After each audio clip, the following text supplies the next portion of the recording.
that our flag was still there. Whoa, say does that star-spangled banner yet wave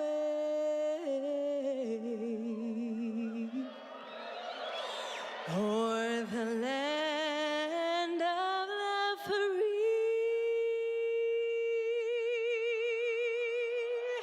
and the home of the brave. Once again, Kahara Hodges. Good evening. Welcome to Suns Valley podcast,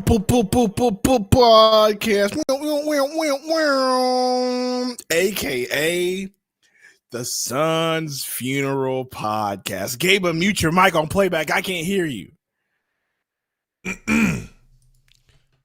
Man. Well, I hadn't really said anything yet. I was just kind of nodding. Okay.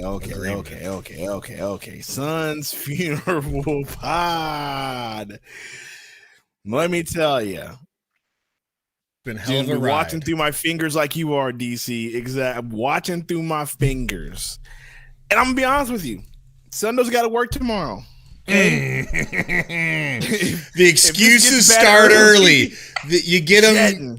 If this gets bad early, I'm jetting like former podcast co-host, okay?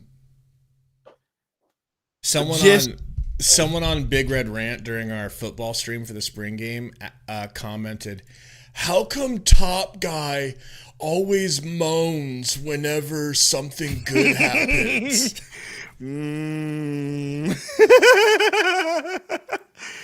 And how come he keeps saying "up the gut ski"? I swear that was a comment. I swear. Stop saying that. Well, it's a habit. Or I have an idea. If you don't like it, don't watch. Living in Omaha. What's good? What's good? What up, bro? Livin? Maybe Livin saw that comment. It was hilarious. All right, chicken wing. Here's your. Like, this hype video doesn't even get me hype. No, dude. It's like, come on. It's like when they do those hype videos at halftime or like in the fourth quarter. It's like, stand up and shout it. It's like, we're down 30. We're not getting out of our seats. Stop.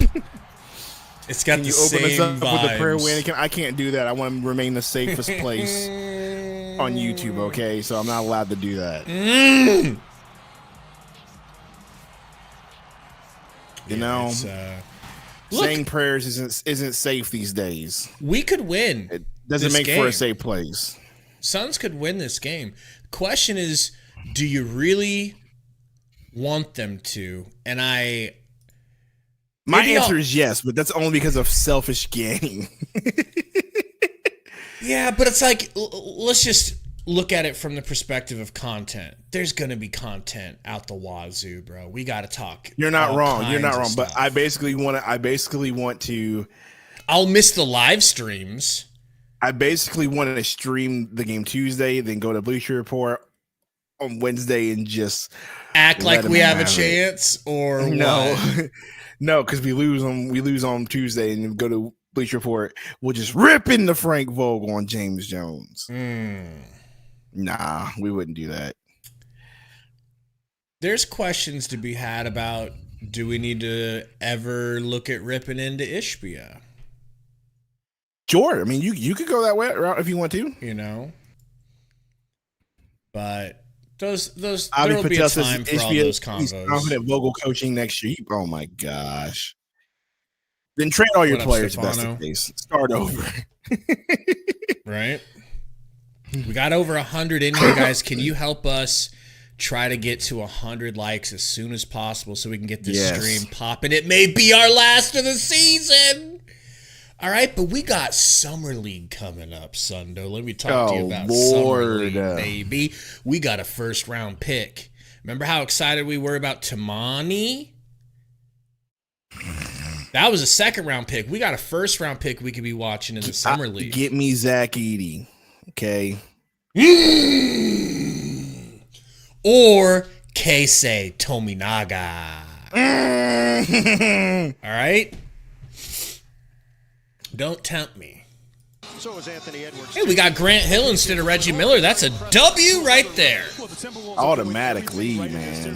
What up, Code? Because of Anthony Edwards, his improved decision making and We're at 50 likes already. Appreciate y'all. Keep hitting that like button. We got 142 watching. Ready for the Suns Funeral Podcast. Dre God, I saw that. Baby Mallow has a super chat that I cannot read, Gabe. Read it for We'll me. end up talking about that. Baby Mallow says, Suns win in 7. We lost 3 in a row on purpose. Why do you think there's cameras in the arena? Devin Carter, future Sun, please. All right, Mallow. I mean, Starting lineups. I'll look into Devin Carter. Because we're gonna have a lot of off-season content. Connie says all the piping hot trending coming your way. Connie Hawkins says all the trending trades on Fans Pro are Book, Beal, KD with Trey, DeJounte, and Capella. That's not gonna happen. Content! So much content coming your way. All right, I got ideas. I got some stuff written down. All right. The issue is, what's up, Miss Sundo? The issue is that tweet that just came out where Frank said that he has confidence that Matt Ishbia believes in him and he will be returning as coach next season. Oh, so it was the opposite. It wasn't Ishbia saying that. It was Frank saying Frank, that. I'm pretty sure it was Frank saying that. Yeah, I'm sure. Baby Beal kicks it over to Durant. Over to Book. Kicks to Nurk Daddy. Oh, more movement. What is this Hand off offense? to Book. A 3-man What is this weave gets offense a we're wide running? open dunk for Nurk. Okay, that was different. great set, some movement, causing some confusion. The weak side not there. Nurkic for the easy two. That was definitely different. Gobert hands it to Conley. Cat, pump fake. Alley-oop. Oh my God, it's a foul on Gobert, but good block, Nurk Daddy. Pass over to Book. Book in transition. Loses the drib. That's good defense. Defense from the veteran Conley with that. That's good defense, my guy. A beautiful block on the interior by Nurkic, but already the energy right out the Booker gate. Phoenix with the turnover. definitely ramping it up here this first quarter. Swing it. Gobert is fouled. There you go. Put a body on him. Was there and got the body in on Gobert, who will shoot a pair.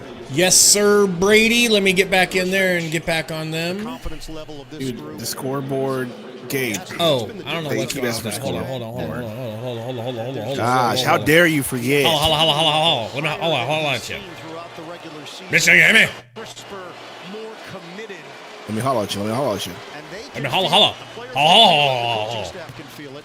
Minnesota's on the board. Pray to God you don't Confidence, and drop obviously we that talked cake. about Anthony Edwards, but really Saban Lee can't collectively play, as a group, Andrew. locked in, understanding that they have to execute, be precise with their execution. He was a their two-way. assignments on defense, and they've done that to perfection almost. 1 second beats. Particularly in the third quarters, where they've just been sensational in all 3 games of this series. Chief and Blazer fat. I mean, it's looking that way, man.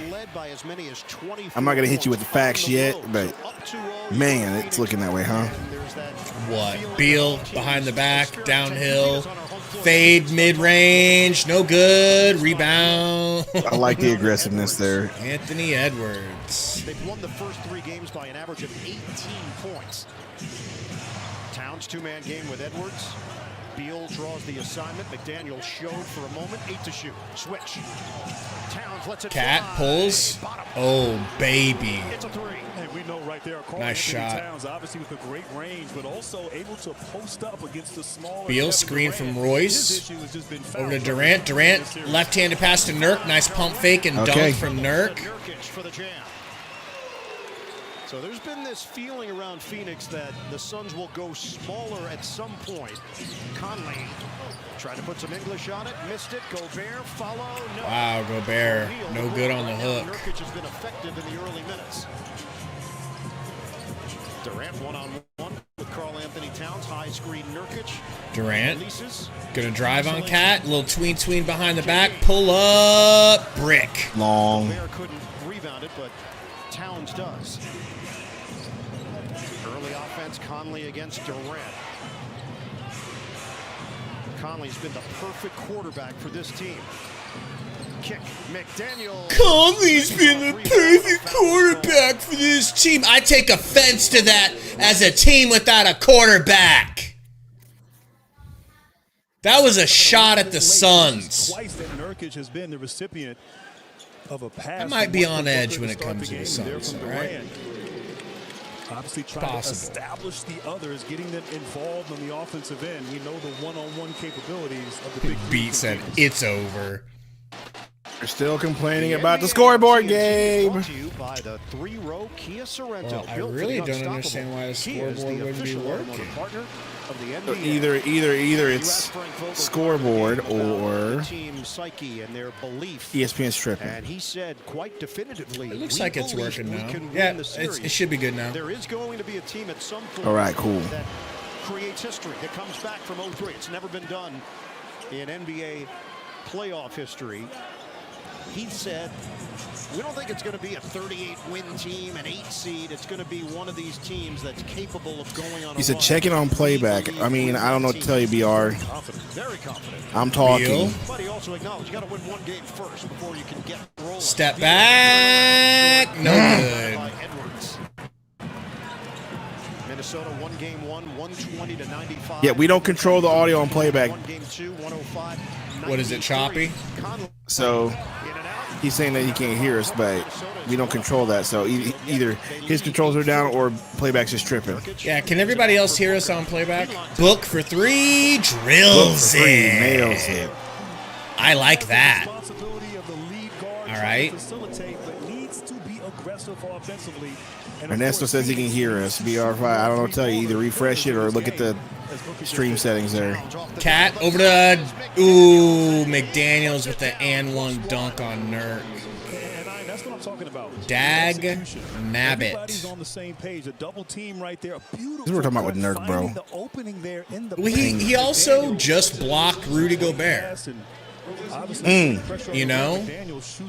Now he has 2 fouls already, so here comes. That could be the dag, baby. That could be the dagger. Okay? So we're just going straight into being small by bringing out Eric Gordon. Anthony Towns has been terrific. How about last game? The game Interesting. that Nikhil Alexander Walker put together off the bench. And they're still big. And a tremendous defensive effort. Maybe the plan is to get Gobert to. They're playing a zone? Gordon is in. Gordon to the rack, kicks it out to Book in the corner, but he was fouled.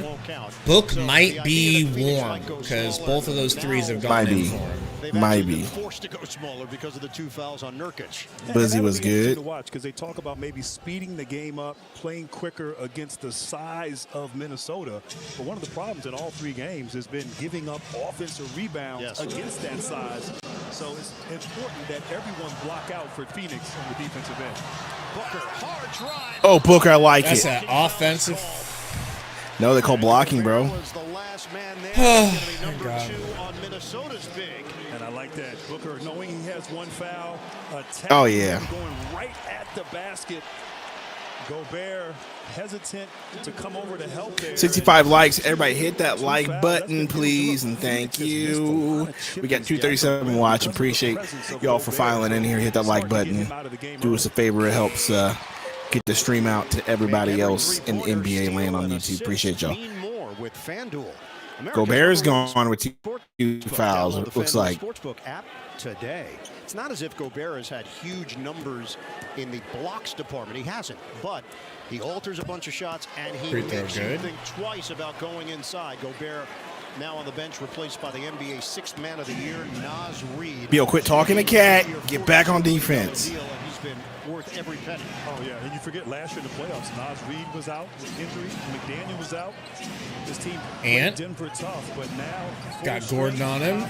Throws it into the corner to McDaniels. Baseline. Wow. Wow. Are we seeing an emergence of Jaden McDaniels for real, though? Yes. Yes. Really coming into his own. Booker blocked by Kind of Reed. reminds me of McHale. Conley leaves it for Edwards. That's a Edwards for 3. No good. That could have very well been a Conley backbreaker. Bounce out of bounds. Conley made him think twice about it. And what a block there. Nas Reed kind of baits Booker, gets on his hip, doesn't foul him. But this team, the buy-in on defense and how good they've been defensively all season and in this series. Fun to watch. Phoenix is 3 of 7 from the field. The Timberwolves are 3 of 8. O'Neal came over. Royce over to Beal, screen for him, kicks it to Durant in the corner, no good. Rebounded by Reed. Don't like that. Minnesota up by 4. We approach the 7-minute mark of this opening quarter. Edwards yet to score. All right, all the playbacks are One-on-one with Durant. thrown out. And a whistle Might stops have a couple play more. away from the action. Booker is asking for Yeah, Code. I'm kind of at that point too. Play Okogie, play some defense. Royce. Yeah. Ooh, this is a Scott Foster game. That either means that the Suns are going to win or, like, honestly, it feels like he's here to help us win. Because he's the guy that you call to fix a game. You know? Oh, yeah. That's the fixer-upper? That's the fixer-upper. Okay, that's bounty. Quicker picker-upper. Quicker fixer-upper. That's kind of an saying omen we're right there. already down. Like, somebody's got to be down. We're not down by a lot. Like, there's a difference. Yeah, we're not in like danger yet, but you know, I do have some personal exciting news. Okay, my Booker ones came in the mail yesterday. that's why we're down. You bought Booker ones. You know, last season in the playoffs, I bought a Mikal Bridges jersey and then we traded him. That was pretty frustrating. So it's like I got the jersey right as we were like it came in the mail right as we were losing in the playoffs, and then we traded him. So yeah, kind of a bad omen. But I got these shoes. I'm gonna open them up whenever we want to, maybe like halftime or something. But I'm pretty excited. He played terrible in them though. It's two. I wasn't paying attention.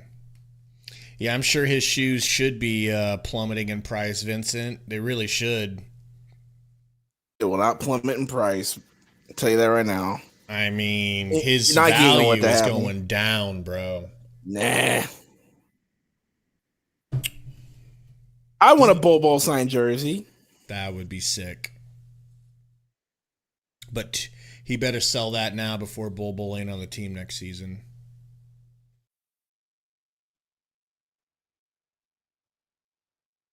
James saying too much isolation. We need to pressure the ball. So they Whatever can't that run first offense. offensive set they did at the beginning of the game, do that some more. Yeah. It was like a 3-man weave.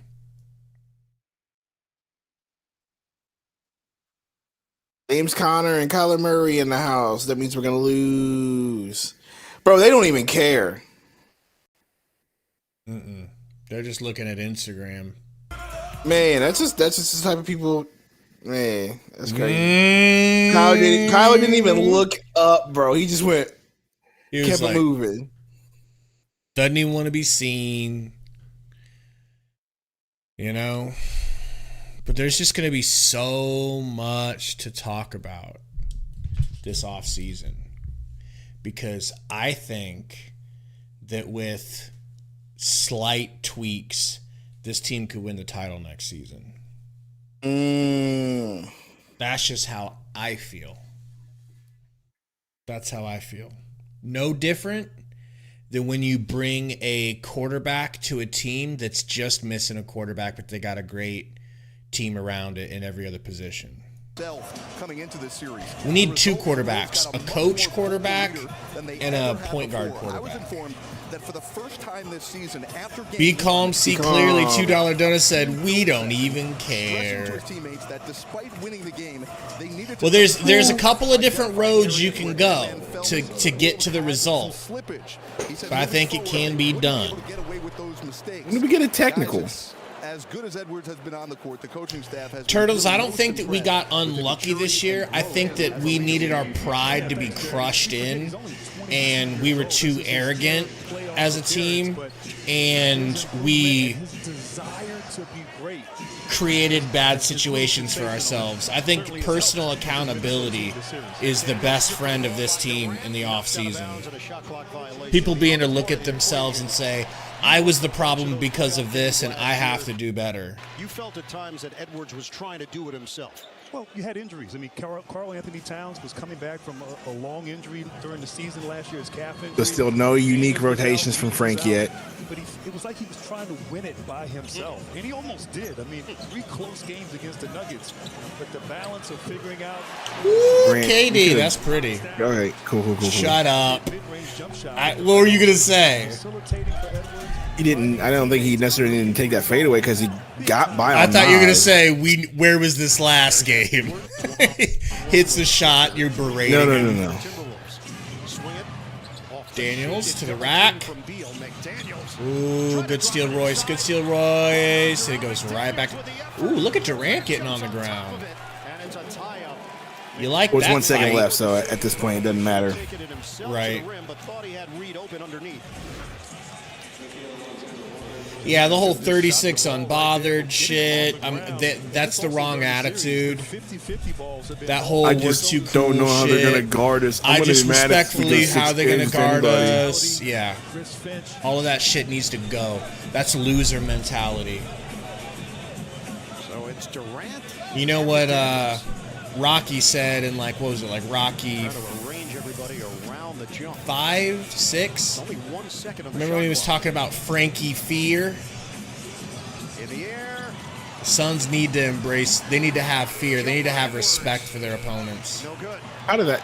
Wow, that's not a foul. at Yeah, all. that was definitely after the buzzer. I don't know what we're looking at. Durant goes to work. Flips it up. Good, And strong one, take, and Durant. That's one. fucking gorgeous. That's gorgeous. And I like that right there. Going quick, playing with pace. So we're small, Prodigucci, because Nurk went out with 2 fouls early in the first, and they don't want to go to you. And then we They'd got rather just go Gobert. small. And we got Gobert to also sit in fouls too. This is the only other thing that Frank knows how to do is to go small. Nikhil Alexander Walker in the game for Minnesota. Durant converts at the line. We're tied at 14, just past the midway point of this opening quarter. Alexander Walker now in his 5th year, signed to a 2-year, $9 million deal. Daniels gets it down to Cat, guarded by Durant. Fiercely. Durant using the body. Bumping. Good defense, Durant. Made him take a terrible shot, but the long Can we rebound goes please to Edwards. grab a rebound? Can we grab a rebound? That was an extraordinarily Grab long rebound, bro. a rebound. Can we grab a rebound? The first one because we tipped it back. That's why it was long. We're small, too, by the way. Remember that. We're extra small right now. Like George Costanza out of the pool. Pass. Book. Working on Cat. Kicks it back to Durantula. Back to Book. Bro, take 8 Cat and get your seconds. shot, bro. Back to Durant. Pump fake. That's kinda Durant. travel, but Back hey. to Book. Unbelievably tough shot. Brick. That's what we have to. That's what we have to deal with, bro. That's our offense. Tough shots. Tough shots. Tough shots. Hey, look, we hit a tough shot. Hey, look, we hit a bunch of tough shots, so we won. Well, that ball never saw the corner. know. Can we talk about that? I want easy shots. I mean, it went to the corner one time, but it went to Beal in the corner. Can we talk about or O'Neal? Can we get it back to the corner and move the ball around? Well done by the Timberwolves. Brick on the free He throw. misses the I'll free take throw. that, baby. Last 6 field goal attempts, but they are getting to the free throw line. They're now 7 of 8 after that miss by Edwards, averaging 28 points per game in this series. This season, Edwards averaged just under 26 per game. Oh, whoa, what's that about? Second free throw. Bang. In his playoff career, which is 7th in NBA postseason history. So Take a look-see. it's incredible what this young man has done so early in his career. Beal. Of the night for Ant. That is wild. Kicks it to Book. Book bulldozes Cat, but foul on Cat. Teammates at Kentucky. If I didn't know any better, that was a plant. Anthony Towns, and it's Thank you. What's your face? It's hard to remember his name because I never follow it by. Thank you, but thank you, Scott Foster. Minnesota, Rudy Gobert. Appreciate you. Now Cat has one. Nas Reed has one as well. So free throw good. Attacking and getting to the line is working for Phoenix. Get the NBA app for non-stop playoff access. Right, so we got Gordon back in the game, or I guess he's been in the game. He's just been super quiet. Chasing history. All right, Cat's out. Today. Okogie's in the game. Kyle Anderson. Yeah, bro, we are small, dude. Look how small this team is. 8 minutes in game. Get out there and play some defense, Okogs. 7 points. Phoenix up by 1. McDaniels to Nas. Nas down to Slow-Mo. Slow-Mo into the paint. Throws up some bull jive, and it rolls around and goes in. No one coming to double team. Slow-Mo gets to his spot for the easy two. Veteran Eric good pass, Gordon. Pushes it up the floor. Okogie is in for Phoenix.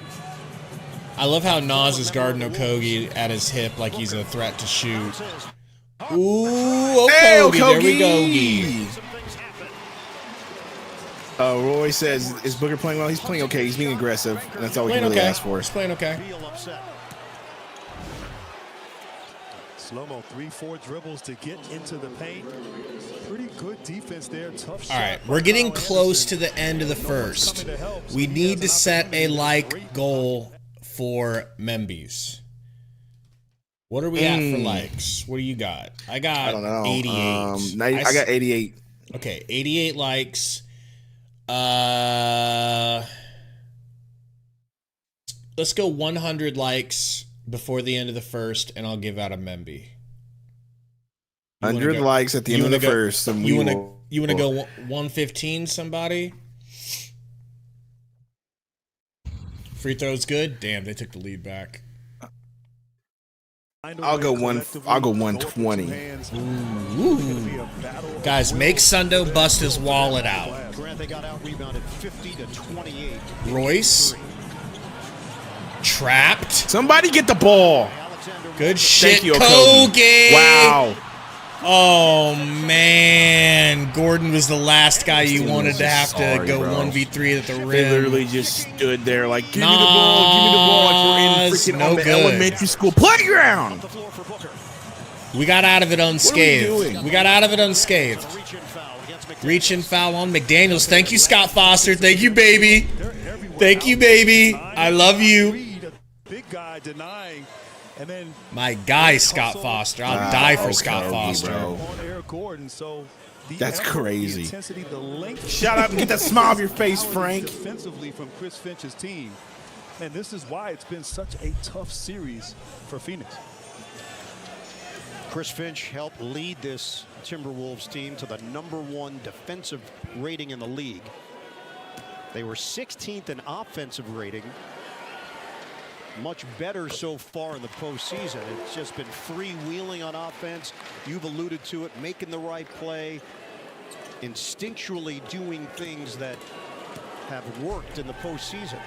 You got guys that can get the job done. Who can Hooks free throws good. Let's go. Anthony Edwards has become an elite on-ball defender.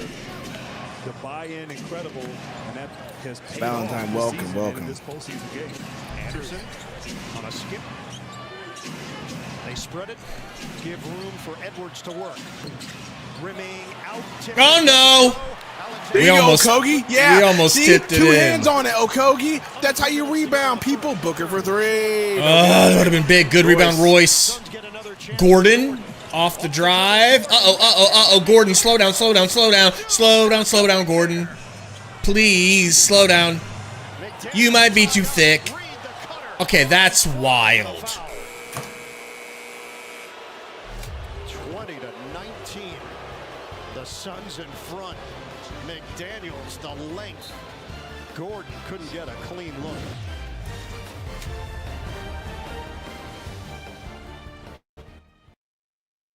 It's okay. Game is still close. The effort is terrific. The effort is what you want. We're matching their effort. You ain't having it. You ain't having it. Let's hope Swoldo shirt brings us luck tonight, says Roy with a $2 dono. Thank you, baby boy Roy.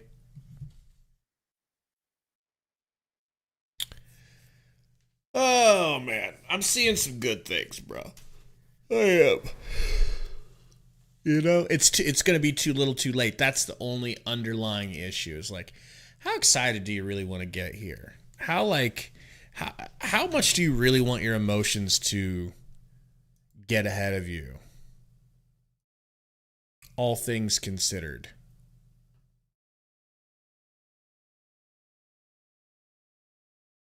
But, you know, I suppose if you drugged me with like truth serum and I had to like, you know, give like what my real deep down honest answer is, I probably would say that a gentleman's sweep would feel better than a sweep. You know? Absolutely. So I guess I'd take it. But either way, the news that came out today about Frank's job being safe blows my mind. I don't want to believe it. I don't want to believe it. I feel like that's a money move more than anything else. No, well, maybe, but I doubt it, bro. I doubt Ishbia cares about the money. James, is it fake news? A lot of people are saying it's fake news. I didn't say that. I didn't say that. They said that.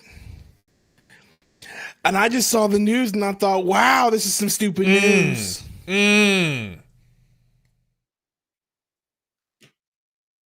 You are actually There's related. no way that could be true. You're actually related to Trump, right? Yes.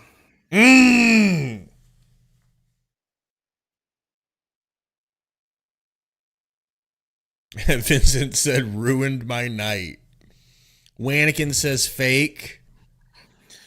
Spurs says maybe Ishbia realizes it's all his fault. Could be. Damn it, I forgot to bring the shut up Gary thing back. Could be. Don't want to miss a matchup? Just tell Siri. It's very possible, Show me Gary. the playoff If there basketball was a schedule. conversation, hey, this is my bad. I got you the wrong players. Maybe I'll get you some better players next year. I don't know.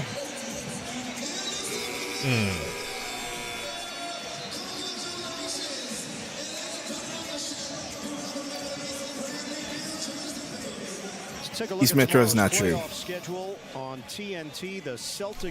If East Metro don't trust you, I'ma shoot you. Beautiful morning. Raindrop. Drop top. Broken up, cooking up, top. Gonna get bitch. See a top. Cooking up dope in the crock pot. A lot of fouls in this opening quarter, which means a whole lot of. I mean, it's bad and bougie. Cooking up dope in the man. Minnesota's now 11 out of 12. Got you thinking. Got you wanting to make a beat for Tory. Sad with Ruthless. New Jersey, 74%. We got 130 rounds too. And it gives Minnesota. Free throw good. Let me take a look at the likes. Maybe we hit a hundo and I got a.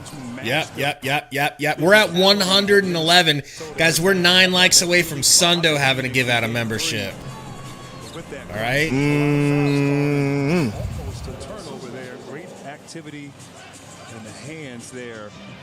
Everything is difficult. You know he ain't interested in doing all that. And that's in part because Minnesota is being so Durant. disruptive. Over to Okogs. Durant. Oh, please don't have hurt him.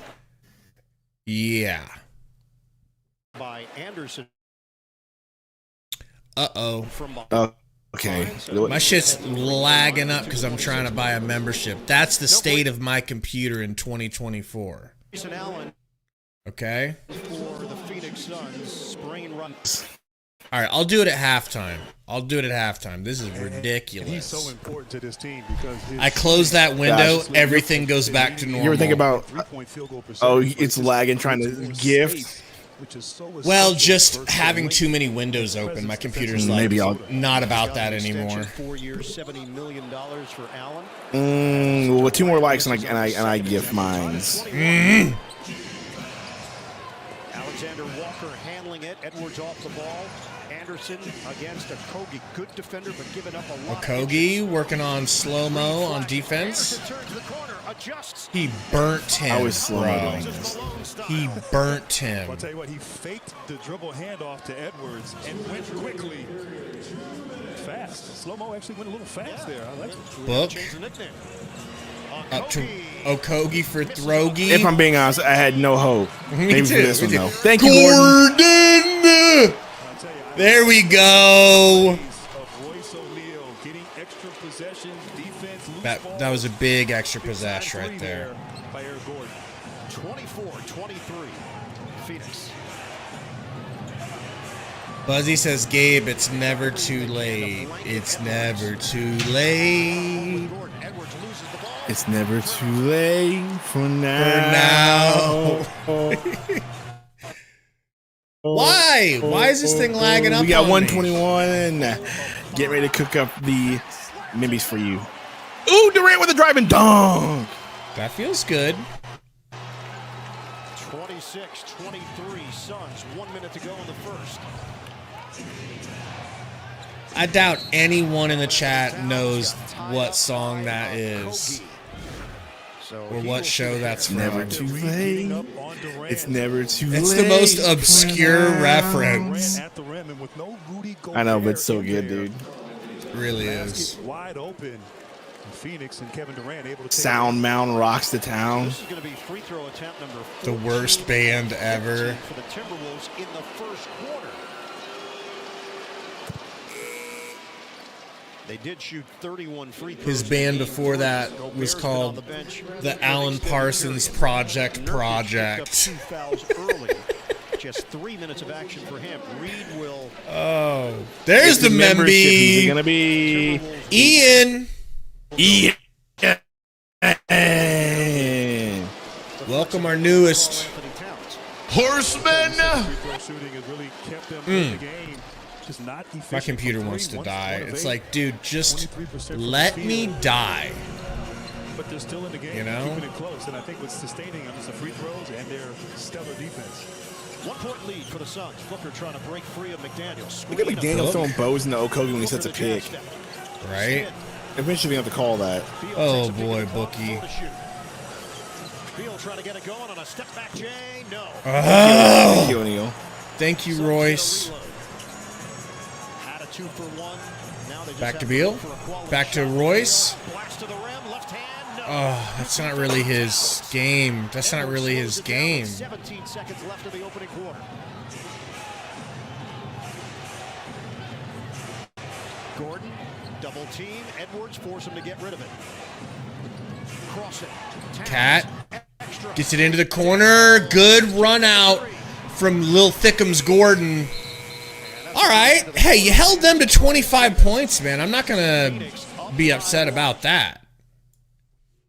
I mean, is that the first winning first quarter of this? I don't know. All it Maybe takes not. is for them to go on a run, and it's over, Gabe. Stop. You could say that about Because anyone. we cannot find a run. Because we cannot find a run for ourselves. Playing good defense. Ish. We're playing decent defense, and we got some of their offensive players that basically get in foul trouble. That's what's got us close. But man, just not looking the greatest right now. That's right, Cody said it's the third quarter that kills us. It really is. Oh, it really is. But yo, all we got to do is just keep pace. Every point they score, we score, and we win this game by 1. All right? Sure. Just don't let that run happen. Yeah. So let me ask you, right now, you can change your mind later if you want, but right now, would you rather, you don't have to pick one of the big three, but would you rather trade one of them and rebuild and start that way, like with what you can get for that big three member? Or would you rather run it back with the big three and try to tweak things like new coach, new GM, new just like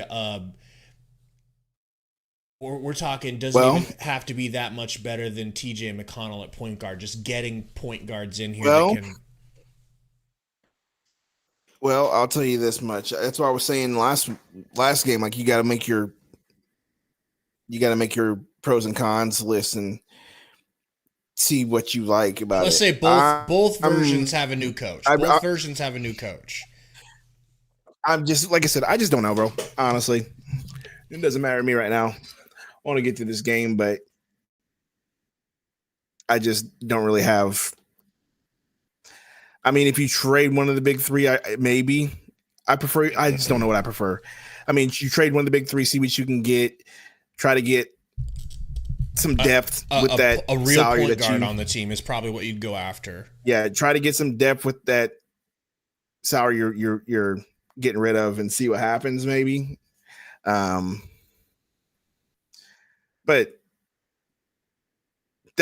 I said I just don't know. I don't know. Keep the big three, maybe. Just depends on what Matt Ishbia wants to do because I have no clue. Well, yeah. I would like to either draft a young center to back up Nurk or a point guard. I know that's what I want to do with the draft pick, right? But we're not to that point yet of what they want to do. So I don't know. A lot of the things on my mind, you know. That's there, but I'm not even thinking that far yet. You know, so because I'm not even settled or certain on what I want to do yet. But these are just the questions that you have to ask yourself. Lakers Nation. That's what I'm saying. I mean, that's what you got to ask yourself. But I just think you're going to feel the same team back next year. Lakers Nation. I think my biggest issue is I personally believe that the point guard position is the most important position in basketball, and we don't even have a backup point guard. So I'm not asking for a star. I'm not even asking for a high-level rotational point guard. I'm literally asking for any point guard. Nas Little's in the game and not turn the ball over. I can't believe he went to Nas. Yeah, we don't have a starting point guard or a backup, Jeff. With an easy two. Six-time all-defensive. Interesting rotation so far. Got something different here. Beal. Chance to possibly win his fourth. I would say Gabe. Now Nas takes a three in the corner, misses it. I would just say, bro. I mean, you're gonna bring the majority of this team back, so you might as well run it back. And Conley is back in. Tweak. Along with Towns. What if somebody comes after one of the big three with a huge trade package? To the cup. Well, then you listen, but that's the only way you listen, right? Royce, handoff to KD. Durant. I don't feel like KD's come out of the game yet, has he? Nice Euro. Durant drives, lays it in. That was so pretty, bro. Last few possessions, he's had the ball attacking, getting to the rim, not letting him off the hook. Yeah, Lakers, but our dumbass coach refuses to play him. He will not play him. You know? Conley gets it back from Gobert. The chemistry goes back to the Utah. Cat drives. All the way off the rim. Foul on Gobert or who? Foul was called underneath as Gobert was trying to grab the. We got Diego in the house, by the way. Anything you want to say to Diego at the funeral? Does a great job as the ball is going up. Hi, Diego. Gets under the basket, plants himself. He's so big, can't move him. That almost sounded like a slide. Glass on that miss. Here comes Booker. Drawing another foul. That is the third on Bradley Beal. So Beal has not scored. He's 0 of 3 from the field. He doesn't have a rebound. He doesn't have an assist. Damn. He's got 3 Beal fouls, getting and now blanked he's on the right now with 3 fouls. Last touch by Durant. Only thing he's accomplished is 3 fouls. That is wild.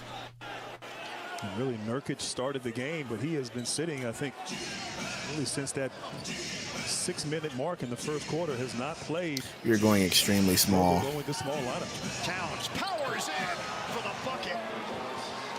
And if you're going to go small, you're going to have to double team that. You cannot play these big guys. Royce screens from Book, goes to the rack. A screen from Booker was actually pretty aggressive. It was way aggressive. I thought there was going to be a call on it. Durant against Anderson. Durant downhill, drops it off. Durant yelled out, "Thank you." 2 free throws here for Kevin Durant. Let's check in with Jared. Guys, you might remember a few years ago when Gobert was a member of the Jazz, there were playoff series when he often got played off the floor. Well, Chris Finch, the head coach of the Timberwolves, told me that when the Wolves were close to acquiring Gobert from Utah, I don't understand promised to team president Tim Connelly that why he's not playing Bobo, but whatever. Off the court when opponents go small against Minnesota. And so far, that just shows you how poor our coach is when he's inserting guys into rotations today, man. What won't work with Gobert, and guys, listen, it led to the Timberwolves becoming the top defense in the NBA during the regular season and holding Phoenix to just 99 points per game over the first 3 series of this contest. Frank hits. Frank. Jared, Tim Conley's I got Frank on my brain. President of basketball operations, and you know, with Chris Finch. Good free throws from KD. Tonight, Fred asked him about that Denver series last year. Slow-mo down to Cat. But he told us we figured some things out. No. Goes the other way, spinning on Nas. Good defense by Nas, bro. Nas did not give an inch. Conley to the rack, gets that shit beaten. Straight to Book from KD. Book with the run-out dunk. Too fast for Gobert. Coach says, "I want grit, grit and grind, guys." He I don't like see some nothing sort of grit wrong. on this team for sure. 32-31 Suns. Ball movement leads to Gobert. Cutter. It's good, and a foul. Nikhil Alexander-Walker with a chance at a traditional. And one for your boy. And that can't happen right there. I mean, first of all, great. We got a $2 Emperor donut from Roy with a Roy. Vogel's rotations or Monty's rotations? I feel like they're the exact same, man. I feel like they're exactly the same. And how about Gobert with the It feels no different. And this Alexander Walker has played well this series, shot the ball well. Of course, we know he can defend. You know what I want for Christmas? A Sundo sang Isley Brothers style album. No. But deep down, you know that shit would hit. You know it. You just don't want to admit to it. You remember when we wanted Ish Smith? We'd make pretty good GMs. O'Neal for 3. 34-32. Remember when we were getting Miles Bridges? Oh my gosh. And Nick Richards? O'Neal digging in defensively. He gets charged with it. Like O'Neal tried to pull the chair a la Rick Mahorn back in the day. But he grabbed it with his left arm a little bit. Made contact and Sweep the leg, Royce. happy here in Phoenix, but you're going to have to double team in that situation there. You got a smaller guy giving up size, height. Yeah, the foul trouble is real right now for the Suns. Here's Gobert. And another whistle. I don't know, Code. Durant had extended out on I don't know, Code. What up, Chris? Eric Gordon was tuck. Also I mean, what was tucking going to bring the ball up? 14 fouls now. But I guess it would have helped for going small, right? You want to be physical, but you got to be smart in these situations. You can't give away fouls like that in this game in the second quarter. Nikhil, Alexander Walker kicks it down to Cat. He's got Nas on him. Euro pass over to McDaniels for 3. Boing, no good. Nas rebound. It's almost insulting that he's playing Nas. And why is it insulting? Because he would never do it before, but now when his back's up against the wall, he's willing to do it. Isn't that an admission that he should have been trying it before? As he was going to the rim by McDaniels, yeah. With great finish and concentration. Kicks it to Rudy. Handoff back to Conley. Straight to the rack. Oh, KD with the chase down block. I love it. Book in transition. Kicks it over to Gordon. Woo! There we go. My guy Gordon, folks. Can be your guy. I tell you, the Suns are showing some toughness, showing a lot of heart here, fighting. Can we get a Gordon voice impression real quick? No. You need to hear him first. That inspires you to talk like him. You can't resist talking like him if you've heard him. If that went in for Rudy, I would have just turned the TV off. Booker had it knocked out of his hands. Minnesota's 1 of 10 from three-point range. Booker sizing up McDaniels, 7:34 to go. Screen here from KD. Oh my God, that was such a silly turnover, bro. Such an insane turnover. Get that shit out of here! Fuck, man, just let him have the 2 points instead of giving him the extra rebounds and the and one. Damn. Confusion on the glass. 3 bigs for Minnesota down the field or down the court on the glass, and once again the Achilles heel, the inability to secure the defensive possession with rebounds, coming back to bite the Suns on that possession. So offensive rebounding numbers now 7-3 in favor of Minnesota, 19-13 overall on the glass. Nah, we really aren't, Code. Put another on the They're board. so good on defense when they want to be. Jaden McDaniels averages 10.5 points per game. He's got 11 with 7:15 to go in the first half. KD, pump fake on the baseline. What a fucking pass to Nas. Right back to Durant. Little midi in front of Rudy is no good. And we've got Star Trek Sundo at 37-37 in the second. He's already Star Trekking. Which is a great sign for the Timberwolves that this game is tied at 37. Conley to the rack. Throws it out into the corner. Good defense, Book. Wide open. Conley, no good. Offensive rebound, Towns. Back to Ant. Ant, rocker step straight to the rack. No good. Durant with the board. McDaniels with a kick save and a beauty. And we get a timeout. Wow. 6:31 to play. Wow, Sundo. This game is something else, man. Well, I feel like I'm ready to see Booker start handling the ball a little bit more. He's 3 for 6. He's got 13 points. He's got 3 assists. You know, I'd love to see some pick and rolls for him. I would love to get Nurk Daddy back out there. Is that too much to ask? Is that too much to ask? Is that too much to ask? I think they realize he might be a liability. Well, maybe I don't think that. I think they sat him because of his fouls, and they said, okay, look, this small ball is keeping us even right now. Let's just keep it going. We'll bring you back second half. I bet you we see Nurk Daddy after the timeout. And they're going to tell him, don't go out there and get 2 fouls. You know? And he says, do y'all not see people in here blaming KD right now? Everybody's blaming everybody. I see Booker, I see KD, I see Beal, I see Booker, I see everybody. Like, it's an equal opportunity fest out here, man.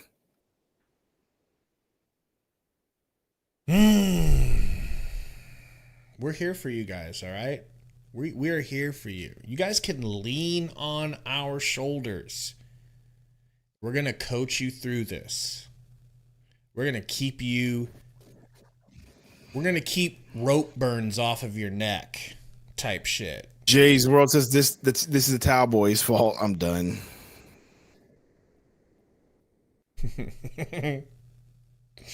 Avi says it's my fault. Probably. No, Chris, it's just I've already gone through it, you know, like I'm very disappointed. I'm very upset about this team, but it's so crystal clear to me what needs to be fixed that I'm at peace. I really think, like, I'm not like other people that think that this team is trash. I don't even think our bench is trash. I love our bench. I love our roster, but we are missing 2 key components. And if I could get a different coach, I would like to. I have answers for who I want. I want Adrian Griffin to be looked at number 1, and I want Bob Myers to have a bank truck back up to his house. And then when he comes outside and says, yeah, listen, I'm enjoying retirement, a bigger bank truck drives over it like a monster truck and dumps even more cash on his front yard. Bob Myers, of course, being the guy that orchestrated the San Francisco Golden State Warriors, Northern California dynasty. And he's available. So, I know what I want. I am delivered. I ain't confused no more. Okay? I ain't sad no more. I am delivered. Okay? And tonight a +7 off the glass. Bob Myers, Bob Myers, Bob Myers, Bob Myers, Bob Myers. Okay? Too much for Phoenix. Mike Budenholzer. Take advantage to the Timberwolves with second chance points. Only +4 with second chance points, though. I'm joking there. Suzanne Kelly says, where's Nurkic? Well, on the bench. We're going small. Beal is back in, playing with those 3 fouls. And there's a foul called out front. A legal screen there. Looks like on Josh Okogie. Legal screen. Looks like Beal might have gone in the last minute. Little hip check, tripping Mike Conley. I'll be damned. Unfortunate. Missed opportunity once again, and Nurkic back in the game. Certainly his size and physicality can offset the strength of offensive rebounding some here by the Timberwolves. So Okogie sits. Nurkic in the game. He only played 3 minutes in that opening quarter. Edwards and Conley have combined 0 of 9 from the field. They turned it over. My bad, I didn't realize you were in Star Trek. Turnovers have not been an issue so far. Low number. You see the focus in this game for Suns trying to stay alive in this series. And Minnesota trying to get to the second round. Fouled by McDaniels. McDaniels called for the foul against Booker. And look, you said it best. I mean, Edwards scored. They have not scored. They're shooting 9% as a team from 3, 30% overall, and just it's a tie game. So their defense getting to the line is certainly sustaining. Phoenix just unable to take advantage of. Look, into the corner to an open-ish KD who drills the corner 3. Let's go. Suns up 3. 15 for Kevin Durant. Connolly pump fakes Nurk out of his shoes. Over to a wide-ish open layup for Gobert because he only had Thickums Gordon guarding him. Book to the right. Thank you, Booker. That was strong. Don't flex and quit talking. Certain type of energy Sundo doesn't like. As Ant gives it right back. A made opportunity. It is his first field goal of the night. Now 1 of 6. Look, down to Nurk. Pump fake. See, I need Nurk to just go up strong the first time.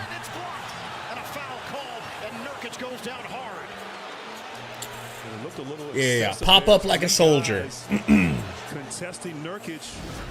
Can I just say Nurk's KD 15s are so clean? Look at these shoes, bro. Stayed persistent there. And dang, McDaniels, bro. Yo, at some point, like, look how he just, good lord. Got him in the head there a little bit. I'm surprised they're not going to review that. See what I'm saying? A little excessive to me. And Nurkic is making that was a little case to excessive. the officials right now with Come on, Scott. Come on, Scott. Tell me Adam Silver buzzed into your invisible earpiece. is heading to the monitor to check on. That definitely should have been played. Lester, I love like the that was- 17s, and I'm buying the 17s immediately when they come out. Had a few opportunities at the rim. It was the third one that got this reaction. God here. damn. Yeah, you like ripped at the end though. That's what I'm talking about. Yeah, I think it's just good hard playoff defense. But I come from a watch this right different here. age. Watch this right here. Watch this right here. That part. Down there at the end. He got surrounded by 3 defenders on the play. Eventually, See, you know, one of those needs to be a hard pump fake. You know what I'm saying? He keeps going up, up. He's making it predictable. Wario would have hit 15 pump fakes minimum in that sequence. He would have got it up and in. You know? McDaniel's just trying to hold himself up and make sure he doesn't crumble under the 7-foot, 290-pound Yusuf Nurkic. Scott Foster. Yeah, Chickasaw. I mean, they're so beautiful to me. And I'm done buying 16s. I'm done buying 16s because the toe is made out of suede, and I drag my feet sometimes when I dribble or like when I go to the rim, so I get holes in the suede. So I can't buy those anymore. But once again, everything difficult. I mean, Nurkic had an opportunity at the rim, didn't take it right away. 2-3 guys there from Minnesota. That's all in the eyes of the beholder, by the way. I don't think Nurkic believes that it looked worse than it was. I think he believes it was worse than it looked. But Nurkic That's will shoot actually a pair. funny. Me too, the truth. He's got a coach that doesn't believe in him for no reason. Ricky says Sundo turning soft, and I think I agree. You know, you haven't been your hard-edged self lately. Who cares? Like I said, if we can just get this game, give me one more. That's all I want. Don't care how I have to do it. Against a really physical Minnesota squad. Yeah, I don't think Nurkic has been the problem necessarily. I like the defense, man. Point guard. Good free throws. Nurkic actually hit 2 free throws. I can't believe We it. have some good pieces. I feel like, though, the roster is just not totally... Timothy says, leave Sundo alone. Even Superman has kryptonite. 44-41. It's a good point. No, honest to goodness, it's because I'm tired as hell right now. That would make sense, too. Oh, my God. Beal is getting used and abused like a tissue. Man. What a pass! Well, Durant's going to have to do everything this game, and that's not going to bode well for us at the end of the game when he's That tired. bucket came because of Nurk's unbelievable passing. 46-43.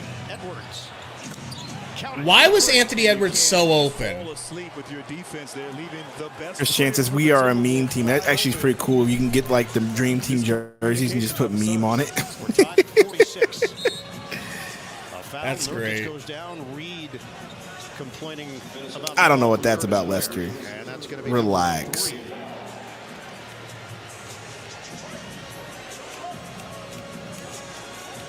Naz Reid is going to the bench. Talk about the leadership there. Anthony Edwards talking to Reid. Yeah, J1991, that's what I'm saying, man. Reid now has to sit, but as you said, been so good for this team this year. Is a spacer. You know, stretches the floor, gives the offense opportunity to have driving lanes, but still brings that same defensive presence. That's Minnesota basketball. Get it in. Nurkic hands to Durant. Oh, a crunching screen on Towns. Good pass. Beal, Nope. swing. Book. Jab step. Book driving. Wow. What a block. Towns floats it up for Gobert. The catch in traffic. Can't finish initially. And he gets the roll. Plus the harm. And how about that fast break? The 2 7-footers getting out in transition. But before that, a screen by Nurkic knocking down Towns. And just look at the help side, the rotations. And, of course, on that drive, Gobert comes, blocks the shot. You know what this low-key reminds me of, man, is when the Suns were always losing to the Lester, Spurs. you do know that in Nurk the is in the playoffs. game right now, though. And he converts on the three-point play. It's 49-46. He's been in the game. Timberwolves. Beal goes down. It was clean. Wow, he said ball. He has been a serious That's nuts. Good pass, Again! Nurk. Is that deja vu or what, bro? That felt play like it, keeps right? working. I don't think that play is going to work again. But now the three should be open for him. His passing capabilities. Timberwolves up by 1. Edwards defended by O'Neal. High screen go. $5 dono from my boy James Johnson. In and out. Nurk board. Nurkic. Says, glad we were battling, but I'm worried Wolves like won something behind Durant, 2 defenders 3. in the area. 1 for something behind 3. Royce hits a 3. Thank you, Royce, for finally hitting a shot in your whole life. Yo, Royce gets hot real quick, by the way, once he finds it.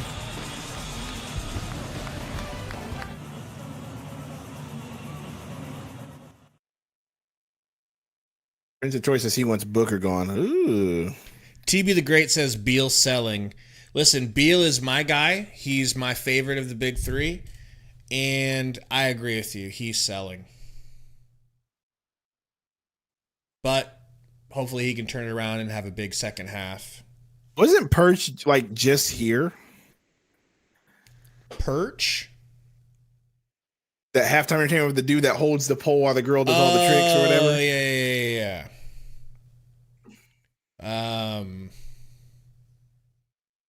Yeah, I don't remember. I mean, if it ain't your girl, Red Panda. Facts, we're at that point, right? Panda, Not Red Panda. Well, Red Panda, and then what's the other one? The girl that does the hula hoops. The leader of the Milkmaid crew. The fearless leader.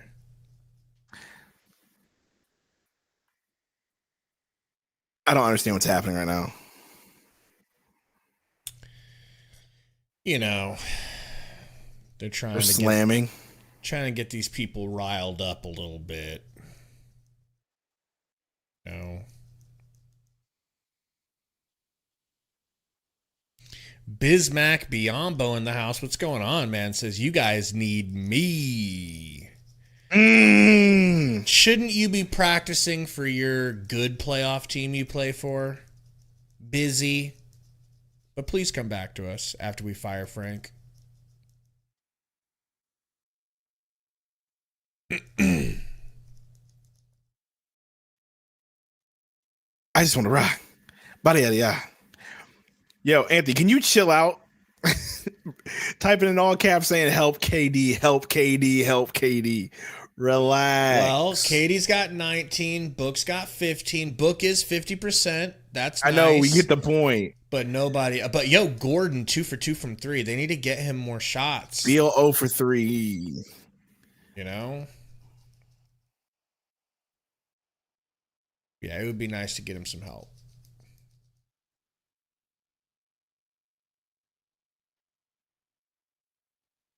I need a big Beal second half.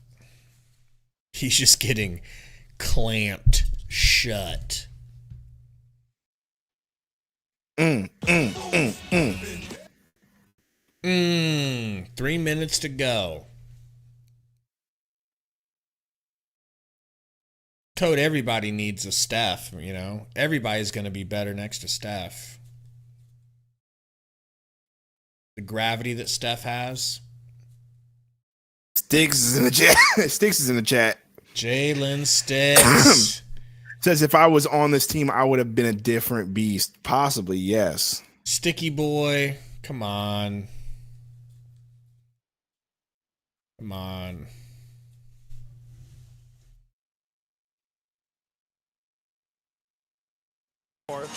Beal doesn't have anything. He doesn't have any stats whatsoever except right now. And one time he got tossed to the ground.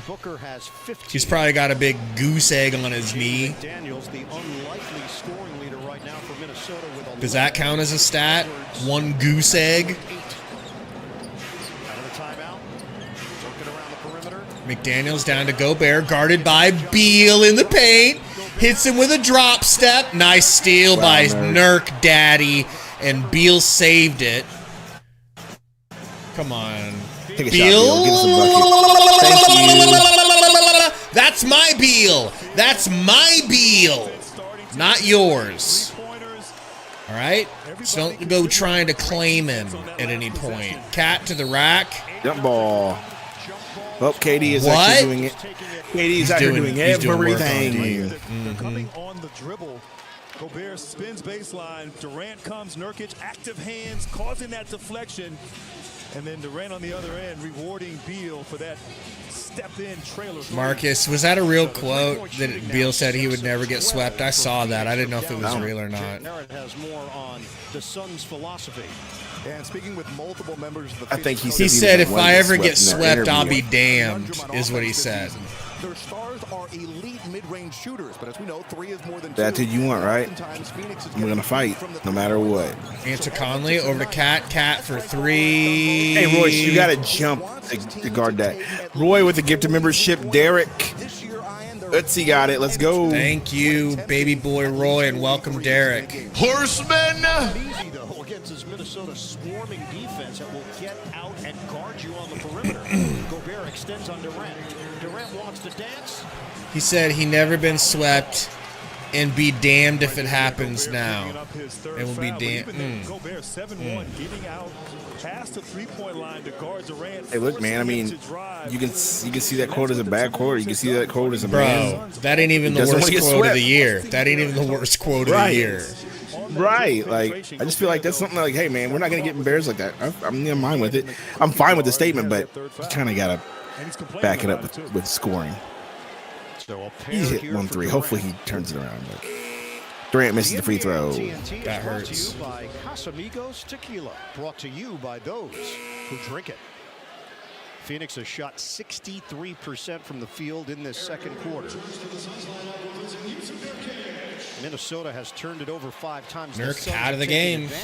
Those turnovers for Gordon. You're putting Gordon in for him. Okay. Going small again. Okay. So another one here for Durant. Still won't play it on ball.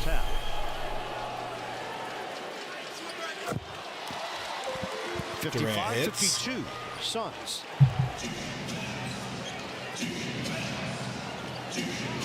Phoenix lost in the second round last year to Denver, 4-2. Conley to Edwards. First round to Denver, 4-1. Conley's got 5 seconds. Ant tried. And now Beal's got his 4th. He's got to go. Edwards hanging in the air until that was Booker, not Beal. Moment to release this shot. Good defense by Book, man. Great defense. I mean, for the most part, he went straight up.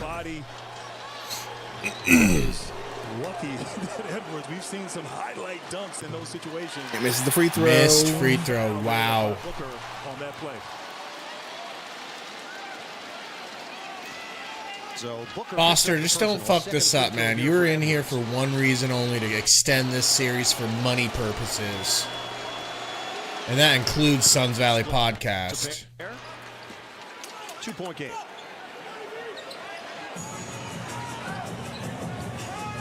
Beal gets a screen. Beal downhill ski.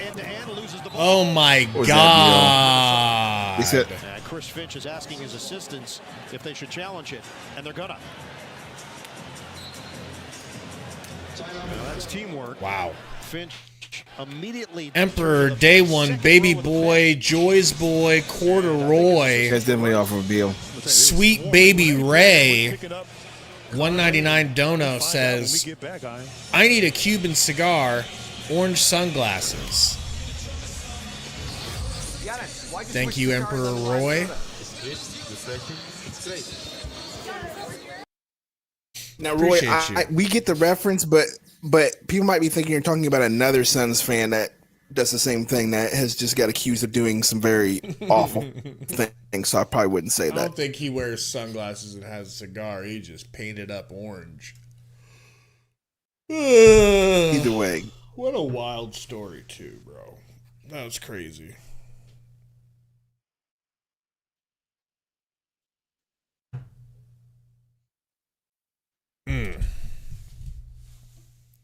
But yeah, Bozing, he only shot 1-3, you know?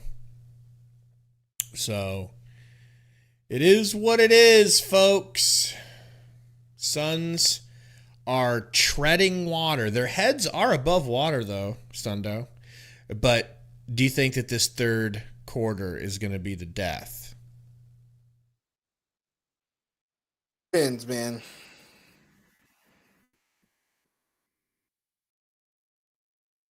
East Metro says Donald Trump is Sundo's cousin, right? Or is it second cousin? Well, it might have been the left hand. It was on the right. He tried to move it to the left. Conley got I like it better when you just ignore me. Second cousin, huh? I like it better. You just don't acknowledge it. Challenge for Chris Finch. Switch. Conley has O'Neal. That means Booker is guarding Edwards. Over to Ant. One-on-one. Edwards. Drive in traffic. Forced to kick it out. Conley can't hit the three. Thank God. Get the rebound. Tracked down by Durant. Oh. Booker up the floor in a hurry. Booker attack mode. He missed it, but a foul. Gotta get a foul call. Scott Foster's like, here's what I'm here for. Foul. It started that fast break. And Booker here not settling, attacking, initiating contact. That was the easiest. It's not a lot of contact, I'm gonna be honest with you. Getting to the rim. Avi says, I'm voting for your uncle, Sundo. It is your uncle. I'm pretty sure he's your uncle. The combination of Kevin Durant, Devin Booker, Bradley Beal. Who? They played 41 Donald games Trump. together. Who? They went 26 and 15. Avi said over that. those 41 games, but the assumption that the three of them could just turn it on and develop chemistry very quickly in the postseason, that might have been a big leap from many NBA observers to just presume they can flip the switch. Yeah, you're right. And the offensive efficiency from the big three is down from the regular season to the postseason. And think about it. Phoenix Maybe garbage time, J1. Maybe garbage time. When its big three is on the court in this series. So as dominant at times as they were. Did you see that tweet of was it Ryan Garcia, that boxer? They beat Minnesota in the regular season finale to clinch the 6th spot. Jumper. Wow. Silky smooth from Karl Anthony Towns. Wow. 57-56 Suns. Under a minute to go. First half. Lane opens up and Beal blows. Oh my God. Edwards ahead. Alexander Walker comes up short. Durant for Beal. Two defenders there. Beal takes it in and he blows that one, but gets the tip in. And Beal is just searching right now. Oh shit. It's so hard for this team to do anything offensively against this defense, bro. Phoenix. Edwards. Corner. Alexander Walker. No good. Good board for Nurkic. 5 seconds left. Come on, Durant. Shovels for Booker. Look, 2 seconds, please. Wow. I needed that. I needed that. You think that wakes up? You think that wakes up Armani mode? Booker, huh? Full speed, loses the ball, fade away, great concentration and finish, and maybe some momentum. That was pretty. That wake you up?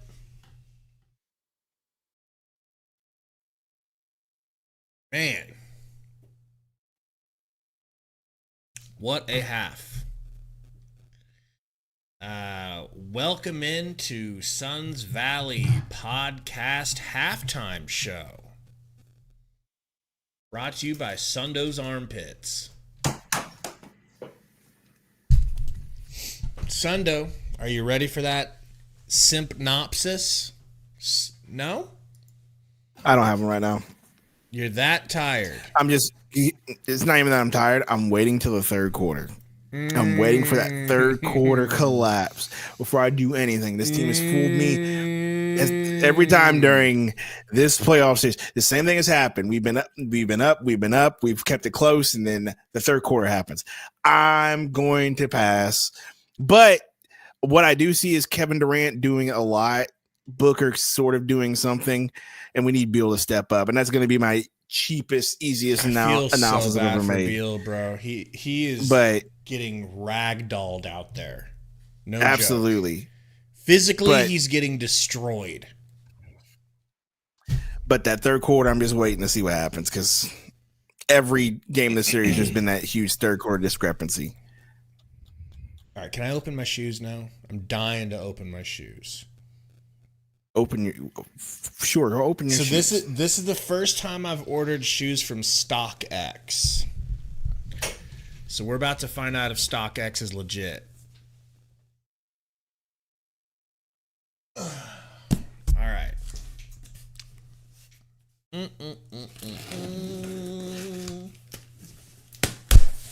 Okay, there's a box in here that looks like a shoe box. Step one, we're good. It would have been hilarious if this was like something that came in the mail for my wife and I thought it was my shoes. That's really something I would do. All right, well, the box is a little damaged. All right. The box is a little damaged. I can live with it. I'm not a 1%er like Sundo. I don't need everything to be perfect. All right. Not going to complain. You know, the back here. Book. Chapter 1. All right. Make sure it says size 12. Ooh, size 12, Sundo.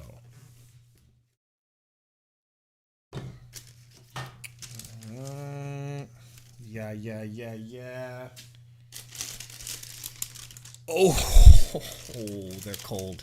They're so sick. Oh my God, I hope this camera can do it justice right now, bro.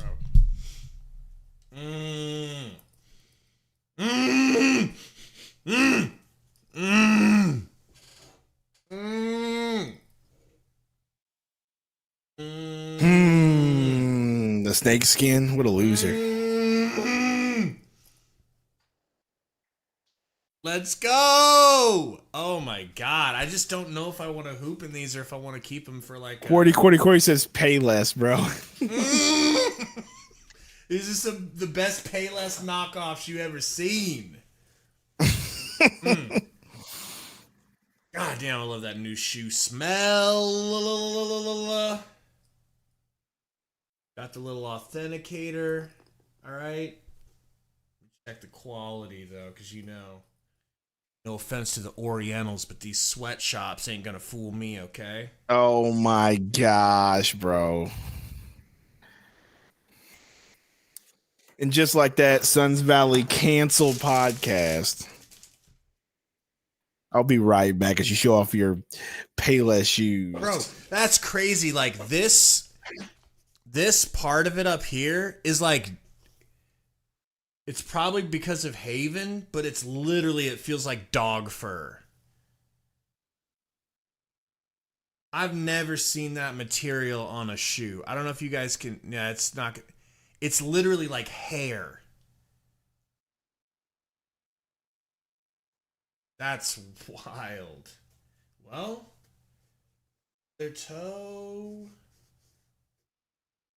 I'm gonna hoop in these on Monday. Owie. Well, shout out to StockX. They did me right. Pause and no diddy. They didn't diddy me right. Man, I can't wait to play in those. Indiana Jones type shoes. Royal says, what shoe is that? That's Book's first shoe. And that one's called Hike. Hike. Be Calm, See Clearly, $2 dono says, I did the tongue twister to Booker, and you see? Okay, so what that sounds like you're trying to convey to me is that you stuck your tongue in Devin Booker's mouth, and now he's playing better. Thanks for the dono. Feel free to explain. Okay?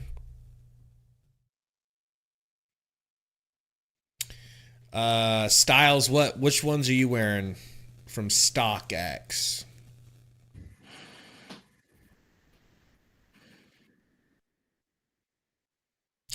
I mean, I could try them on. I'm sure they're gonna be fine. You know, might go to the gym at like 4 a.m. and shoot around in them. Break them in a little bit before I play during the day. What's going on here? Please do not drop this lady. I don't know. Is Let's this just it? Sundo, what shoes do you have? Just some old pair of KDs, man. And some other dad shoes. What you know KDs? What I'm Show me the KDs. What KDs? I'm not going upstairs and getting my KDs, but they were the KD. I can't remember what KDs they were. Can't remember Showed what them number? to you a few times. I can't remember. Let me look back through the pictures you've sent. Right quick. What is this you sent me? Oh, the Caitlin Clark thing. Dude, tell me it's not hilarious. Yep.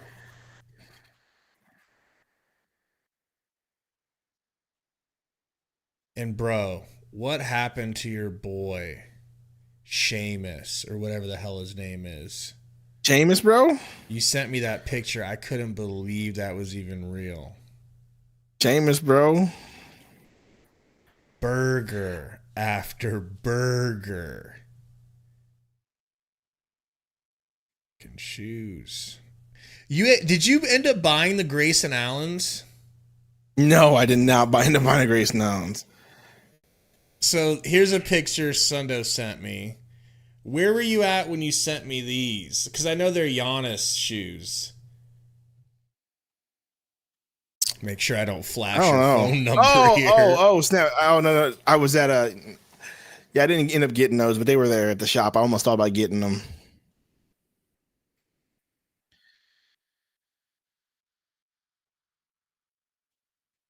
God, these fucking pilk. Let's just send why not buy some new KDs just because I won't ever use them or wear them in a different setting right now. Yeah, like what are you gonna do? Walk around with KDs on, like, you know? You will be getting what though? Shoot. But I should get some new sneakers later here pretty soon. You just need to get some Pete Carrolls. I do have a pair of J's. The baby blue. What are they? Not the Condors, are they?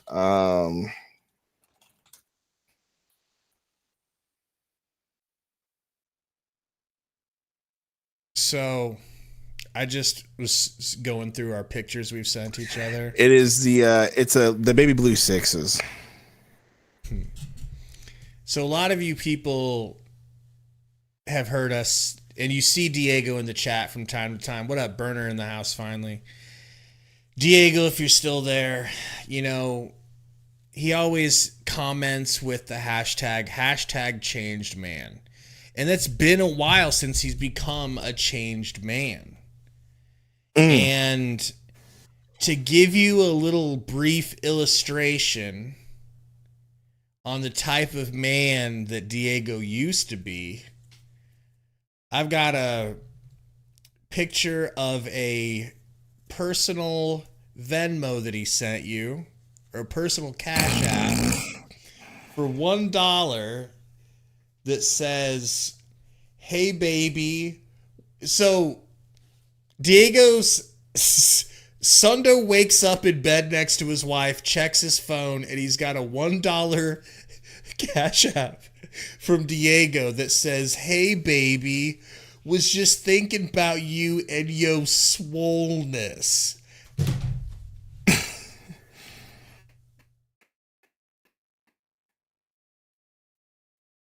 But now he's a hashtag changed man. I could go through every single Capash history, bro, that I have. He is okay. I found another one. Oh no! I can't read this one. This one's way too much. This one's too bad. Okay, I'll abbreviate it. $1 from Diego to Sundo at 10:19 p.m. when Sundo is asleep. I bet your blank is bigger than. Hey, bro. Dude sent me one. I can't finish that one. I can't finish hashtag changeman Diego. Dude sent me one at 10:22 p.m. when I'm asleep. Says, on the toilet right now and my guts are in a pretzel. Do you guys see why he had to become? You see why he had to become a hashtag changed man. Okay. I can't finish that last one. I'm sorry. It's not. You can't say it on YouTube. Okay, I got another one at 4:18 p.m. Sundo's just getting home, setting his coat down, kissing the wife, and telling the kids, "Hey, Daddy's home." And then bzz, bzz, in his pocket, picks it up. $1 from Diego, and it says, "Dominating my guts, Zaddy Zundo."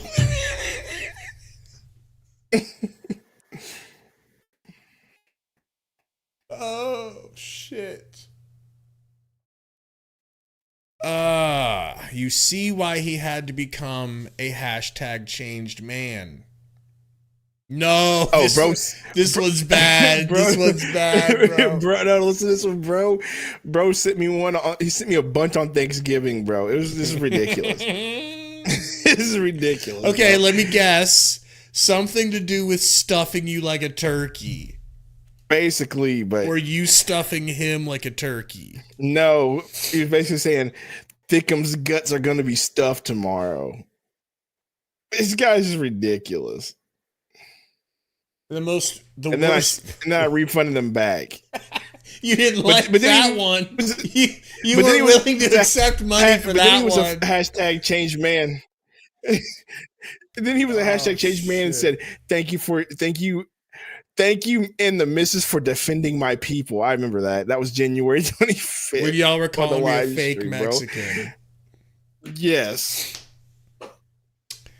$1 at 3:43. Simply put, I'm trying to fill your stomach up. Why do you have these? Because I'm looking at all the pictures that we've sent each other, and they just happen to be a string of these. No, this one's bad. Oh, shit. $1 at 3:53 p.m. This is his window when he likes to contact you. Man. I know that shit tight AF. This is why he had to become a hashtag changed man. We were at our wits' end with this horn dog. And you guys don't know this side of Diego. A lot of you never saw this because he's a changed man.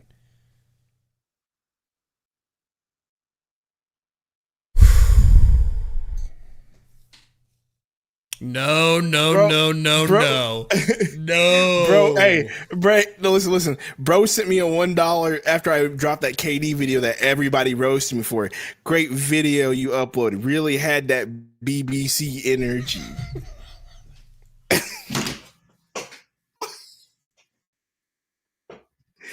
Gosh, this man Diego is ridiculous, dude. $1 at 11:42 a.m. He's horny before noon. He says, I'm going to leave your shit purple when I'm done with you. I mean, that's sexual harassment right there. That one felt aggressive. That was terrible, bro.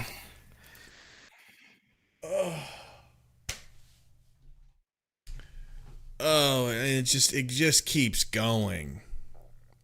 No, this one could get him canceled. $1 at 2:17. I'm going to tear that ghetto booty up. What? You're not ghetto. You're not even ghetto.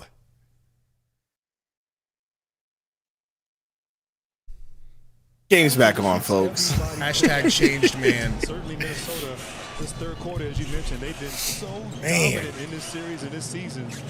Cat to the left walks KD, and by walks I mean dog walks him into the paint. Styles Black says that man sounds like he on a registry somewhere. Facts, He needs to be. You think with his size, you wouldn't be able to turn the corner and kind of. You know, Marco, I wouldn't mind if they kept some jerseys around instead of changing every jersey every year. Come on, Bielski. All right, please don't start this third quarter like this.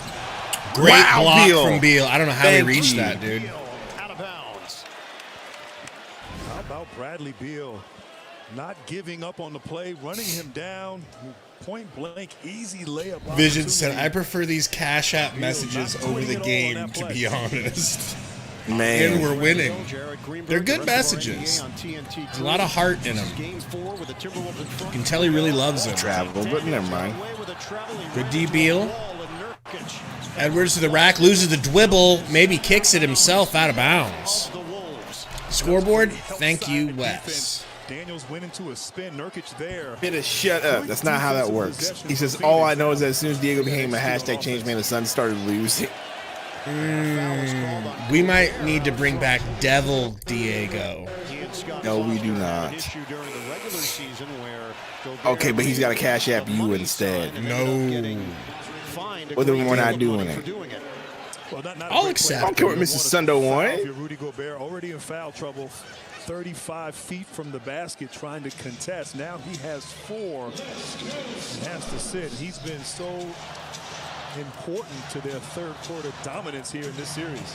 So Naz Reid is in, playing with 3 fouls. We got Gobert in foul trouble. Look to the rack. Nice little hang and finish off the backboard. I like that. What a cut right there. Just a tremendous burst, moving without the basketball, making that easy bank shot. 21 now for Devin Booker. Durant's got 20. Phoenix leads by 5. Towns. Sky hook. Wow. Wow. That was good defense. Just better offense. Yeah, Michael, it's crazy. We'll see how long it lasts. Durant for 3. Drills it. My God. I'll tell you, if you're Minnesota, I keep milking that. Go to Karl Anthony Towns. Has been effective in his one-on-one isolation on Durant. Phoenix now has its largest lead. Edwards over to Nas. To the rack. Scoop layup off the backboard. No good. The Cat chases down the rebounds. Gives it to Ant for 3 in the corner, and it's good. That's rough. He gets the offensive rebound and finds Anthony in that corner 3. Gotta block out if you're Phoenix. Just over 2 minutes gone by in this third quarter. Durant swing. Durant corner 3. No good. Nurk with the board. Over to Beal. Pump fake. Kicks it to Book. McDaniels guarding him. You got 8 seconds to quit holding the ball. Booker drives in on McDaniels. Oh my God, McDaniels is so good on defense. It's disgusting. Beal has to throw up a fucking prayer. And a long rebound. Here we go. Shovels it for Edwards. He steps No, no. Stone cold. Anthony Edwards with a downtown hit. And you don't want him to wake up more than capable. You gotta stay connected to Edwards. The leanest burger in the world. Coming our way. Could be the meanest burger in the world if you cook it that way. Good hand still. About 12 years too late. Type shit. I think I saw one Grant Hill jersey in the crowd. I think. Is that a backhanded compliment? Beal Somebody remember. to Book. Back to Beal. Might have been Alvin Adams. You never know. Oh, good point. Beal missed it from 3-point territory. Towns tracks it down. And Minnesota can take the lead. Baby Beal cannot hit. We're tied at 66. Jeez. Nurk got crushed by Cat running by, or at least he tried to sell a foul or something. Ant into the corner to McDaniels, who power bomb dunks over Durant. With the smash. It's a good timeout from Frank. It's a really good timeout. 12-5. Just a beautiful pass and delivery. What a dunk for McDaniels. McDaniels has done that. And Minnesota starting to get it going with their offense here early. I think we triple team Ant and just leave the corner wide open.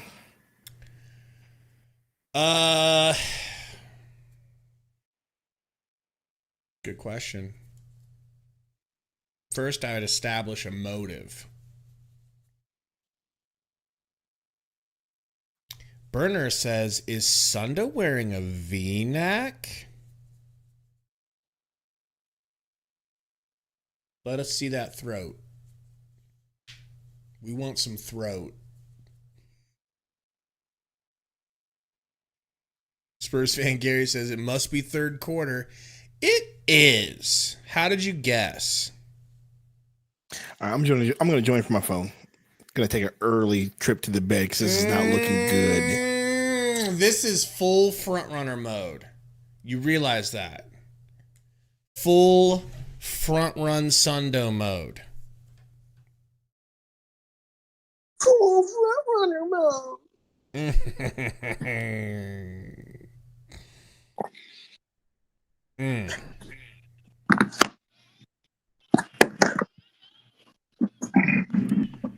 Gary or Romp, whenever Sundo hits the snooze button, hop in. I'm never hitting the snooze button. As a matter of fact, I'm falling asleep on screen. Either show, one of not you, those White still. Devil shows. Not those White Devil shows. It's my show. It's my turn. I'll make sure to keep your camera up above theirs. Okay? It's my turn. Ooh. You lost the game. Ramp in the house. I'm in bed too. Get this White Devil out of my show. That's the thing about White Devils. Too. They're always there when you don't want them. In bed. It's my turn. That's like my favorite meme now of the Shin and Sharp and Skip bed. It's my turn. Can I get a VIP, please? I don't know who would do that, Romp. I really need a VIP. Can you hit me with a VIP? Yeah. Give me a second here. What are you doing, Sundo? What am I doing? Sounds like we're in your clothes dryer. I mean, that's where I'm right next to my dryer. Burner says Sundo and Romp in my bed. My fantasy's coming alive.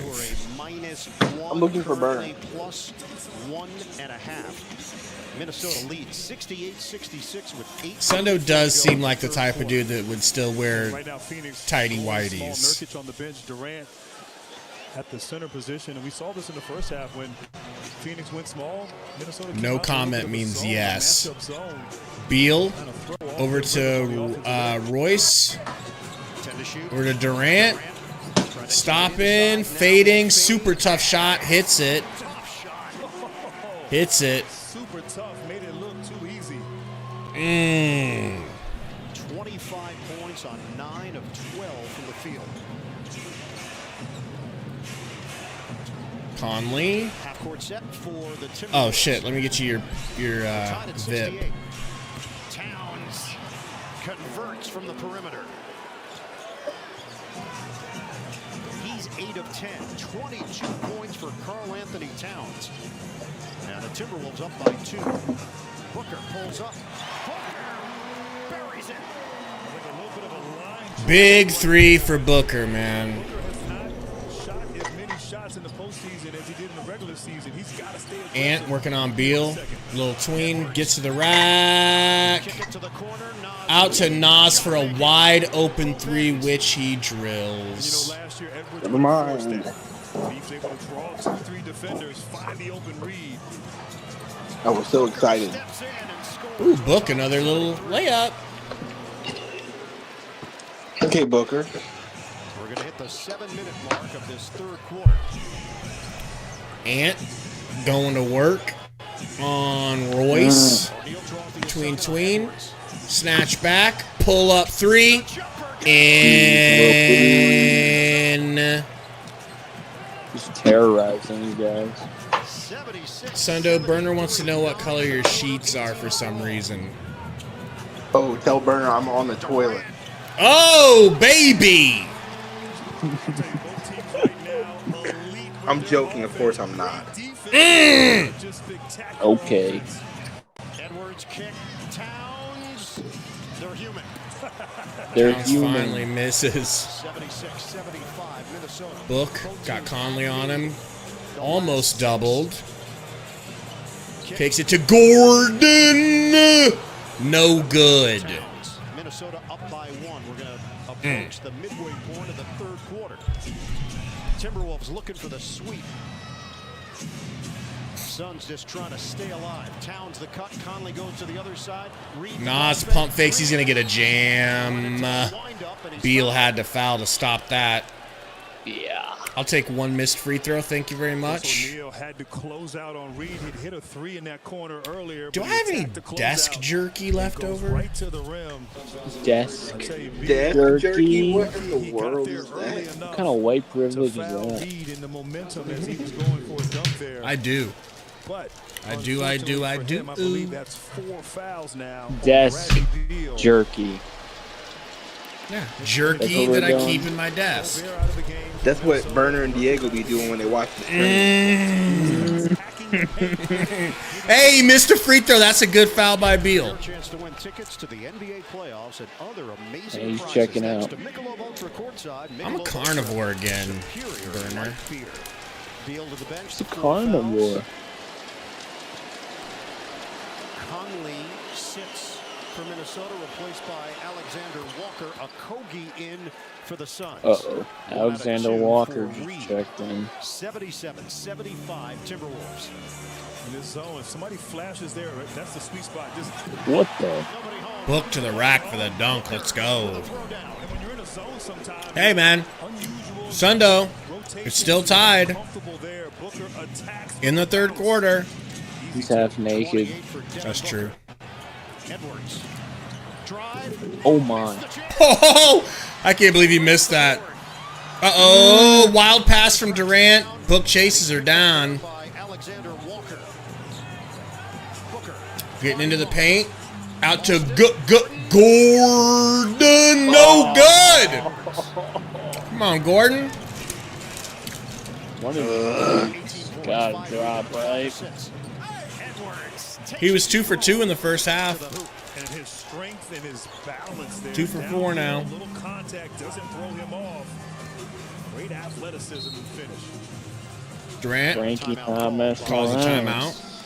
Okay, Rob, so you like Kelsey Plum, and I know you got a new crush on your girl, Kate Clark. No, my girl is what's her name? She's on UConn. She just got drafted. Oh, what's her name? Paige. No. Nika, I think it was. Oh, yeah, I think you showed me.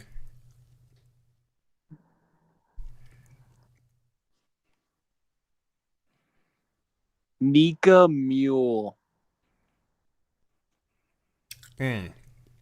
She is her. And she has an accent.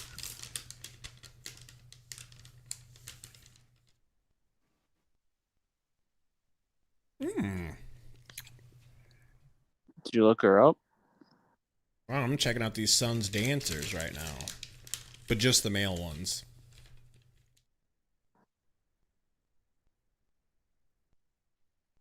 No, I did not look her up. Mm-hmm.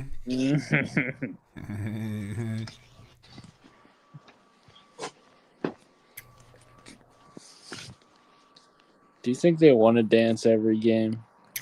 Oh, yeah. This is like Instagram likes on steroids. I've never liked cheerleading or dancers. It's like, who is this for? I guess the horn dogs, right? Diego. But other than that, who is this for? Gary. Okay. Frank Vogel. I mean, Barks, I'm sure their dads are more proud of than OnlyFans dads are, right? Like, they're not doing anything wrong. It's just... My question is, you think those two dudes are sleeping with any of them? Because the one looked, you know. He looked bi to you? No, the other two looked like they were straight. Hmm. You think there's some drama? You think there's drama within the Suns dance team? There's got to be drama. Would you watch a reality show on the Suns dance team? I don't think I would. I think you would. I don't know. I like this dude. This dude is Zesto's soulmate. Yeah. There's your boy, Sundo. Kyler Murray. Your boy. Sundo's favorite quarterback in the NFL. Boo.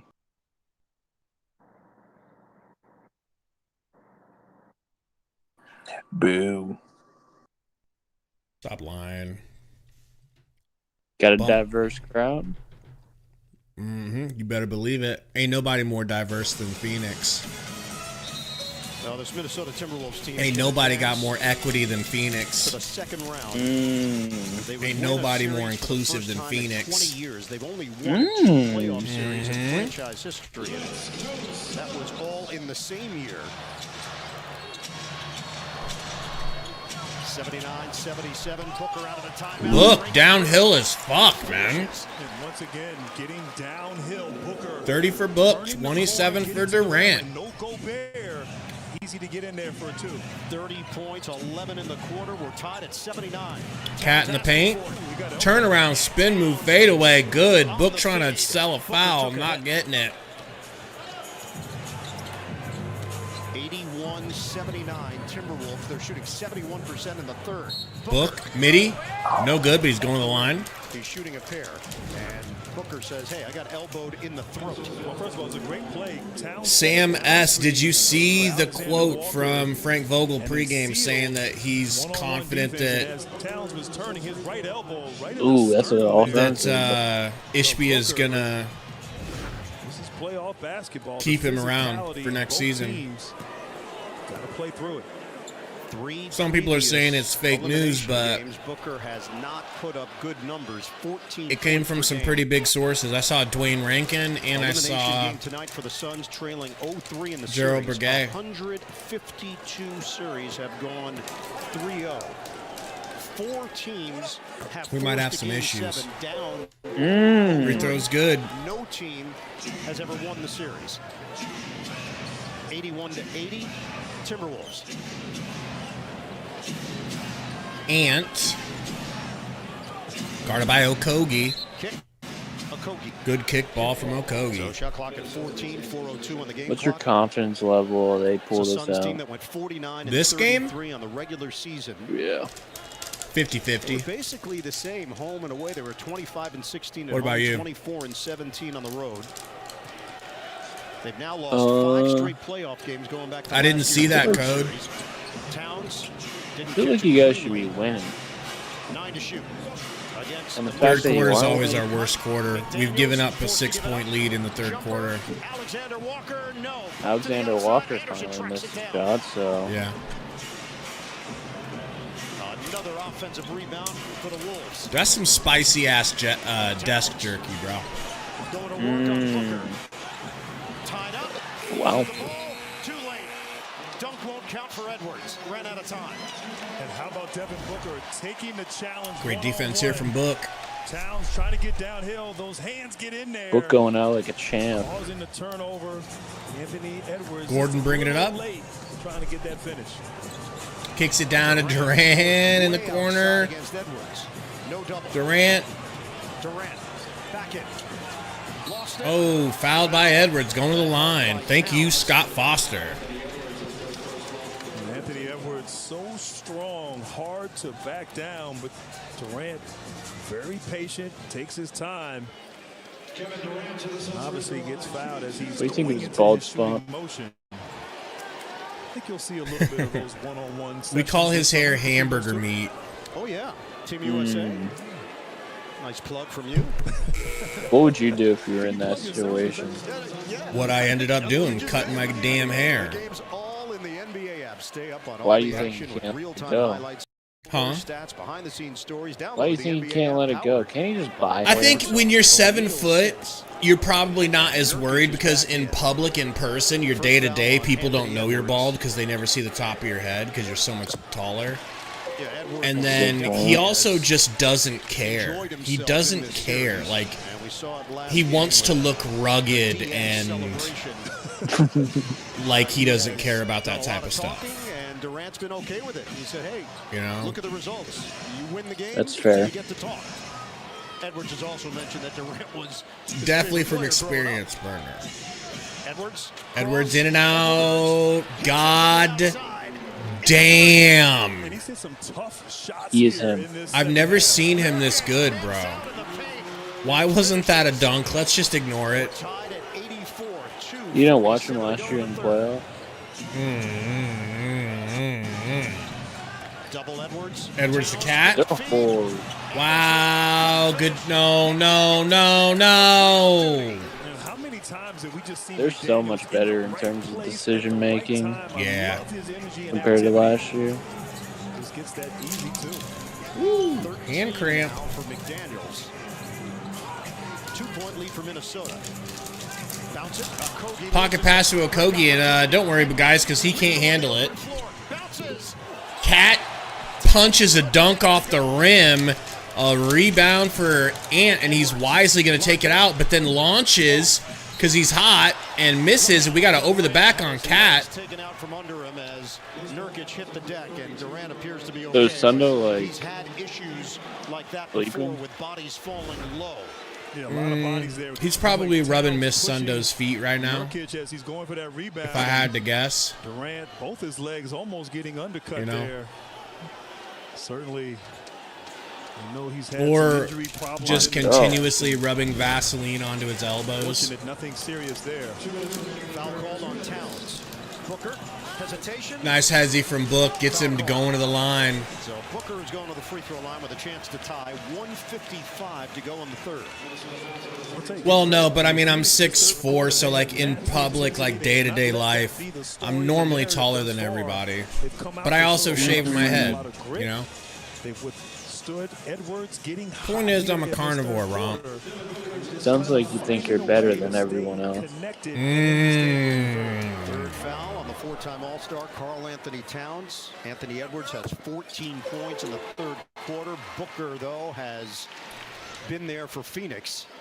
32 overall. 29 for Durant. Book hits both free throws.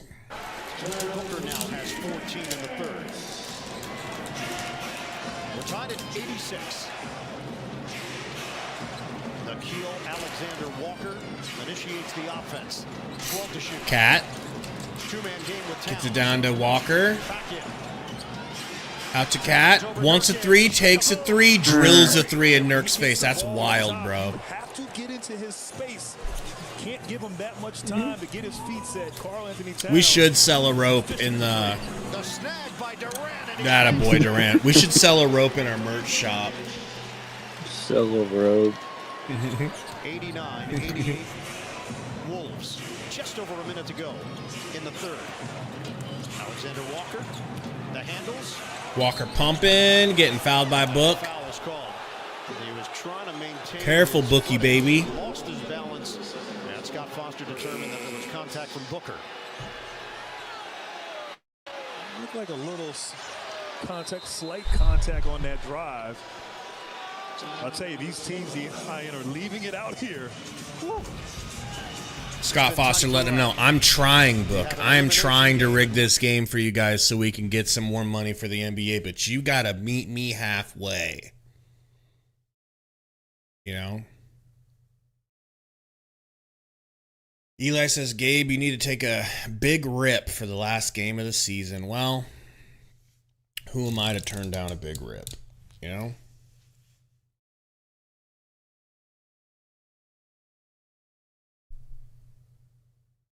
So what do you think of this crowd? You like that guy? I'm fading.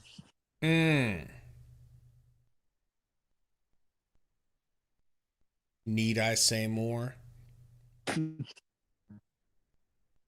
J11991 says Taco Bell secured. You know I could be the Joey Chestnut of Taco Bell competition.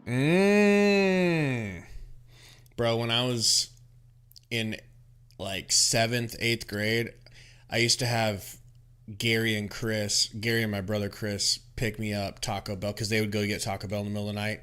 And soft shell tacos were like 65 cents. So they would bring me like 8 of them. I would cash all 8. Just meat and cheese, soft shell, nothing else. Games 1, 2, and 3 Not even tonight. lettuce? Not quite Nope. at that level. Still Why with not? 107 to go. They are a plus 6. I hate They're lettuce. The number 1 team in the NBA in third quarter point differential this season. Edwards? I don't like the Supreme. Edwards gets it in for the I just like Anderson. the meat, cheese, and lettuce. Alexander Oh, Walker replaces I him like the there. Doritos Locos tacos The too. dribble drive, McDaniels I'll take a Sorry, soft. McDaniels, no good. Good rebound from Beal. Okogie. I got an 8-bit stream. Book tosses McDaniels. Time to take the lead. So that's number 3 on Jaden McDaniels. Hey, love movies? You're in luck because. And then the other thing I used to eat lots of them. Award-winning drama, all the time when I was that age, now that I think about it, is Wendy's triple cheeseburger combos with a Biggie fry and a Biggie Frosty. And I could smash it like I was still hungry afterwards. That's when I was going through growth spurts. And he's been battling defensively against bigger offensive players like. It's a big time in my life. Right now the Suns have 6 players. So you just say you're 6'4", but you're actually 6'4". 6'3", 6'4" with shoes. You know, walking around, I'm 6'4". In pub. Beal is 2 of 10. The reflection off your head gives you a couple inches. That's true. That's true. To the eye. Exactly. Gary, I guess I ate triple cheeseburgers everywhere. Burger King, too. Burger King was my go-to. You're always shaming. You're always shaming me for getting triple cheeseburgers at Five Guys. Well, that just doesn't even seem humanly possible to eat that You much. have Edwards pinned there by the baseline. You don't want to be. You know what I got at way Waybacks yesterday? Your help there. Just kind of pushed him out. So I got the grilled cheeseburger. Edwards back at the free throw line. That sounds Do you good. know that one? At Five Guys? No, Waybacks. Oh, no. I'll try that next time. Yeah, it's a grilled cheese bun, cheeseburger, lettuce. I get lettuce, tomato, and mayo, and onions. And then I got another double cheeseburger, and then a small fry. Just a double cheese on the side. Yep. That's crazy. Booker trying to sell a slap to the face. Gets a screen from Nurk, and now another screen from Nurk. Nope, waves it off. 5-second differential. McDaniels swarming him. Book. Driving right. Foul by McDaniels. Thank you, Scott Foster. I love you, Scott. Love you. making life difficult for Booker handling the basketball. Those 2 fouls. Haydot says, shut up, Romp. Go worry about your Philadelphia 76ers. You going to take that? Yeah, it's over for us, too. Booker is 13 of 14. Cody, I'm getting hungry, too. I'm literally going to eat like a 5-egg omelet after this. 11.1 on the clock. Take your carnivore. Yeah, it is carnivore. I can have eggs. Booker averaged 33.7 Shut the fuck up. Oh, my bad. per game. Over 7 assists coming into this game. He was averaging 20 points per game and 6 assists in the series. He's put up 36 tonight. And he may have to. Are you nervous right now? Fourth quarter. I mean, there's really no other primary ball handler. No. He is the Should I be? If you will, for this team. So our fate is sealed, bro. We're not getting out of this round. Durant's played 34 minutes. Booker's played 34 I mean, if you make it 3-1, minutes. 3-1's happened before. Yeah, but never down 3-0. That's not the spirit. No good for Ant at the end of the third quarter. So the Suns escaped the third quarter without a complete meltdown like normal. They only surrendered 3 points of the lead, and they're still up 2. That's different than any of the other games.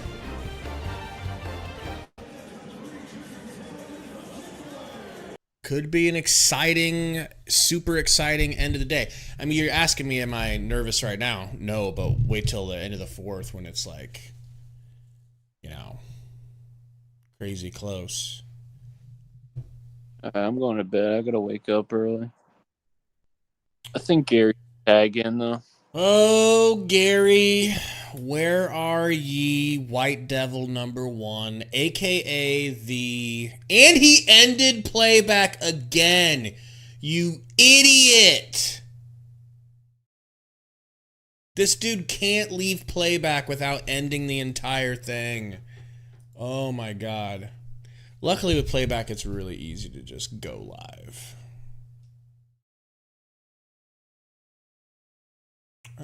Probably need to pull the game up first, though. That will be Romp's last time ever on the channel, because he cannot leave without turning the entire goddamn thing off. The live TV. Uh-oh, Sports Fury Raid. Thank you, guys. Hey, this is very kind in our hour of need. Thank you. Sports Fury in the house. Come on. Add. Not stream menu, just work. God damn you, Romp, you dumb SOB. What a fucking bozo. Just work. There we go. There we go. Set up stage. Good thing it's on timeout. Thank you, TSF Raid. Appreciate you guys. Thank you, TSF. A little distracted because I've got a cuck of a friend. Output. There we go. Preview stage. There we go. Thank you, Firecracker. What's up, Tommy?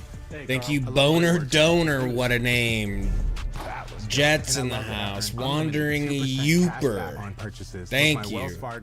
Ryan. Appreciate you guys. Here in Phoenix, Devin Booker has been decisive and dynamic. Coming through in our time of need. Our greatest time of need. Downhill, knocking down threes, and of course, drawing fouls. All right, welcome back. Coach Vogel, what have you seen? Welcome back, everybody, on playback. Sorry about we're doing a lot of Cuckboy switching Romp. and trying to break the rhythm of their offense. It's worked some. Guys are really battling on the boards. Obviously, when you go small, you got to make sure you're taking care of the boards. Our guys are doing a great job of that. 12 minutes to go. What are you doing? What's going to be your message to keep your seasons alive? Yeah, we got to handle the pressure. We got to keep thinking extra pass. Playback is back up. We need to play with pace. And we got to make sure Edwards doesn't What up, Ardrius, Farrell, Lore. Another bucket here, finally one from Beal. What up, Charlene?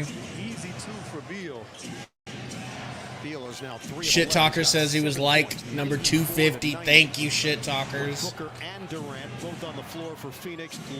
Conley over to Nas, driving, and that's a little too easy. A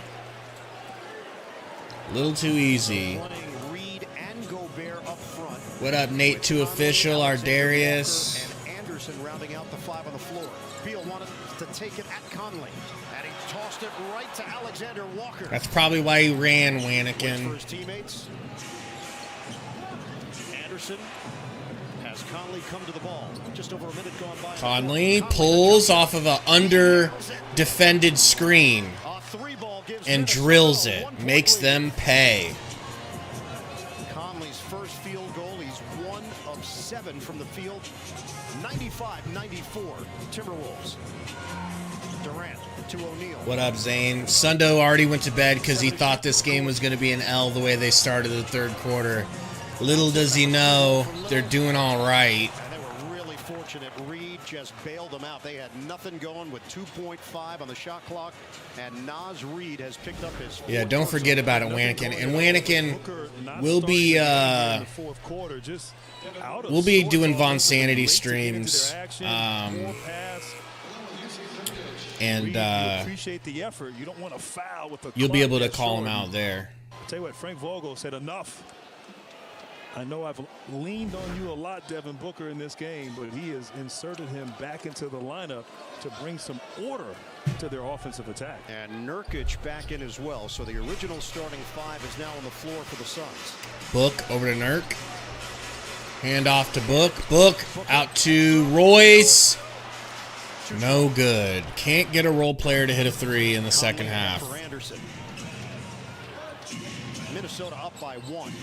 Grayson would have been so nice in this series. Anderson alley-oop to Gobert. No good. Good defense. Blocked by Nurk. Going hands straight up. Book to the rack. Finger roll. Left hand. Consistent scoring from Booker. Very helpful and refreshing. A 39 for Book. Foul on Nurkic. It's indicating that Gobert is flopping.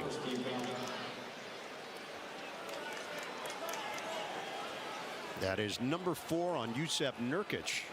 9:51 mark of the fourth. Toss it in for Conley. Conley circles, and he got devoured by Nurkic.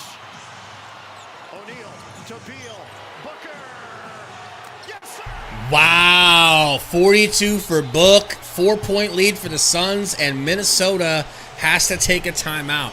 I'm not going to lie, man. This isn't how I expected this to go, but I'm not going to get ahead of myself. I'm not going to overdose on copium right now because there's a lot of time left in this fourth quarter. But it is really nice to see Booker playing like he's got a set of balls, playing like the old Book, playing like Be Legendary Book, you know. I was having a long conversation with Gary about it last night, and I'm like, it really just is coming across as if he can't be that guy consistently without Chris Paul, you know. But hey, I'll take getting it every once in a while, but like 1 out of 4 games ain't going to be enough. But it is nice to see it still there, you know, make you feel a little bit better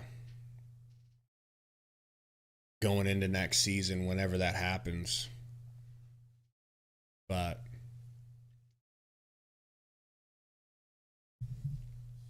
yeah, pretty long one, Burner. You know?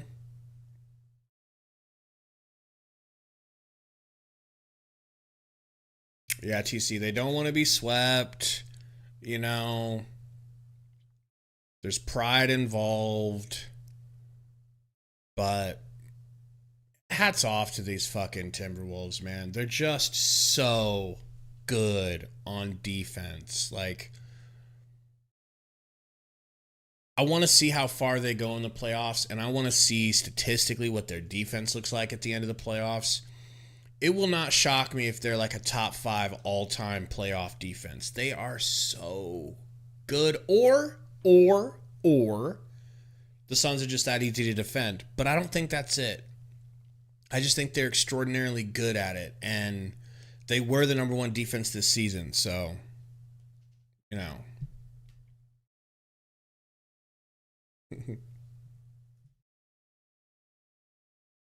Yeah, John, I mean, I definitely saw, when I saw Scott Foster, I'm thinking he's here to help this series go longer. I only wish he could be there for a next game if we get one.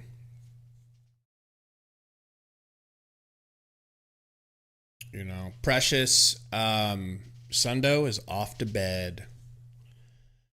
Off to bed. Because he's got to work bright and early tomorrow morning. Ruben says Frank's still fired. I don't know, man. That quote was insane, that he's confident that Ishbia is going to keep him around next season. You know? I don't know what to tell you. Here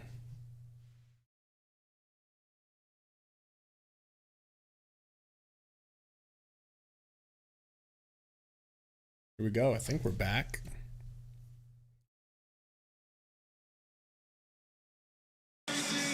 Fourth quarter action here in Phoenix. The Suns now lead at 99-95. Yeah, the defense has been stellar the last few possessions. Nurkic walling up, not fouling, forcing that turnover, and then getting out in transition. Booker attacking before Gobert can get back, and then another deflection turns into a steal, finding Booker for that open three. Says Gabe, they only say that to not create negativity. He is gone. He said it though. He said, I'm sure Ishbia is going to keep me around. Why would he say that unless Ishbia gave him some sort of inclination to believe that? You know, Book just bumped Rudy and made him drop a pass out of bounds. Suns ball. Karl Anthony Towns getting ready to Gordon. check in. That's the 10th turnover. Hand off to Beal. Edwards on the floor. Screen from Nurk. Back to Book. Book whips it to Durant. Durant chased by Conley. The pull-up is no good. Baseline. Ant bringing it up. He's trying to jog it off. Screen from Gobert.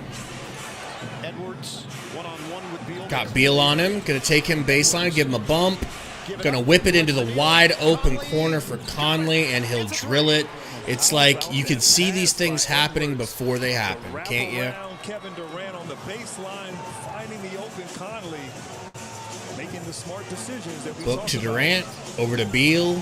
7 points for Mike Conley. 1-point game, 8:28 to go in regulation. Screen from Gordon. Durant driving, fouled. Reed going up for a rebound, landing on Edwards' foot there, and that is no fun. Look at this here, just great presence. All right, guys, I'm going to replace Booker's PEs.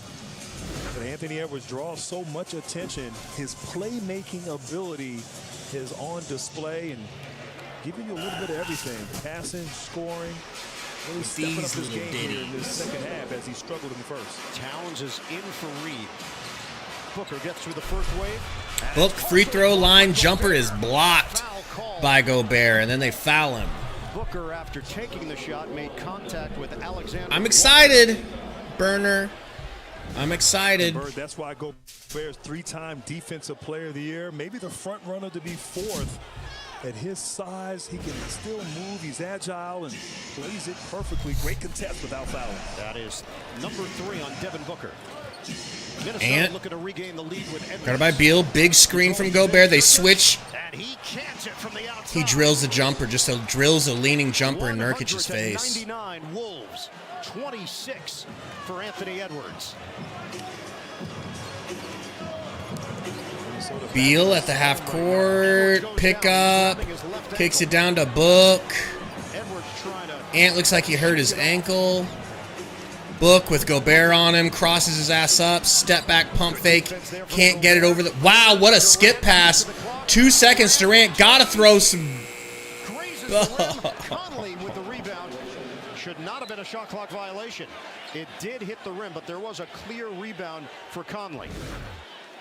And the concern right now is for Edwards. Well, Edwards right here just gets to his mid-range, money, automatic, fantastic three-level score. And then playing defense, trying to get over the screen. Looked like he might have landed. Oh, he rolled his ankle on the foot of Bradley Beal. And you see him grimacing, but he's still in the game. Minnesota has Ant screen from Gobert, downhill left, fades away, and a foul on Beal, folks. His 5th foul or 4th foul, I don't know. Are they calling it on Book? Phoenix called for another foul. Tough shot, tough angle, and it's going to be number 4 on Booker. Is that on Booker? They called it on Booker. I don't see how that's on Book. That's got to be a mistake. Right there. 7:21 to play. Minnesota up. Nothing easy here. Edwards over to Cap. Book guarding. Kicks it back to Ant. You got Gordon blitzing him at half court. They double him. Kick it to Walker. Pulls a tough contested 3. I'd rip my nutsack off if that went in, but don't worry, folks. Don't worry, folks. They got themselves an old-fashioned offensive rebound and an old-fashioned 3 the hard way. Going to the line. Oh, my God. What up, Jacob? Oh, yeah. I mean, I'm not nervous because, to me, the series is already done. It's just a matter of how many do you lose in, you know? Jeff F. says 16 offensive rebounds now. That's wild. That is wild. It is crazy to me he didn't play Drew Eubanks at all. I'm not upset about it. It's just interesting. It's just a crazy thing that you don't expect Frankie to ever do, you know? Might have been the desk jerky burner, you know, but I was starving. I was starving. And it did hit the spot.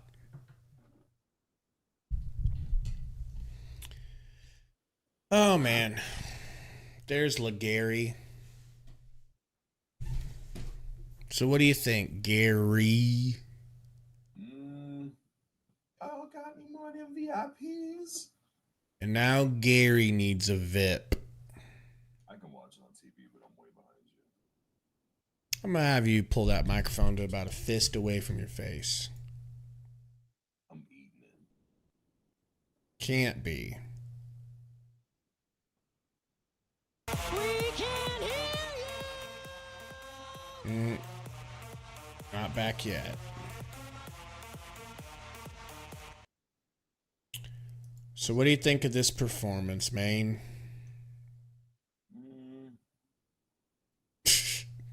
I don't know, man. I think Booker's looking better. KD, obviously Bill's struggling. They were struggling from the three-point line for the whole first half, which I think really helped you guys stay in it. But they're clearly trying to help the Suns win. Oh, yeah. I mean, that's what Foster was brought in for, dude. Yeah, that's true. Why the hell would Foster be here? Like, after misses, when guys are, like, hands up next to him, whatever, it's like... Yeah, dude, like, hands up, don't shoot. I get it. I get it.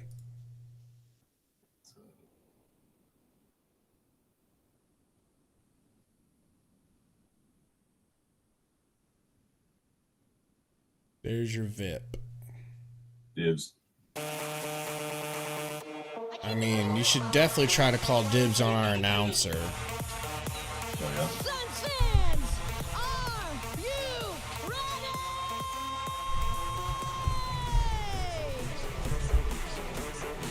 ready? God, this boosting up of the crowd is so... I mean, it's just ironic when you're down bad, you know? They do need to get loud, though. They do. They need to get loud. They need to help the Suns win, because you have to take one step at a time to win everything in front of you. It's just, you know.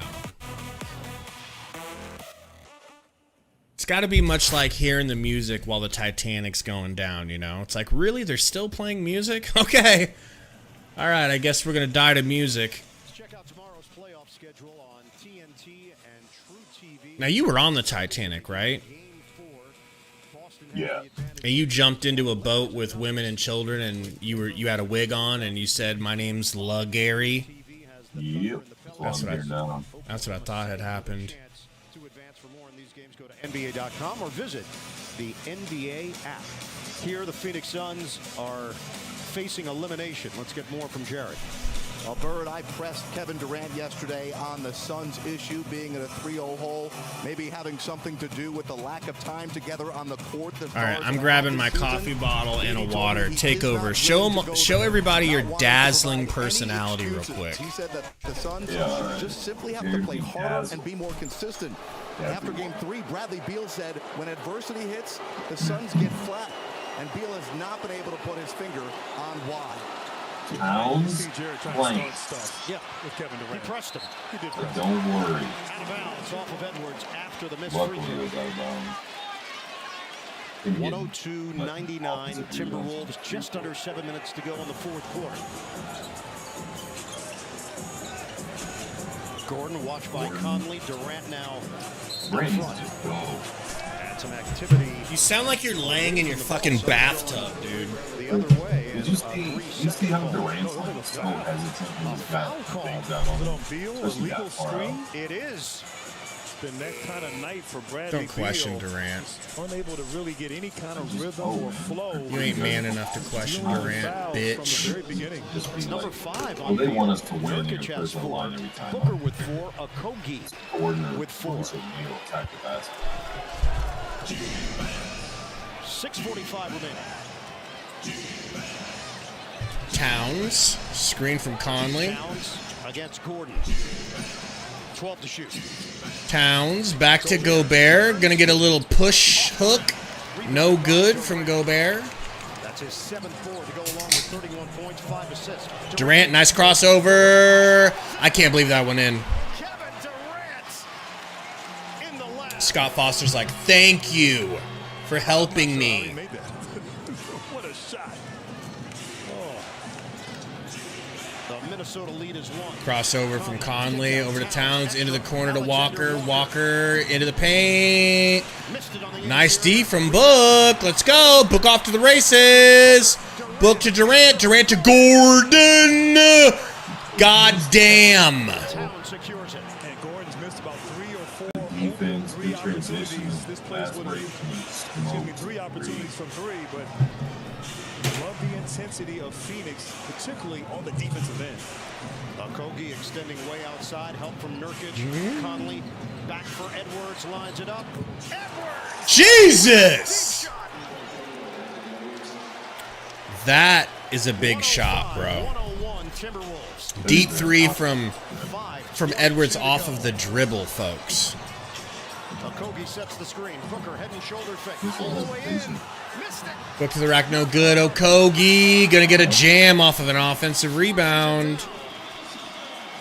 Remember when me and Sundo were saying they need to give Okogie a chance? That was crazy. That was crazy. And then remember when Frank waited until we were all but eliminated to give him the chance? Rings a bell.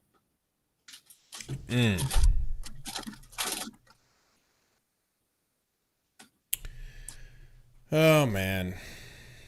You guys are crazy. Cordy, that's crazy. Just stop. Just stop it. What are you talking about? I don't even want to repeat it. I don't want to taste the words. Okay?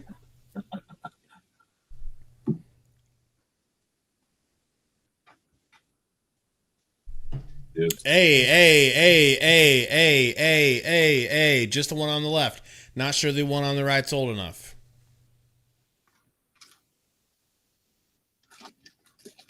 Code says it was as simple as bringing Beal off the bench. Yeah, and that's what I wanted. You guys know I put out a video with Gary. Gary giving a long-winded, old man's perspective, but it was good. Explaining how his Spurs won by putting one of the best players in the league on the bench and him carrying the bench and exposing the other team's bench. But no, we don't have a coach that's strong-willed enough to tell Beal, you're coming off the bench, not because you're not good enough to start, that's preposterous, but because it gives us an unbelievable advantage. Do you want to win? Do you trust me? Go to the bench. Play just as much minutes as you were before, but offset of the big three. Can we understand this? Conley. Back to Ant. Beal guarding.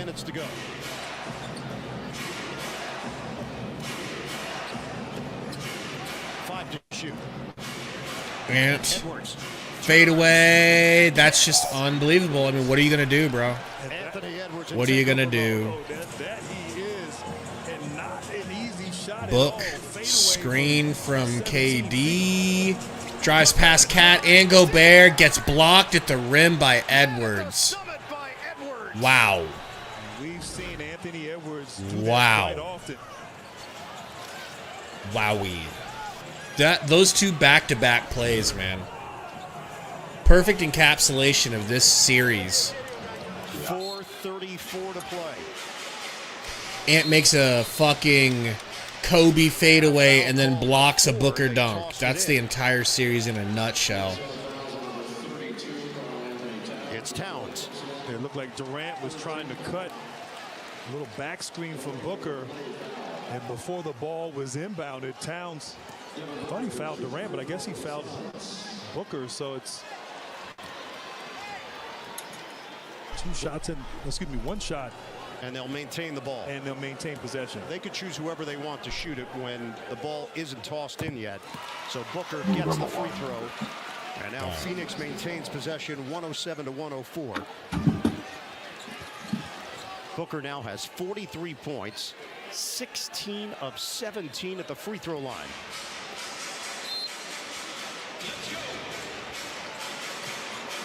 Beal gets it in.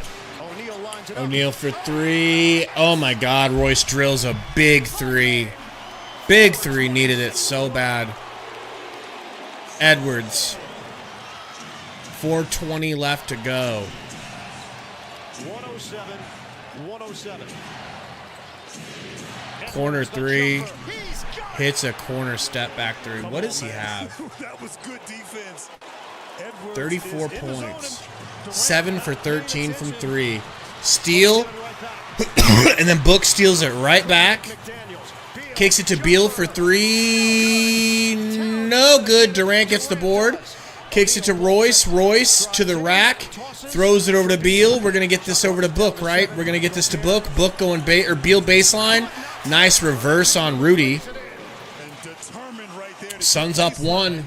Beal shielding the rim from Gobert on the shot block opportunity. 110, 109, 3.5. Ant. Kick it over to McDaniels for the open three in the corner, and he drills it. Wow, they feel unbeatable, Gary. Kind of like, wow, that's a good charge draw from O'Neal. Kind of like your Spurs felt going up against the Suns until they were allowed to throw Steve Nash into the scorers table, and then we got in trouble for it. That's how scared the Suns should be right now, you know?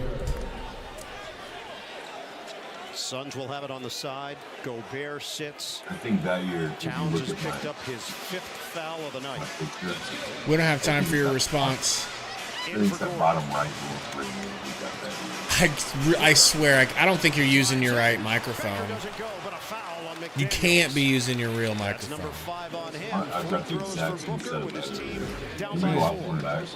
Yeah, try. Yeah, give it a old college Good try. defense initially, but he initiated the contact, gets down the paint, drawing the foul. And like you said, Booker has been at the line here all night. I'm impressed with his stamina, having the responsibility of initiating the offense, but also looking Book hits to be the first aggressive free and throw, score, bringing the Suns back and within doing it 3. against a pretty sensational defender in Jaden McDaniels.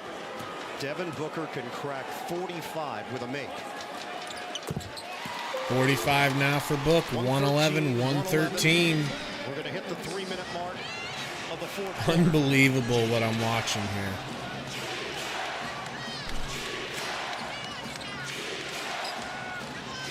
Conley, screen from Cat. Kicks it to McDaniels, back to Conley. He's going to take a step back 3. Air ball. Rebound Royce. Pushes it up to Book.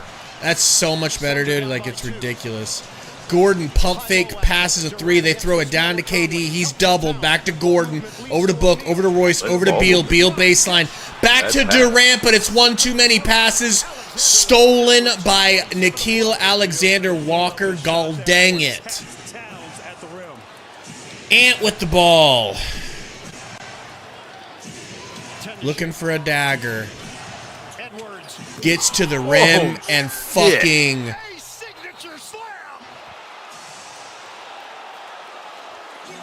Wow. What a way, dude. What a way. What an exclamation. He's at another level. That's how high he gets, man. And he got fouled, dude. And he got fouled. Okay, I thought he body bagged Durant. I feel better now. I didn't realize he didn't body bag. I didn't realize Durant. Yeah, moved Durant through. like went to the side. That feels better. You know. Man.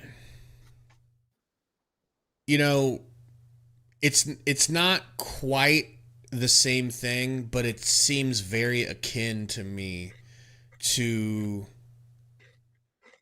Giannis going berserk mode on us in the finals and Luka going berserk mode on us in the second round.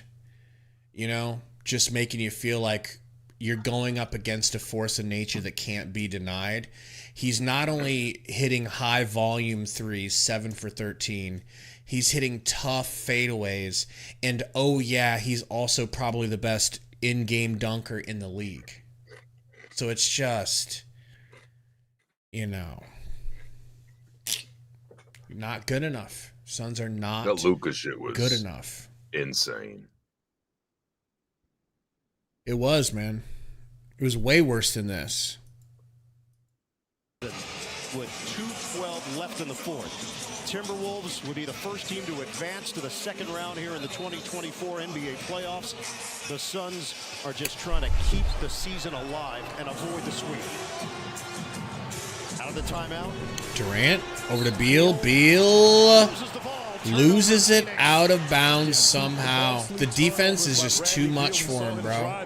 Out of bounds. Too much for him. Out of that timeout there, once again turning the ball over. That was stupid with 5 fouls. The quota. And Beal fouls out? And look, the end of a very frustrating night. Damn. Ant is hurt, bro. His ankle is hurt. Edwards had an ankle issue earlier. I think he changed his shoes too. What happened? Oh, he tweaked it. Damn, bro. Put a little weight on it, jog it off. That sucks. I mean, when you can jump in the air like Anthony Edwards can, there would be no indication that there's a physical issue. And he's heading to the free throw line with 1:56 on the clock. Ant gonna try to put some baby daggers in the Suns. 116, 111. I mean, struggled mightily in that first half. 2 of 8 from the field, only 8 points, but came out guns blazing here in the second half and has put this team on his back down the stretch. 2 out of 2 hits for Edwards. them both. 117-111. We are down to a minute 52 remaining. This is the largest lead of the Book. night for Minnesota, trying to close out the series. Crossover, trying to drive into the paint. That's a tough, strong-ass take. Stop flexing, Book. 47 points for Denver. Oh, my gosh. And a foul called Book fouls Conley out of bounds. Conley fucked up their coach. Uh-oh. Ran into him. Finch was in a bad spot. I don't know if I want to see this. I don't think I want to see it. I don't think I want to. Booker fouling Conley as he's trying to bring the ball up. Okay, that might have just been knee to knee. Right into Finch. First thing Finch said was, fuck. Okay, it didn't look too bad. I didn't see nothing snap. And he needs assistance. Oh, my goodness. I wouldn't say Book pushed him. He put hands up and, like, bumped him along the sidelines with body. Yeah. Finch is in a sitting position right now. And the team is surrounding him as the medical staff checks on head coach Chris Finch.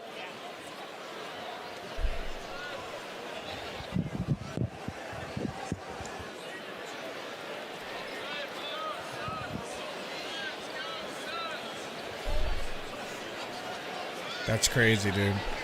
I don't know if I've ever seen that happen in basketball. Well, basketball. Football, you see it sometimes. You remember that with Whipple, though, where he had a coach with crutches? And... Yeah.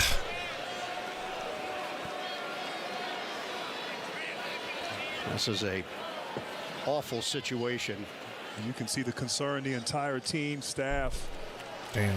Checking on Coach Chris Finch as he give him a win-one for the Gipper speech real quick. Right. The fans behind are applauding, but Finch needs assistance. He can't shoot his free throws now, or he can't come back in the game if he don't shoot his free throws. Year as the head coach, 54 years old. He's only 54. It looks like he's in his 60s. 70. And he took a shot right in front of the fans along that sideline as he had extended out, and Conley collided with him. Micah Nori will step in right now with 1:41 All right, he's left. gone. Let's go. And look, I mean, obviously we hope the best for Chris Finch in that situation. Yeah. So unfortunate, but right there, Phoenix didn't have to foul. Still 140 left. Now you're putting Conley on the free throw line.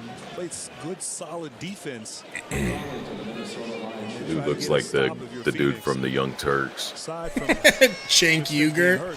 Yeah. Plays into Minnesota's hands. So Conley at the free throw line. Kind of does. Conley, outstanding free throw shooter, 91%, 82% in his career.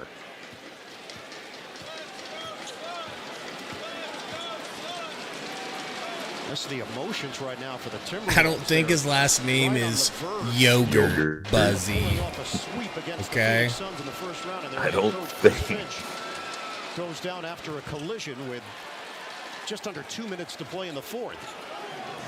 6-point lead for Minnesota. All right, down 6. Book driving left. Kicks it to Durant. Pass. Oh, my God. Bad pass. Bad pass, Durant. McDaniel's probably going to be wise here and slow it down. Kicks it out to Conley. Okogie smothering. Conley gets past him. Throws it. No. Good job, Okogie. And a foul drawn from Okogie. With 1:14 to play. And it looked like Conley was going to try to throw the alley-oop to Gobert. Okogie faked at him, stunned it, got back. An untimely turnover and a foul. So now Phoenix can shoot 2 free throws. And it gives them time to set up their defense and try to apply some pressure, maybe get some steals. Yeah, Diego, it needed to end. You know, it's like putting an animal out of its misery. Assuming these free throws are made. We're a dying animal. 74% on the season. As Okogie misses a free throw. On the first. Towns back in. You're ruthless, Code. You're ruthless. You know that? You got no type of loyalty to the snake. Floor can handle the ball, make good passes. Subbing him in for offensive purposes here against this pressure. Kogi, wow, no good on 2 free throws, and that's also a really good microcosm of this series. When you needed it most, couldn't hit. No one could deliver for you. Yeah. And it's out of bounds. Last touch by Kogi with 6 to shoot. 6 seconds left. Mike Conley right now telling everybody on the Timberwolves to be strong. Pastel says, why did this have to happen? Because the team was put together incomplete. Incomplete. You ever got an incomplete grade back in school where they're like, you didn't fail? Well, in this situation, we failed as well. But it's an incomplete. Your team doesn't have functioning parts. It's got parts. It's got rims. It's got 22-inch rims and another set of spare rims in the trunk just in case these ones get stolen. Does it have a steering wheel? To answer that, I would say no. We're like, let's get rid of a steering wheel and bring in another set of rims. And let's get 2 dope-ass stereo systems. Some decisions to make. I mean, you don't have a lot of flexibility with the large contracts. There's your guy. I just think you need the right boy Matt. Kid's crying. And if I'm going to be critical, this roster he's telling his daughter, don't worry. This year I'm going to get rid of all the centers and power forwards too. Really realistically having championship expectations. So got good pieces. You got some great pieces. You just need to fill in the rest. Owner Matt Ishbia officially got the team last season. Cat guarded by Gordon. 52 seconds on the game clock. Over to Alexander Walker. Over to Daniels. No good. The ball goes directly into Ant's fucking body, bro. Like, what are we doing? How's that possible? Oh my God. And tell me that's off of us.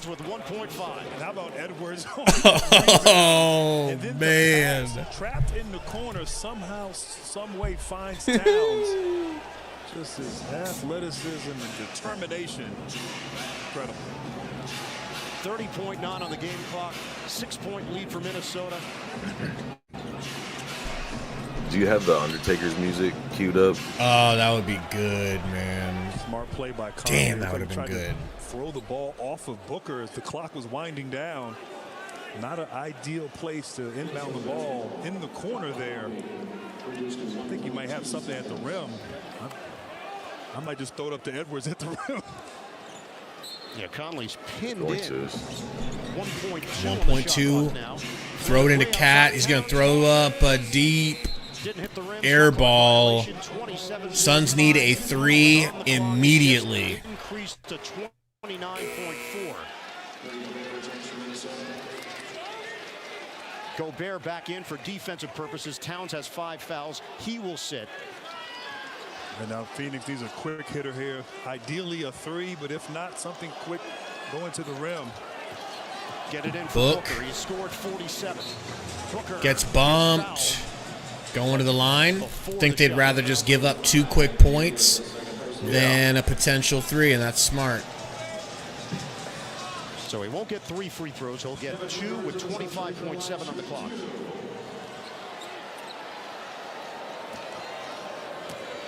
SB said we need Sarver back. 6-point game. Bro, if Beal is crying, it's because he actually cares. He's the main guy that cares the most on this team. He wants it because he's never been deep in the playoffs. And he had a terrible game, and he hates himself for it. You could tell. Because, yeah, he sucked. Totally sucked tonight. He got pushed around. Things didn't go his way. He couldn't get him going his way. He tried, but got fully exposed Timeout call by really good defenders. and Ant who's too much for him to handle, and yet you had to rely on, for some reason, Beal to guard Ant, and Ant was in incredible form. You know, we all know that Beal isn't like a top-tier defender by any stretch of the imagination, right?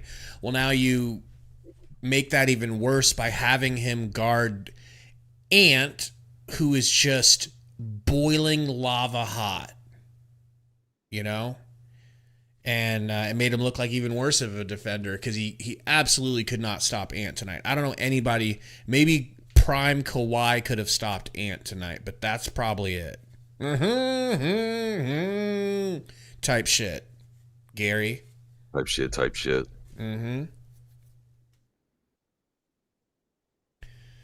But yeah, I don't know. Still like Beal. I still want him back. That's just me. I don't blame you guys if you change your mind. Don't want him. Baby Malo says someone has to go to get better. And that is the crux of it, bro. That is probably the crux of it. Timberwolves 119, the Suns 115, Minnesota with possession. Right now, if you're Minnesota, you got to be strong with the ball, meet your passes, and assume that the refs aren't going to call anything in this situation. And of course, a good hard trap, anticipate. You got two guys down the field. Down the court, and Anthony Edwards. Wow. Can you believe that? So, Gary, yeah, I'm not trying to gloat because how interesting would it be for me to gloat in this situation, right? But it's things like that where you think to yourself, if Frank's a defensive coach, don't you want him to have them more prepared out of the timeout for the most important play of the season? And yet they're in a position where they could actually give up a free dunk. Right, but also you don't have defenders. That's what I mean. Like, but can't you put them in a position where they get ran into at least? It's like you're over here, you're over here. Well, they wanted them in man so that they could try to steal the ball. Like you're really going for a steal there, so you've got somebody covering up everyone, and then if they do get it in, you can foul quickly. But it's like that looked like nobody understood who had Ant, the best player on the court. We just let him go, just let him take off. Right.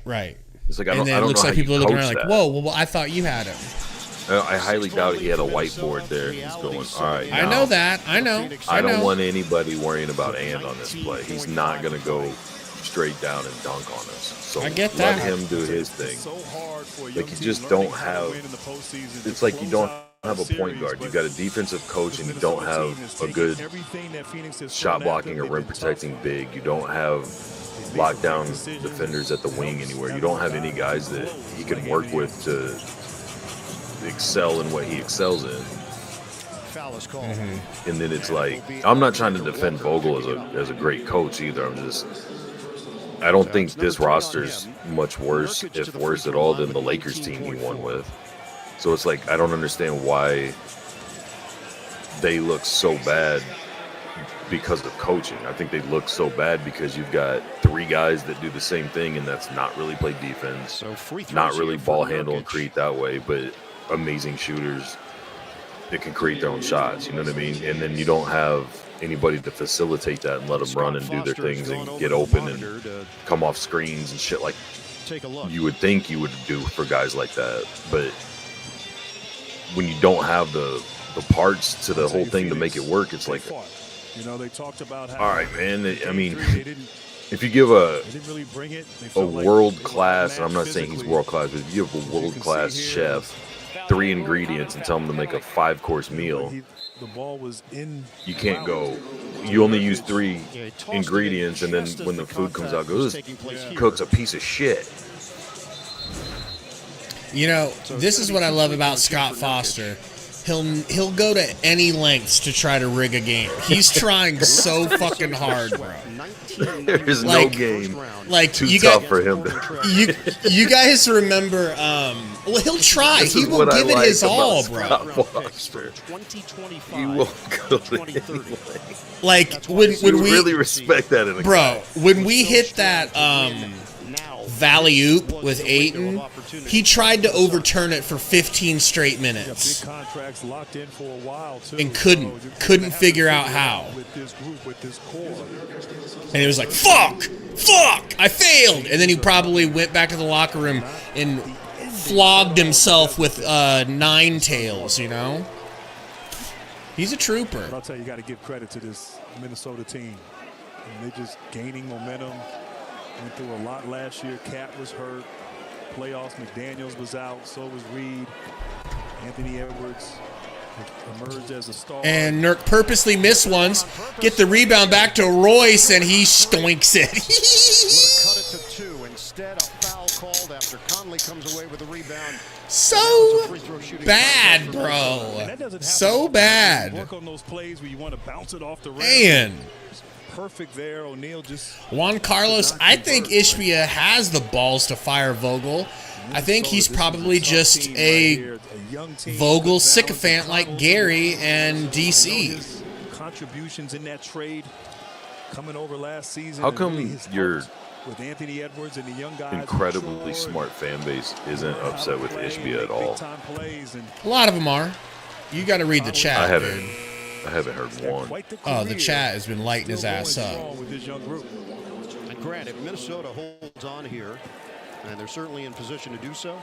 Think about the amount of time they're going to have off. Yeah, Code says, we are, Gary. What the fuck? I don't read these stupid ass chats. Oh, shit. Free throw for Conley, no good. And here comes the Suns' last possession of the season. Booker with it. Booker to the rack. Don't get hurt, Prince. Blocked by Edwards, and that says it all. Suns swept. Suns swept. Woo! Go Nuggets. Go Timberwolves Nuggets series. I can't wait for that series. Two teams that deserve to be there, I'll tell you what. 122. Well, 116. Hope you guys are ready, because now we get to fix it. Now we get to start talking about how to fix it, and now they get a chance to fix it, all right? Season is over. Coaches, your new GM, who your point guard's going to be, who your big's going to be. Let's start with some polls. Who you're going to trade. If you will. Well, you know what? They're going to have post-game, so I don't know if I'm going to be able to do this. Let me try to do some polls here, okay? I'd like to run a poll. I'd like to know if you guys feel like who needs to be removed from power, or like how many people, right? Do we need to do coach, GM? Obviously, you can't ask Ishbia to leave. He just bought the team. Right. He's not going to sell it, so that's not going to happen. But we're going to go one by one through all of the players, and I want to know who you guys want. Maybe I could do it. I'll do it as one. This will be good. Is it possible to not have to have a big reaction? What do you mean? Cuck. So you have a very unique situation with three incredibly talented scorers, but not the rest of the makings of a basketball team. Mm-hmm. Right? So to stand back from the situation and go, okay, these three were hurt off and on and hardly ever played during the regular season until down the stretch. They weren't really able to get much chemistry going with the way the team was. By the time they did and it was going into the playoffs, you realize they're in a lot of trouble without a point guard. They're not executing on defense, whether it's because of coaching or it's lack of defensive talent. You don't have good backups for as far as bigs, or he doesn't use them at least. Maybe can we go into the offseason and one, try to get and make everybody healthy by the time the season starts so that you've got a good run to work with. Pick up a point guard or two so that you can constantly have a point guard on the court. Get some rotation guys. If you've got a clean house, they did it twice. They did it last offseason, all new rotational guys.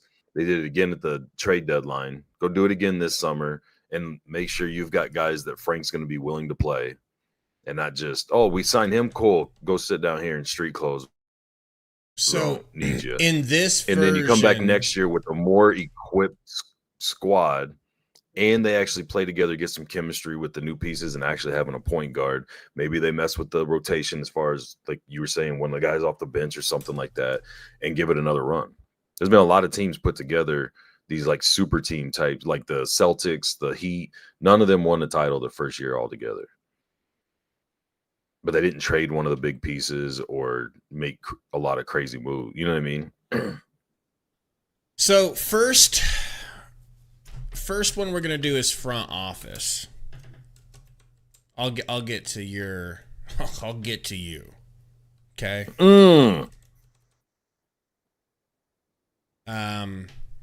In this scenario of yours, you keep Frank.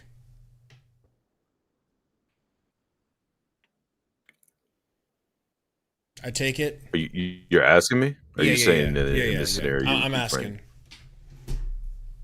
Yeah, I'm saying is it possible or is it absolutely insane to basically run it back with those main three, your GM, your coach, the whole deal, but you add the right pieces that you would need. One, to have a legit squad, but two, like guys that you think would be nice pieces to have or to add around it. I gotta have Frankie go. Okay, so then it's the answer is like. I mean, how about we do all the other stuff? Bare minimum. I don't like him. Yeah. But I'm saying you're saying he 100% has to go, and then you're fine with. I'm fine. GM, well, changing some pieces. Yeah, because unless you can get, I don't want to just not try. See, part of what you're saying almost goes with like not trying to get better. I know you don't mean to put it that way. Like, I'm not saying you're suggesting they don't try, but just running it back would almost imply that they're not trying. And if you could get Bob Myers, who built the Golden State dynasty, if you can get Adrian Griffin or a better coach, honest to God, and you were trying to convince me of this last night, not the coach, but the style, playing that fast offense where you try to score 140, I would rather have Mike D'Antoni so that we could have an OP offense. And maybe he could have that effect where he turns your point guard into a nightmare for everyone because his offense is built to make a, you know what I mean? He did it with James Harden. He did it with Steve Nash. He did it with Lynn Sanity. He did it with Kendall Marshall, you know? I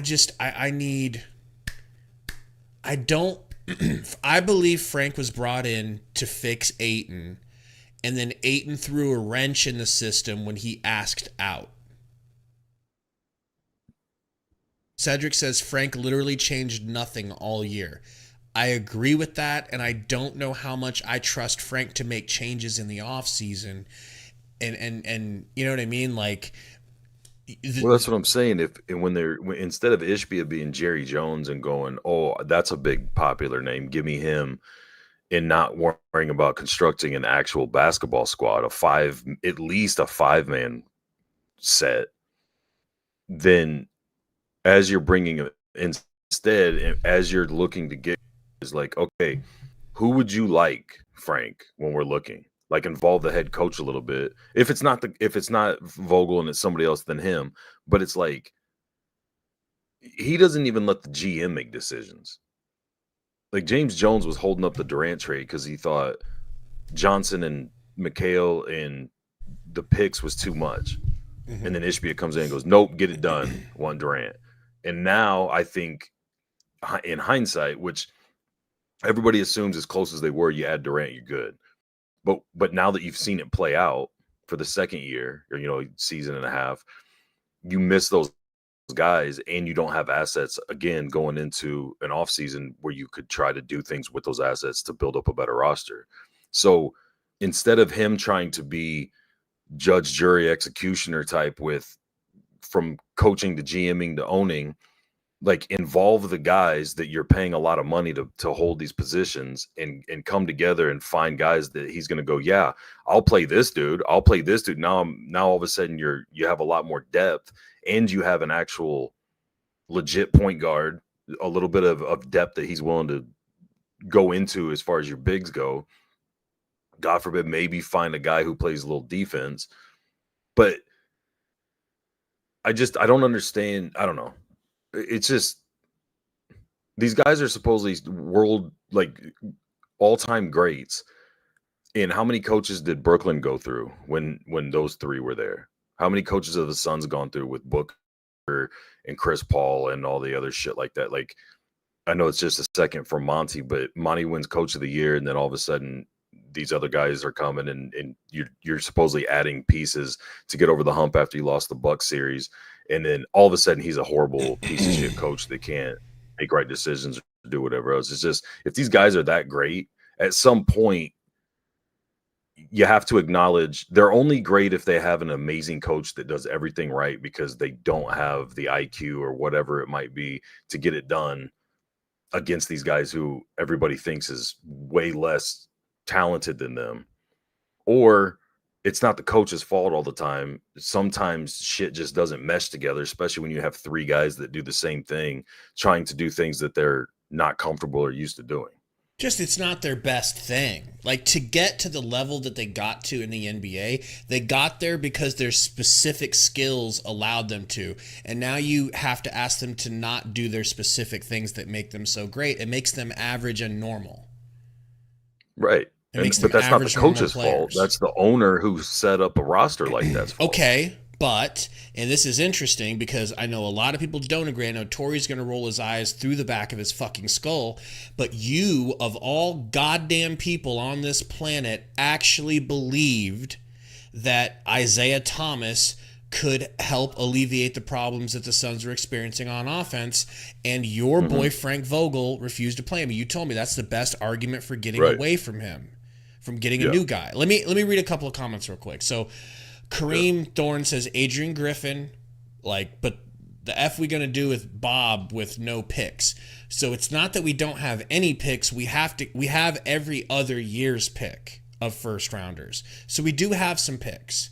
And I've never trusted James Jones drafting. A quick rundown of that is, yes, he delivered on Mikal Bridges and Cam Johnson, but he missed out on big names like Halliburton and just the complete inability, other than Chris Paul. He got us a little stopgap point guard, which was great, but he was never able to go in there and grab a good point guard for this team. He never values point guard position, and that was extremely evident today.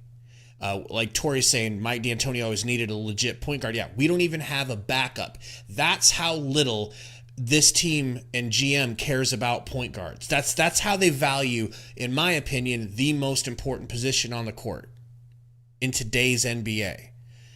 So you don't even have a backup. You don't have a starter. You don't have a third stringer because that's Saban Lee. So but I mean, James Jones went and got the point guard at the time. He's that move he made getting Chris Paul is the reason why he got us you a guys stopgap. were able to compete for a title. He got us a stopgap. He wasn't a stopgap. He was. He wasn't a stopgap. No, he wasn't, man. Chris Paul was a 2 and a half year. You're acting like last year Chris Paul is the Chris Paul you've always had. Like, he got old for sure. He was old when you got him. You knew you were going to have a few years with him. A stopgap is like what I thought you guys were doing with IT this year. So you had a guy you were paying all that money to. You restructured him. You re-signed him and extended him. So it's like that wasn't a stopgap. They had intentions on keeping him. You had Campaign, who did really well for you in a couple of those playoff runs, and you brought him back this year. And then I don't know whose call that was. I'm assuming Ishbia, since he made all the other calls, decided, no, he's got to go because we want Bol to sit on the bench. So it's like, I don't know, man. I don't think he didn't put this team together like this, what you guys have. And it's glaringly obvious how bad the setup is. Real quick, my boy, who was it? I think it was Chris Stew. Where's this at? He basically was asking me, why do I love Adrian Griffin so much? It's not that I love Adrian Griffin so much. It's just that he had Damian Lillard integrated well enough right away for Milwaukee to, without Drew Holiday, have the second seed. And I believe that he and Giannis did not get along, and that's why he had to go, because Giannis gets whatever Giannis wants. If Giannis wanted his niece to play on the team, guess what? She'd be out there wearing a Bucks jersey. So that's why I think a good coach is available. Another, not that it would equate to this, but another good coach becoming available for not a bad reason was, well, it was kind of a interesting reason, but Udoka not as big, but Ime Udoka, okay? Ime, we didn't pull the trigger. It was clearly a good coach who was done with that organization, and we could have stepped in and got Ime. But not us, right? Not this franchise. So I'm just trying to give options. I'm not trying to, I don't want to sit here and just complain and be like, this needs to change. This needs to change. And it's like, well, what do you do? It's like, oh, like I'm trying to give some actual options, but I would want a thorough coaching investigation done and check out everyone, but I'm giving you one good option here you could start that with. Another person on there is I would let Fizdale, I would find out how the players feel about Fizdale in case you need to have him step up. They'd be a lot tougher. With Fizdale? Yeah. I don't know enough about Fizdale. I didn't follow him at when he was with New York in Memphis, yeah. Or like, I just feel like you guys are kind of setting yourself up for letdown or disappointment again, because unless it's Ishbia just needs to get guys he trusts in those positions. Maybe he just doesn't trust those guys, and that's why, mainly Jones.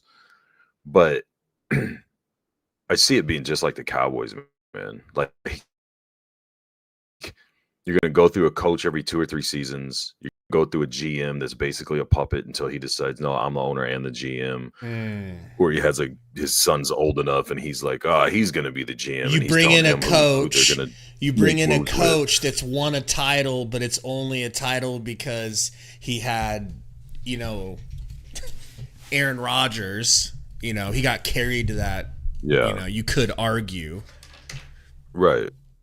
And the only reason Vogel has a title is because it was a bubble title with LeBron. Yeah, there's a lot of similarities there. This vote is not going your way, Gary. Not that it matters, but they think Vogel, Frank right? Vogel 56%. James Jones 18%. So they're blaming Matt Ishbia over James Jones. And that's 374 votes. So you'd go Frank, Matt, James? No, I would blame Ishbia first. Ishbia, Vogel, James. But like you said, you can't get rid of him. So either you hope that he finds guys that he trusts, both the coach and the BGMs, and then gets out of the way and lets them do their jobs, or just get used to every couple of years getting a new coach, because he's going to structure a team that's what I don't understand. Like, wasn't Monty coach of the year 2 years ago, 3 years? Yeah, the year before he got fired. And then he was, and then especially once the hand was forced for the Durant trade and you lost your youth and all your assets, he became a horrible coach and had to go. And then you bring in a guy who's won a title with a quasi super team before, and you add another piece and you get supposedly better rotational guys, and he's a horrible coach with no point guard. And now you want to get somebody else. So it's like, these aren't like first-time coaches jumping up from college or that were assistants on the Warriors or some dynasty type team that are getting jobs for the first time and they're not panning out. Like, you're getting, good supposedly coaches that are getting this insane talent level of a core for their team. And all of a sudden, when they get to this team that's so stacked with talent, they just become shit coaches. Like, who's the coach that's going to be the right fit for these guys that are supposedly so good that they should boat race teams and win multiple titles? Like I keep saying, man, not without a point guard, you're not going to do any of that. All the things that you have planned, exactly. like you can't start a car until you have the keys in your hands to start. Like, you can't, like, it's just so simple. I don't understand these guys with really good basketball IQ. Obviously, Frank Vogel's got a good basketball IQ, but Book, Durant, Beal, I'm sure their basketball IQ is through the roof compared to myself. But they really all looked each other in the faces and agreed that they didn't need a point guard on this team. I heard it over and over. We don't need a Vogel point guard. If he didn't think it, he didn't have the balls to say, good one, bring me a point guard. He didn't step up. Say that. He didn't. Okay, maybe he said it and Ishbia said, pipe down Baldy. That's possible. But it didn't happen. And nobody stepped up and said, hey, don't trade campaign for Bull Bull. Bull Bull will be nice, but Frank will not play him. He'll give him like 5 minutes in the entire playoffs. Was like, I don't know that you can confidently say that these conversations didn't take place, because James Jones clearly wasn't going to make the Durant trade with what the Nets wanted for him. Ishbia didn't give a shit what his GM thought and pushed a trade through because of who he wanted. You think he's going to listen to the coach on who to put on the roster or take off or trade or do whatever? Isn't that the chain of command? Doesn't the coach get that sort of respect? When you hire a coach, don't you hire him with the understanding of like, we're going to, you're in charge of a certain amount of things? I mean, some coaches have so much respect that they're given everything. Like, I think Thibodeau, for a while was GM as well. It's like, we want you as coach so bad. If we want you to come here, we're going to give you power. We're going to let you, we want you to be able to shop for your own groceries a little bit and, and then do the coaching as well. Do those same owners that you think are warm and fuzzy with all this shit with their coach and handing all this responsibility or say so over to their coaches, do they also override moves that their GM was already working, stopping, whatever? I wouldn't say override, but I would hope he wants it. I wouldn't say override, but I would certainly hope that these coaches get a healthy amount of respect when it comes to their opinion on what they want for their offense. But you're when just by talking about this and bringing it up and suggesting this is almost like you're acting like maybe Ishbia wouldn't override his guys in their positions. We already saw him do it. He overrode the GM's decision to not go ahead with the Durant trade based on what the Nets wanted. The second he gets the team, he goes, yeah, I don't give a shit. We're getting Durant. Make it happen. Like we saw it happen. So I think it's crazier to pretend, yeah, the coach, I'm going to listen to the coach on how to fill the roster out, but not the GM. That's a way harder for me. Yeah. Tori, if you're still in here, can you help me out here with some mod duties? Let's enforce some Tory rules. You know what I mean? Was he getting crazy? No, just hella spamming. No. I'm about to put Ruben in the dirt. You ready for this, Ruben? Oh shit. You ready for this, Ruby? Ricky Rubio? Did you take care of it? Thank you. My computer is like so laggy, it's like difficult to even on the fritz. So you and I had a long conversation about Booker last night, right? Yeah. Do you feel any different after he drops 49 tonight in an elimination game? Because it's a good look for him. No, I mean that's what he is, right? Not, he hasn't been that. I mean, in spots, it's just not the consistency, you know? And it's not, I don't think we ever questioned, or even when we were talking about everything, I definitely don't question his talent or his ability, especially from the scoring aspect. But with no point guard, you need a guy with better handles that's not going to have turnovers. You'd like to have, especially a max contract guy, you'd like for him to be more than just a scorer, especially when you have two other ones that are max guys to be scorers. You'd like one of the three to be able to rebound pretty aggressively, one of the three to be able to play defense pretty well, one of the three to be able to ball handle better than those three do. I mean, I don't know, man. I just don't feel like any of them are well-rounded enough to,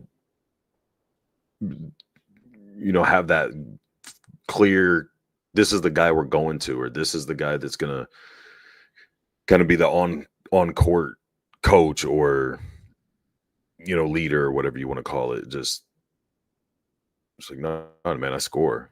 Like, that's it. Yeah, me too. Yeah, me too. Okay, well, we're getting out-rebounded. We can't match up with their defense. We can't run legit plays because we don't have a point guard. We don't have a tough kind of bruiser type guy that's going to match physicality with the other five that are being more physical. I don't know, man. There's just too many holes for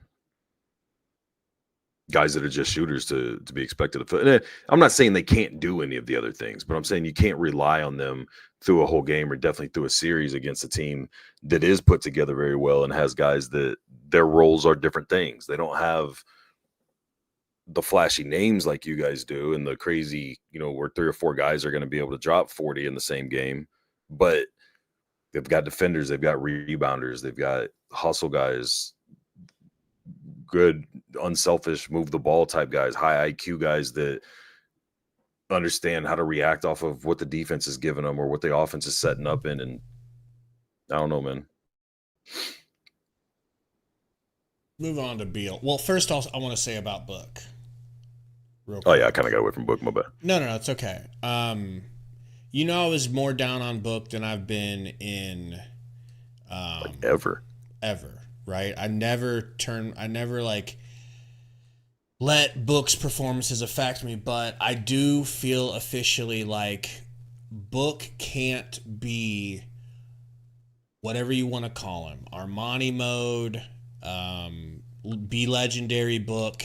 He can't be that guy unless he has a proper point guard running mate that can take those responsibilities off of him, unyoke him of those burdens so that he can flourish. So he can do it, but not consistently. That's what I saw this season. Sometimes he's be legendary, but a lot of times he's not, and there's no rhyme or reason to when it's going to happen. And with Chris Paul, he was consistently that locked-in killer, much more consistently. So I obviously don't want to trade Book. He's the youngest of the big three. He's the heart and soul of the franchise for the last however long, and I think he's got a good long future ahead of him in the NBA. But I feel like I understand what he needs, and I don't want to see him forced to play without a proper point guard. It started with Ricky Rubio. That was when he got his first taste of a real point guard, no Diddy, not a Tyler Ulis 5'2" buddy from college running point. He got an actual God's honest facilitating point guard, and it made him, it helped us to get to one game away from going to the playoffs for the first time in 7-8 years, right? So I don't want to see it again. And I don't want to see KD forced to play without a real point guard. I don't think there's any question you guys will get a point guard. I don't know, bro. Because when the okay. Couple of things. Number one, when it seemed pretty goddamn obvious that the Suns were going to be able to put Isaiah Thomas to use, that was not determined to be the truth. Okay? That never happened. It seemed like Thad Young was going to be a hand-in-glove fit. Frank wouldn't play him. And then every time they were asked this season, hey guys, so what do you guys think about a point guard? Like, how is that going to work? We don't need one. So like, are they all going to swallow the bitter reality that they're not good enough to play point guard collectively? And yes. I almost feel like Beal could have done it if they would have continued using him at point guard. But as soon as the playoffs started, Frank was like, that's it. We're going through Book and KD. And it's like, that's not going to work against the Timberwolves, man. They're just too good on defense, man. Yeah, Suns, I think he's got a torn patella.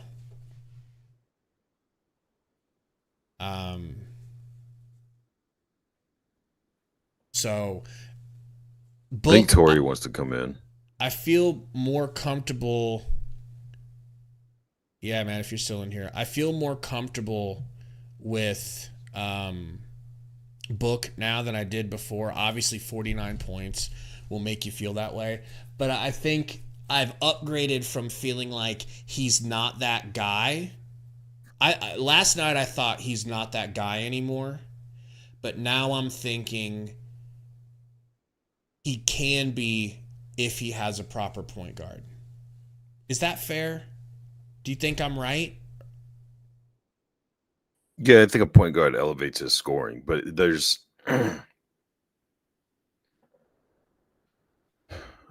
like guys like that, like your wing type guards or whatever, if they're just elite scorers, like I put Lillard in that class. Guys like Jimmy Butler, for example, or Kawhi Leonard, they don't score like those guys score, but they play defense. They've got high motors. They can play physical. They're strong. They'll outmuscle people for rebounds. They can defend multiple levels. They're different styles, but leaders of the team. There's no question who the leader of the team is when those guys are on and doing their thing. You've got three guys that are making that kind of money, but it's just because they score. They're not giving you any other kind of, and those other two guys I'm talking about have been on worse rosters and gone farther than these guys have. Durant had to go join an all-time great team to get his only ring. He went there with Westbrook and Harden, but I mean, in order to win a ring, he had to go hook up with a super team. And then that was the whole idea when he went to the Nets. There'll be another super team and then they'll win. Well, you kind of have the same thing. None of those three play defense. None of those guys rebound. There's a lot of iso ball because that's what they do is they score. So the ball disappears for the other guys around them. And then they had to break that team up. You're starting to see that with when these guys are like, well, I want to go play with my buddies over here and do this or that. And it's like, okay, but if guys aren't bringing elite things to the table at different that fit different each other. aspects of the game. Exactly. So that, like, to your point, Book can focus on scoring. Durant can score, but he's going to focus on locking somebody up because he's an amazing defender. And Beal has handles for days like Kyrie. So he's going to be the guy that brings the ball up. He can still score, but that's not going to be his primary focus. He's going to worry about getting these other guys involved and getting the ball moving. And Nurkic is an elite rim protector. So he's going to be shutting people down from getting. You don't have that. You've got 3 guys that all do the same thing and a bunch of just fill-in pieces. Yeah, it was a poorly constructed team, poorly constructed. Great, like LeBron said, we're top heavy as bleep, but I feel like bro, we were your chat, bro. God damn. What? Like, I'm giving a hypothetical scenario saying if they could do this, and they're like, Beal don't got handles for days. He doesn't dribble like Kyrie. I told That's you they exactly hate what I'm Beal. saying. They hate Beal. Jesus Christ, dude. They just don't. They hate him. It's just funny, man.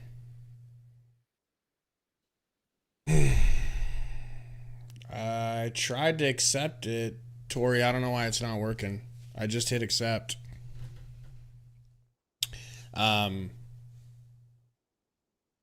honestly don't want to lose Beal. We got to talk about Beal because Beal had the ugliest game of probably his life because it mattered the most. And you and me were both talking about how we like Beal more than really anyone on this team.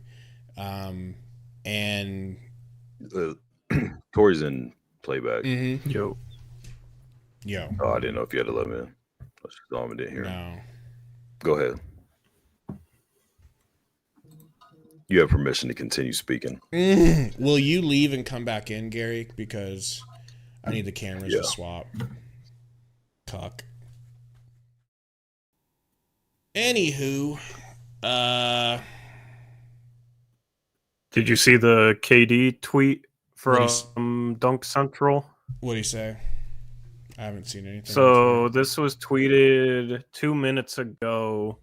And the tweet reads, Kevin Durant never felt comfortable with his role in Phoenix's offense alongside Devin Booker and Bradley Beal this season per Shams Charania. Those sources said Durant had persistent issues with the offense, feeling that he was being relegated to the corner far too often and not having the proper designs to play to his strengths as the offense was built around pick and rolls. If that's true, then I would expect Vogel to get fired. I'm sure he will. Yeah. I don't know, man. I mean, that sounds more like with Monty. With Monty kept him in the corner. Monty basically didn't evolve the offense. He just put KD in the corner McHale role. He goes, okay, we traded you guys for each other. You're going to run McHale sets. And that wasn't right.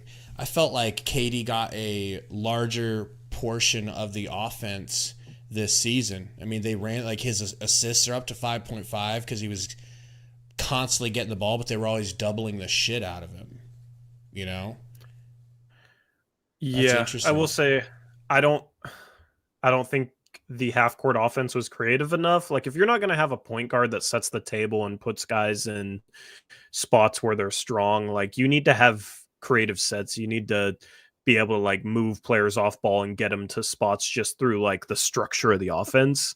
And I always felt like it was just a little too much pick and roll, a little too much isolation, and you don't have a point guard. So basically it's just give the ball to KD, give the ball to Booker, and they go one-on-one, either get a shot or collapse the defense and then, you know, kick out and swing or whatever.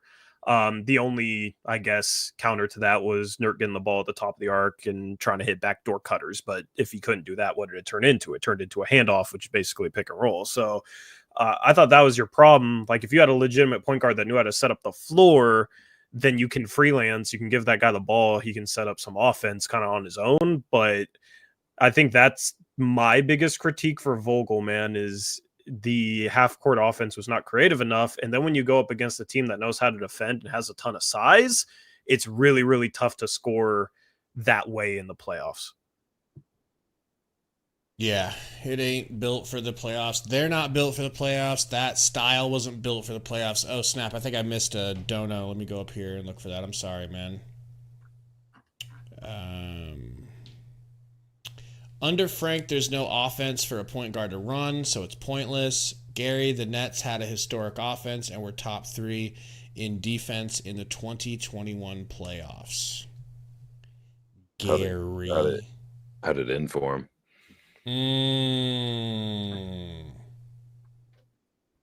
You think you got the balls to say that to my boy Savage?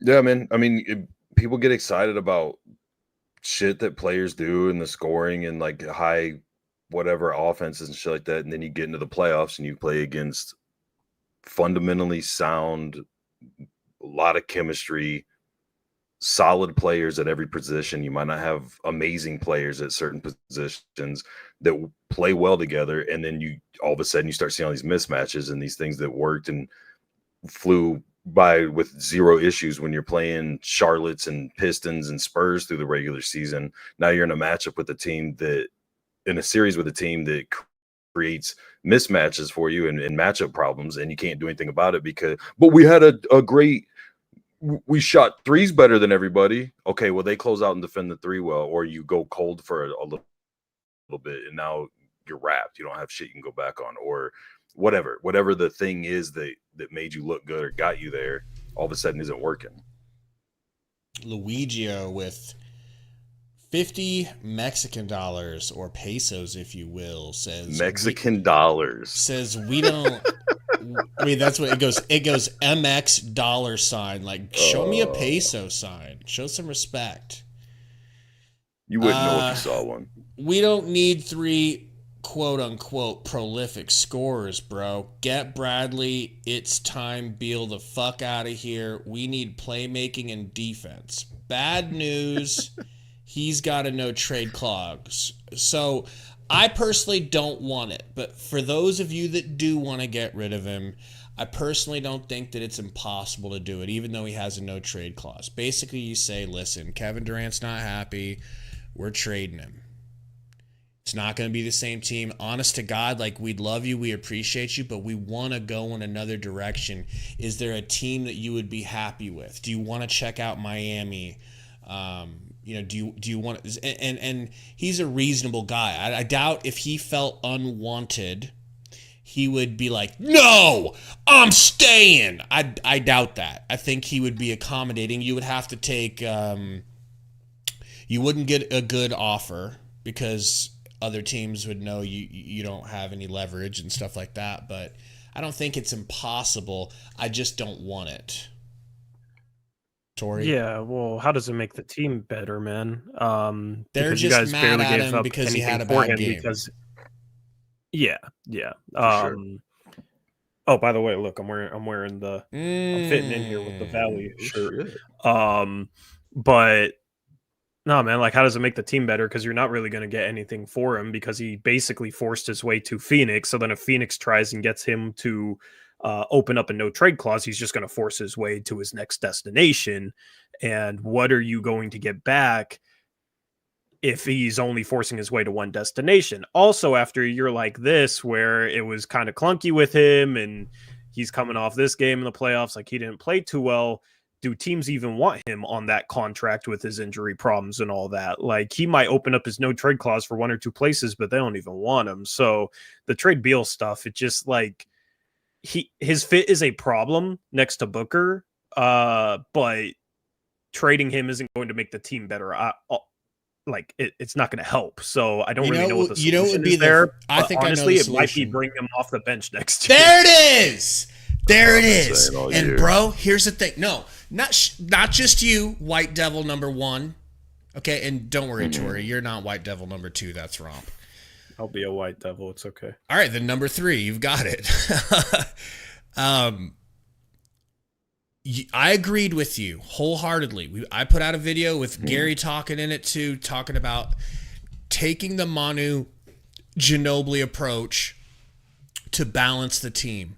Not because Beal isn't good enough, but most people that heard that thought You're just a hater. You don't think Beal's good enough. It's like they can't get their emotion out of the way and see what it does for your team. So here's what would scare me if I was another team.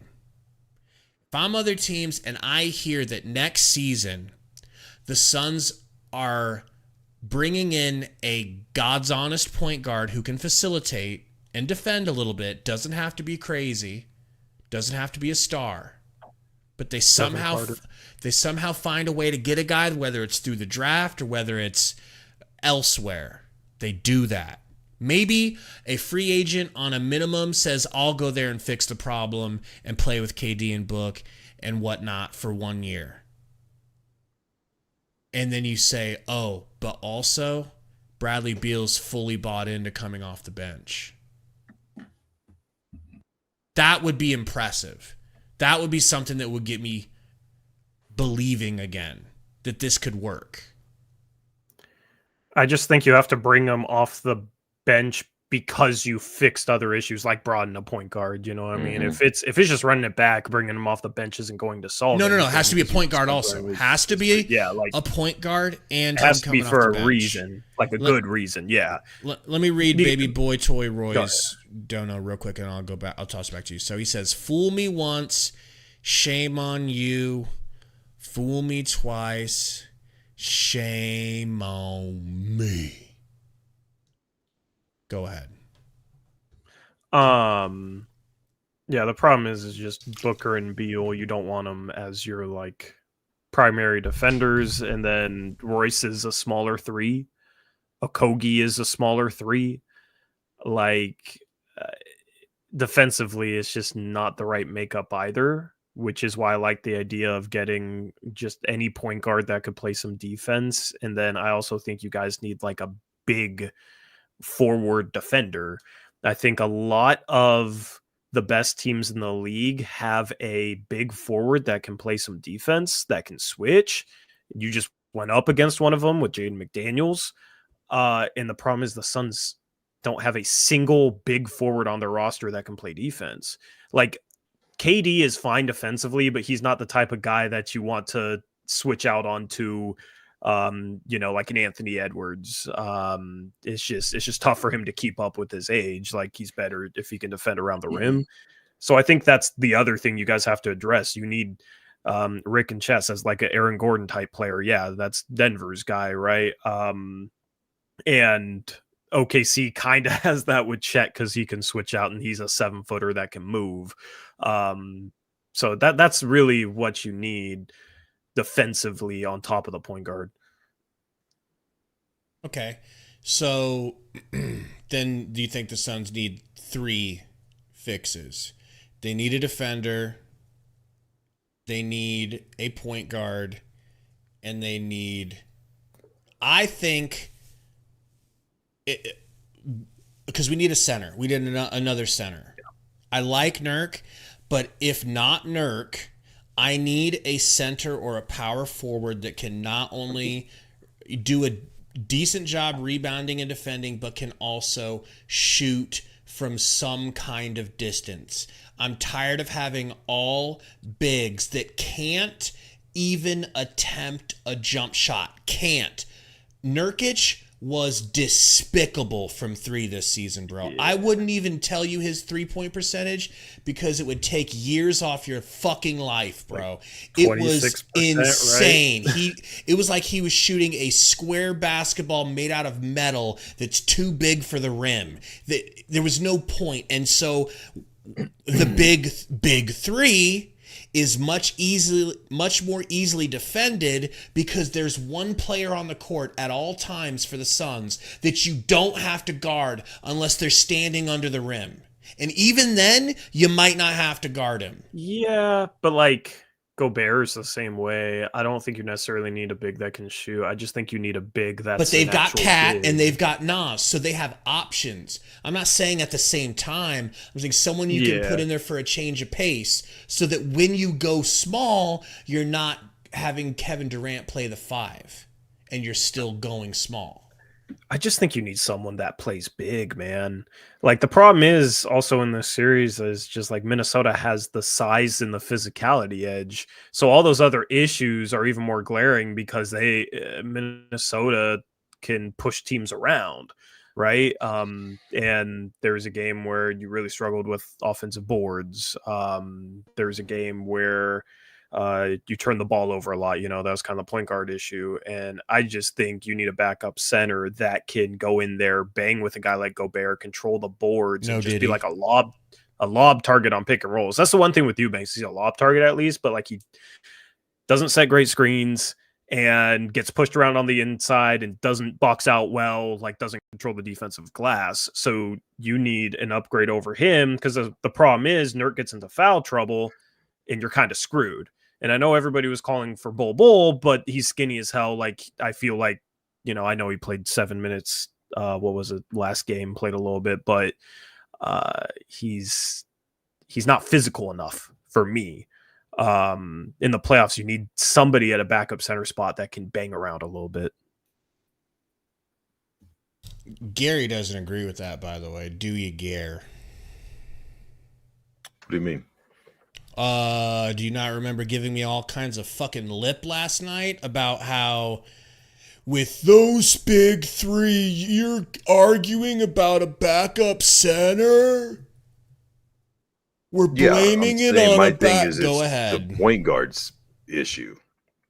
If you had a legit point guard, you didn't just get swept in the sky isn't falling and Bill needing to be traded and all this other shit everybody's talking about. So what, they lose in 6? They lose in 5 or 6?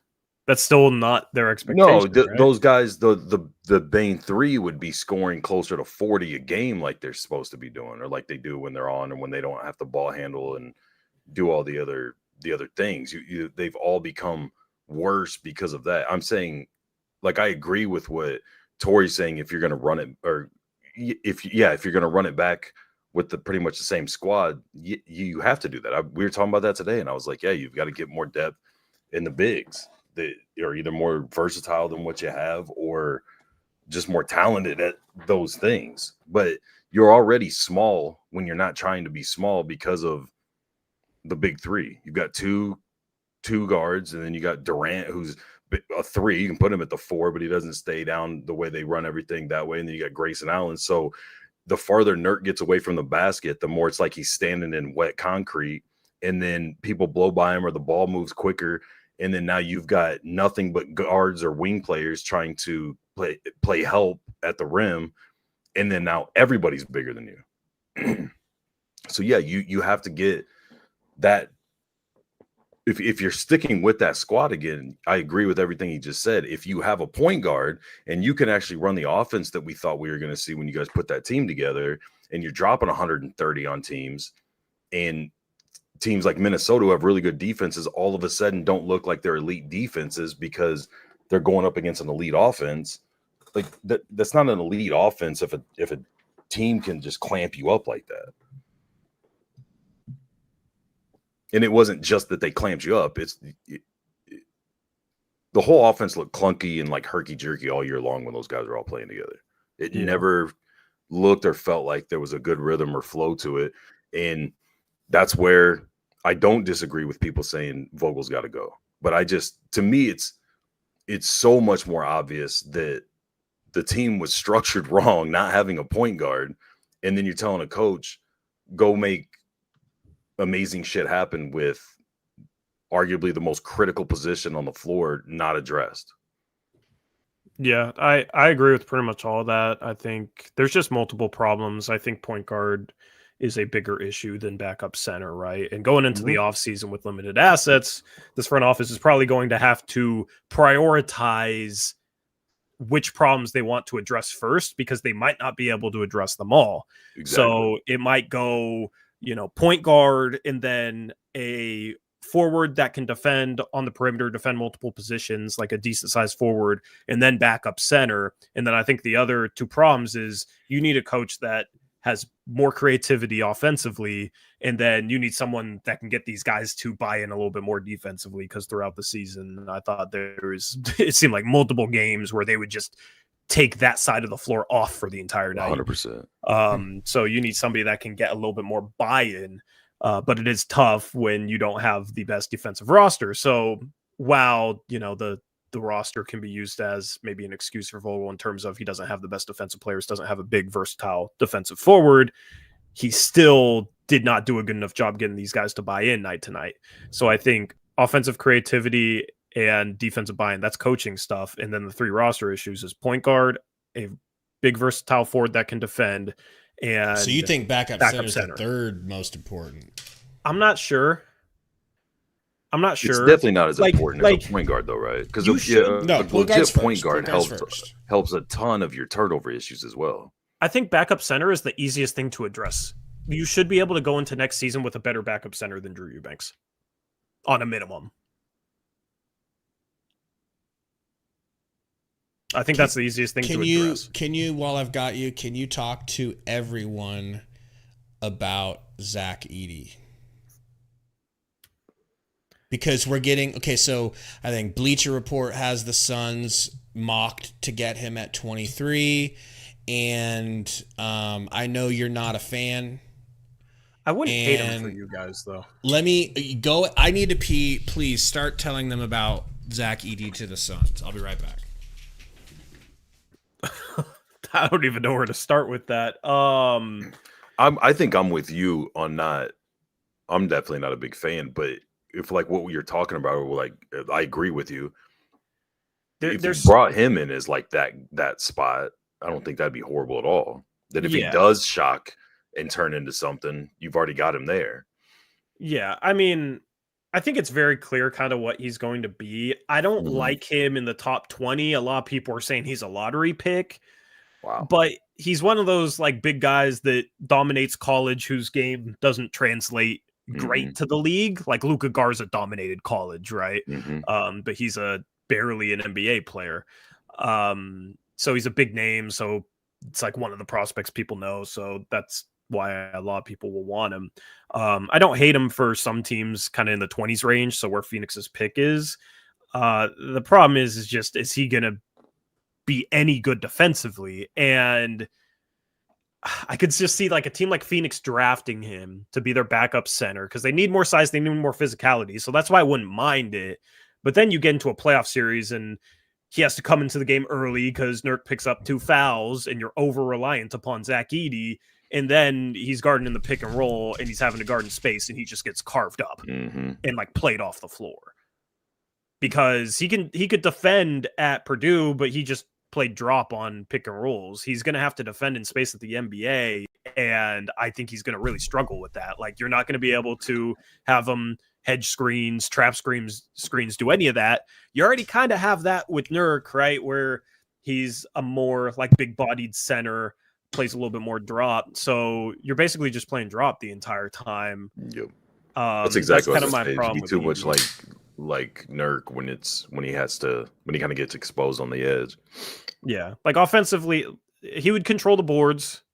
He would be a guy that could finish off plays, get some offensive boards. He could be a guy that provides problems for a team in a playoff series. I just worry about his defense. He be better than Alex Len when Alex Len first came out, if you remember? You might have been in diapers. No, I remember. Yeah, because Alex Len, there was like rumors that he could be the number 1 pick, and then it was Anthony Bennett, which I predicted, by the way. I was in high school still. But yeah, I don't know. Alex Len was never good. Right. So I'm just wondering. I'm not trying to pick a. It's tough to compare because the league has changed so much in 11 years. It's so much more spaced with so much more 3-point shooting now that like these big men have to be able to cover more ground than they used to. Two things. And that's the problem for Edey. 2 things real quick. First of all, Burner, end of the season. Let's get this out in the open here. What do you have an issue with drinking from cans? I don't get it. Maybe you can change. This is your opportunity to change my mind and get me off of can drinking. Tell me what is so wrong with drinking from cans. I drink carbonated water, okay? All right. And then we got a dono here from Cedric Phillips. It says, Vogel did not attempt to play creative. I could not see a problem with a Nurkic, Bull, KD lineup. The lack of IT at point guard time was crazy also. Bull helped grab the tip boards. Same issues all year. Hashtag Frank. Thank you, Cedric. Can I speak on the IT thing? I was just going to ask you to speak on the IT because you and Gary disagree, and that could be good. Bro, I am so baffled about that Gary would think Isaiah Thomas was a good idea. Especially Gary. Gary never likes anything or anyone. IT is not like a traditional point guard. He's not a pure point guard. He's like a combo guard that's 5'9", right? Even when he was a star, he was mostly just a scorer. I don't know if he's like the right guy to come in and like orchestrate an offense when he's barely been there all year. And also he would have gotten destroyed defensively. Like he's 5'9" and 35 years old. He would have gotten carved up. The problem I have is also they have a physicality and size edge. We're going to play a 5'9" guy. I don't understand how that helps with the issues in this series. Like the defense, the same IT used to be. He struggled shooting the ball in his final, few years in the league. I just don't understand it. I agree with all of those things, especially the defensive aspect. I don't think mid-season trade deadline or whatever, anybody was going to be able to do anything to help the Suns' defensive problems. My whole thing was you have a guy who, and there's way better options at point guard now that the season's about to be over than IT. But when you have a guy that could bring the ball up, I agree he's more of a combo guard and not a true point guard, but he could still bring the ball up arguably better, if not at least as good as those guys, Beal and Book. Which puts them in a position to be their natural. They do, and they're not trying to. Beal had 6 turnovers tonight? It's like, yeah, let them do their thing because you're not going to win series in the playoffs with that roster because your defense is locking down. You have to be firing. You have to outscore. Offense. You have to outscore. You've got to get in them. And you're already getting dicked down on defense. That's already happening. The best way you can do that is to let those 3 do what they do and not. You've been entered all the way, Tori. There is no more room for the dick to down you any further. It's all the way in. What are we talking about? What? Okay. If you're only playing Isaiah Thomas so he can bring the ball up so you can get Bradley, Beal, and Booker off the ball so they can play more naturally, you might as well just play freaking Bull at the point guard position because he can dribble in a straight line and pass to the you know how you know how defenders are. You know how professional point guard defenders are if you're trying to bring the ball up and they don't think you have. But if you got a point guard on Bull, you should be able to be like, okay, well, we're just going to have Beal bring the ball up and then throw it into Bull 3 feet away from the rim and he can just turn and shoot a layup. Like, if they're actually trying to pressure, honestly, what you're saying doesn't sound bad. I'm being half sarcastic, but they probably should have done that. Yeah, it's just like if the only job is to bring the ball up and pass to the wing, I feel like Grayson Allen did a lot of that this year. You know what I mean? Like he had a game with 12 assists. I think you. But need he's not good enough to at handles. Set up the floor because there wasn't enough structure to the offense. I honestly think Phoenix could have gotten away without playing a point guard if they had a really good coach in terms of crafting a creative offense. But they got Vogel, it's the offense was not creative enough. So you're reliant upon a point guard to put guys in certain spots and set up the floor. And I just don't think Isaiah Thomas was that sort of guy. Yeah. I don't know, man. They should have gotten DeLon right. That was the guy I was saying all along, and he didn't want us. He's also not. Yeah, I don't. I don't know. Do people not want to play with KD? Like, I figured that was going to be an edge in the buyout market for you guys after you got him, but like that was the guy I was saying all along because he can play some defense, and he's not the most pure point guard either, but at least he defends and he knocks down threes. You guys just got to fix that this offseason. I don't know if there was an easy fix. Even after the Beal trade, like there was no clear-cut option to bring in a point guard that should have been playing heavy minutes and could have fixed that problem, right? You're relying upon Isaiah Thomas in the playoffs against the best defense and biggest starting lineup in the league. That's not a solution. That's called desperation. That's desperate for a point guard. So this offseason, you should have better opportunities to address that. Cedric Phillips with another $5 dono. Thank you, man. Says Eric Gordon got cooked from his zone today.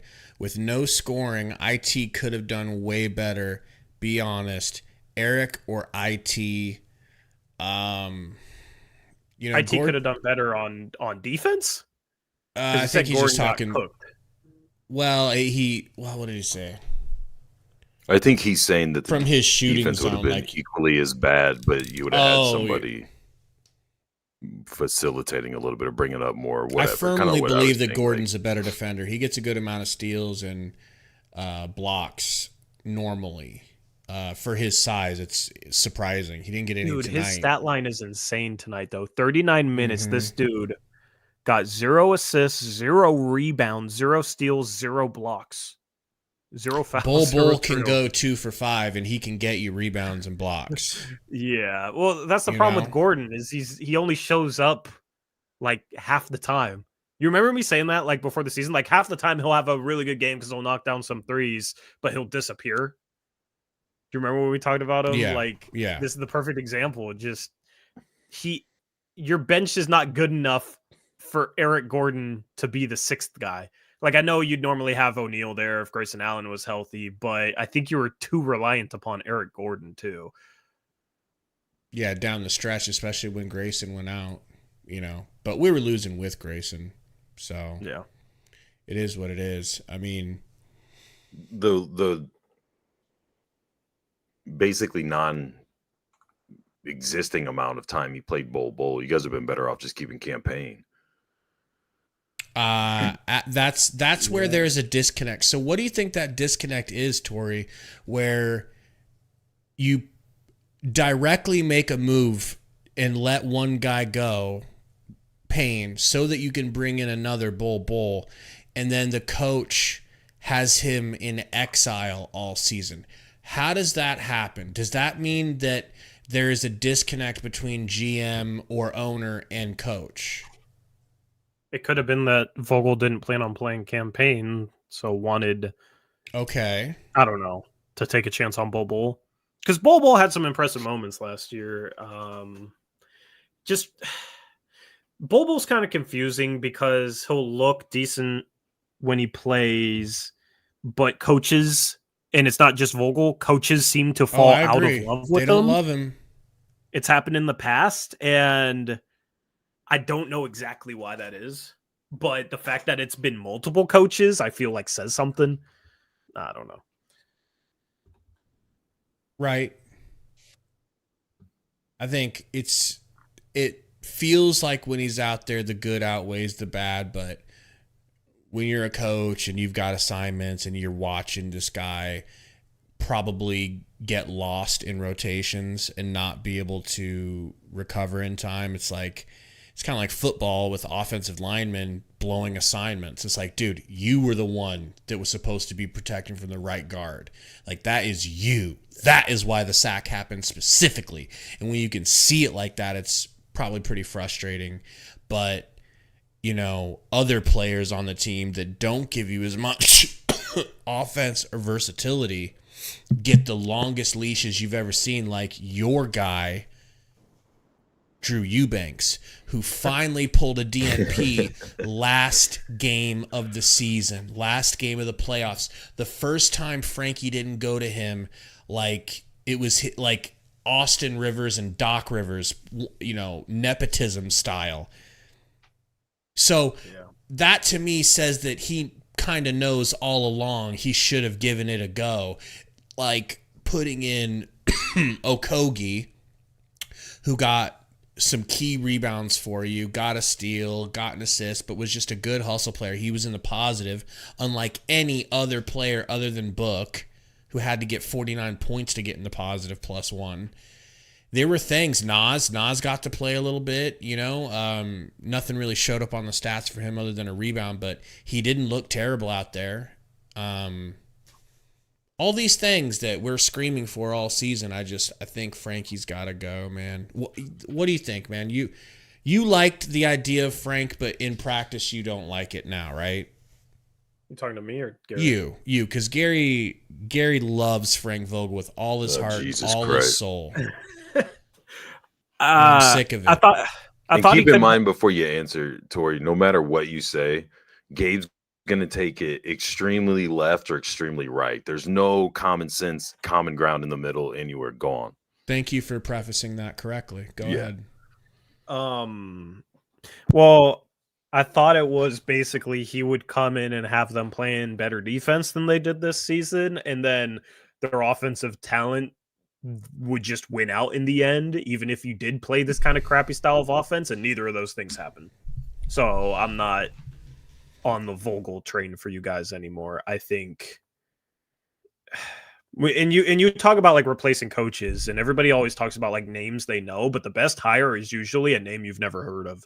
Like the Raptor fans didn't know who Nick Nurse was before they hired him, right? He was like coaching in England for years, and then got to the G League. Mark Diagonal just won Coach of the Year. Nobody knew who he was, and a lot of people still think his last name is Diagonal. Like he's been good. Eric Spoelstra, I think the Heat was his first job. So it wasn't like he coached somewhere before. Steve Kerr, that was his first job, right? And he's kind of fallen off a little bit, but it's normally the guy you haven't heard of that is the right hire, because we always talk about retreads, but they're retreads for a reason. Like they got fired from somewhere for some reason. And sometimes it's, an organization just wants to move on and it's still a good coach, Nick Nurse going to the Sixers, but a lot of times like they have certain flaws. And if I was a Suns fan, I would rather them do a proper coaching search and hire somebody new that has new ideas, that has a level of creativity to them. Because a lot of these coaches that have been in the league for a long time, they used to coach back, 10 years ago, where offenses weren't as creative as they are today, whereas a little bit more ISO heavy. Offenses weren't as good. You didn't have as many shooters out there. And some coaches just struggle to adjust to the way the NBA has become. I think that was Jason Kidd's biggest issue, and he finally figured it out the past couple of years with Dallas, for example, because he struggled as the game changed.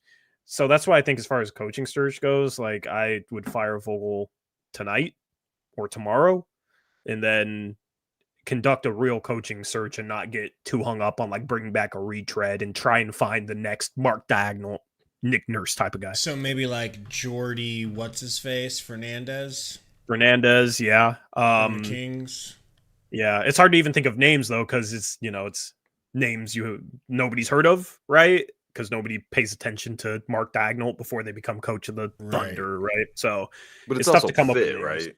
Like you bring in a defensive-minded guy with no defenders, and he's supposed to be great with bigs, and then the big you had leaves, and you get a guy who doesn't do those. They're different, whatever.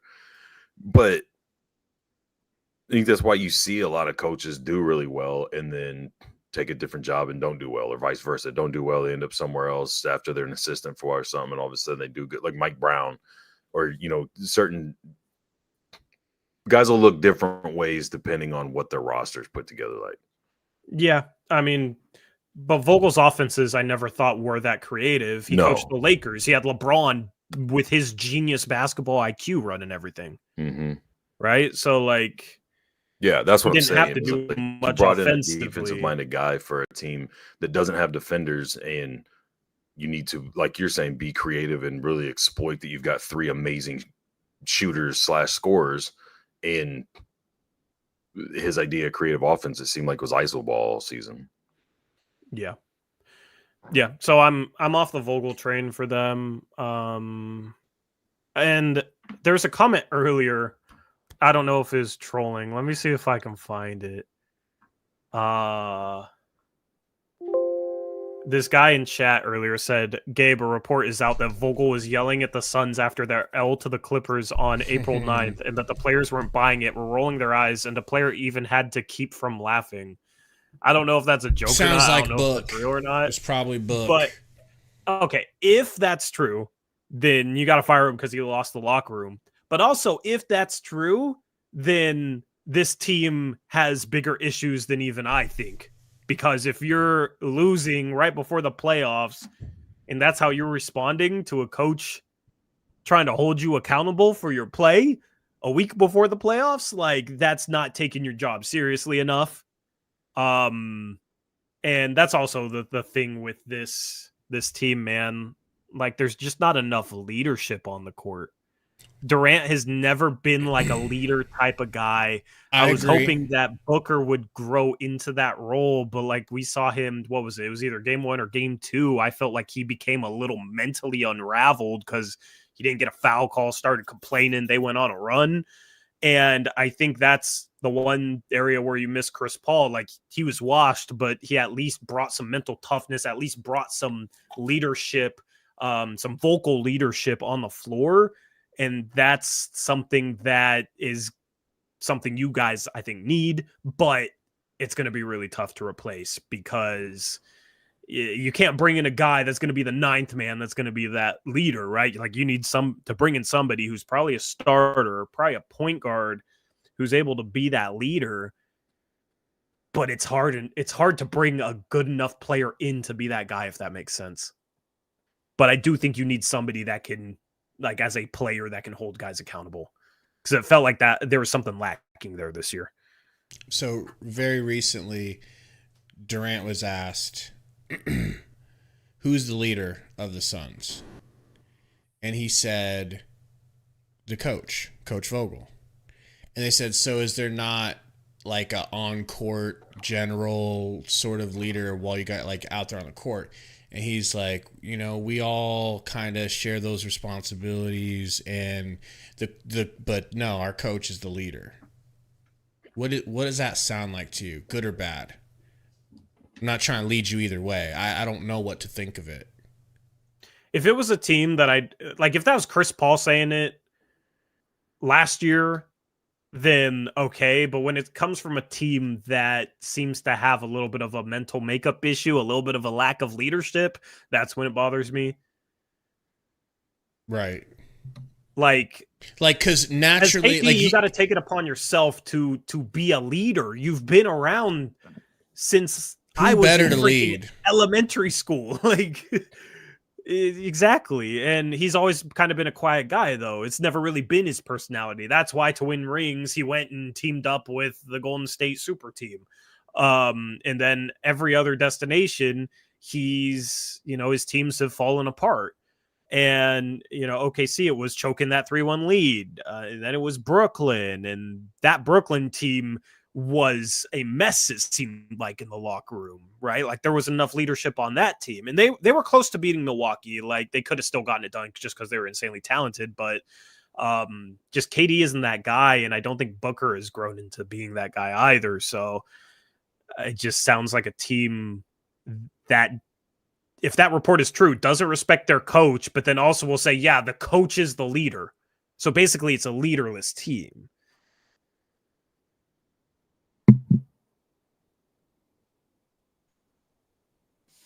Can you think, because you're the cap guy, remember when we used to call you Tory the Cap God? You've had so many names for me that I don't remember any of them. Personally, I like Taco Tory the best. But we'll not digress. Cap-wise, trade-wise, maybe not trade-wise, but free agent-wise, do you know of anyone that the Suns could get point guard-wise? Does anyone jump off the top of your head? I mean, you're only looking at minimums because you're over the... Yeah, that's fine. That's fine. So, that's fine. And maybe we give up Nas and his little contract, right? Yeah, like you could trade Nas. The problem is like matching salary. You're gonna have to take back a guy that's like less than $6 million, right? Because he's or maybe less than $7 million in that range. The thing is like Nas has no value, so you have to attach an asset to it. Yeah. The first pick on draft night. We don't take Edie. We do what you said. You have to pick the one you think you need to fix the most. So you lock that down by trading away the 23 and what's his face. The problem is a lot of teams are not eager to trade into this draft because they don't view it as a strong draft. However, I do that's just been what's reported. I kind of disagree with that. I think there's a lot of decent role players that could maybe come in and play right away and could help a team win. I think Phoenix is actually better off just drafting someone with that 22nd pick and hoping that they could play a role right away, because I don't think you're going to be able to get back much. And also in that salary range, it's hard to think of like a legitimate role player that could help you, especially at the point guard spot that could maybe start. Okay. It's tough. Then tell me about your boy, Devin Carter. I love him for you guys. I don't know how much he solves the like not having a table setter. Let's just guard, pretend I'm a 5-year-old that doesn't know anything about it. Start from the beginning. Okay. So what's his dad's name? Where did his dad go to college? All right, maybe fast forward a little bit then. Yeah. So he's a 3-year college player. He played last year for Providence.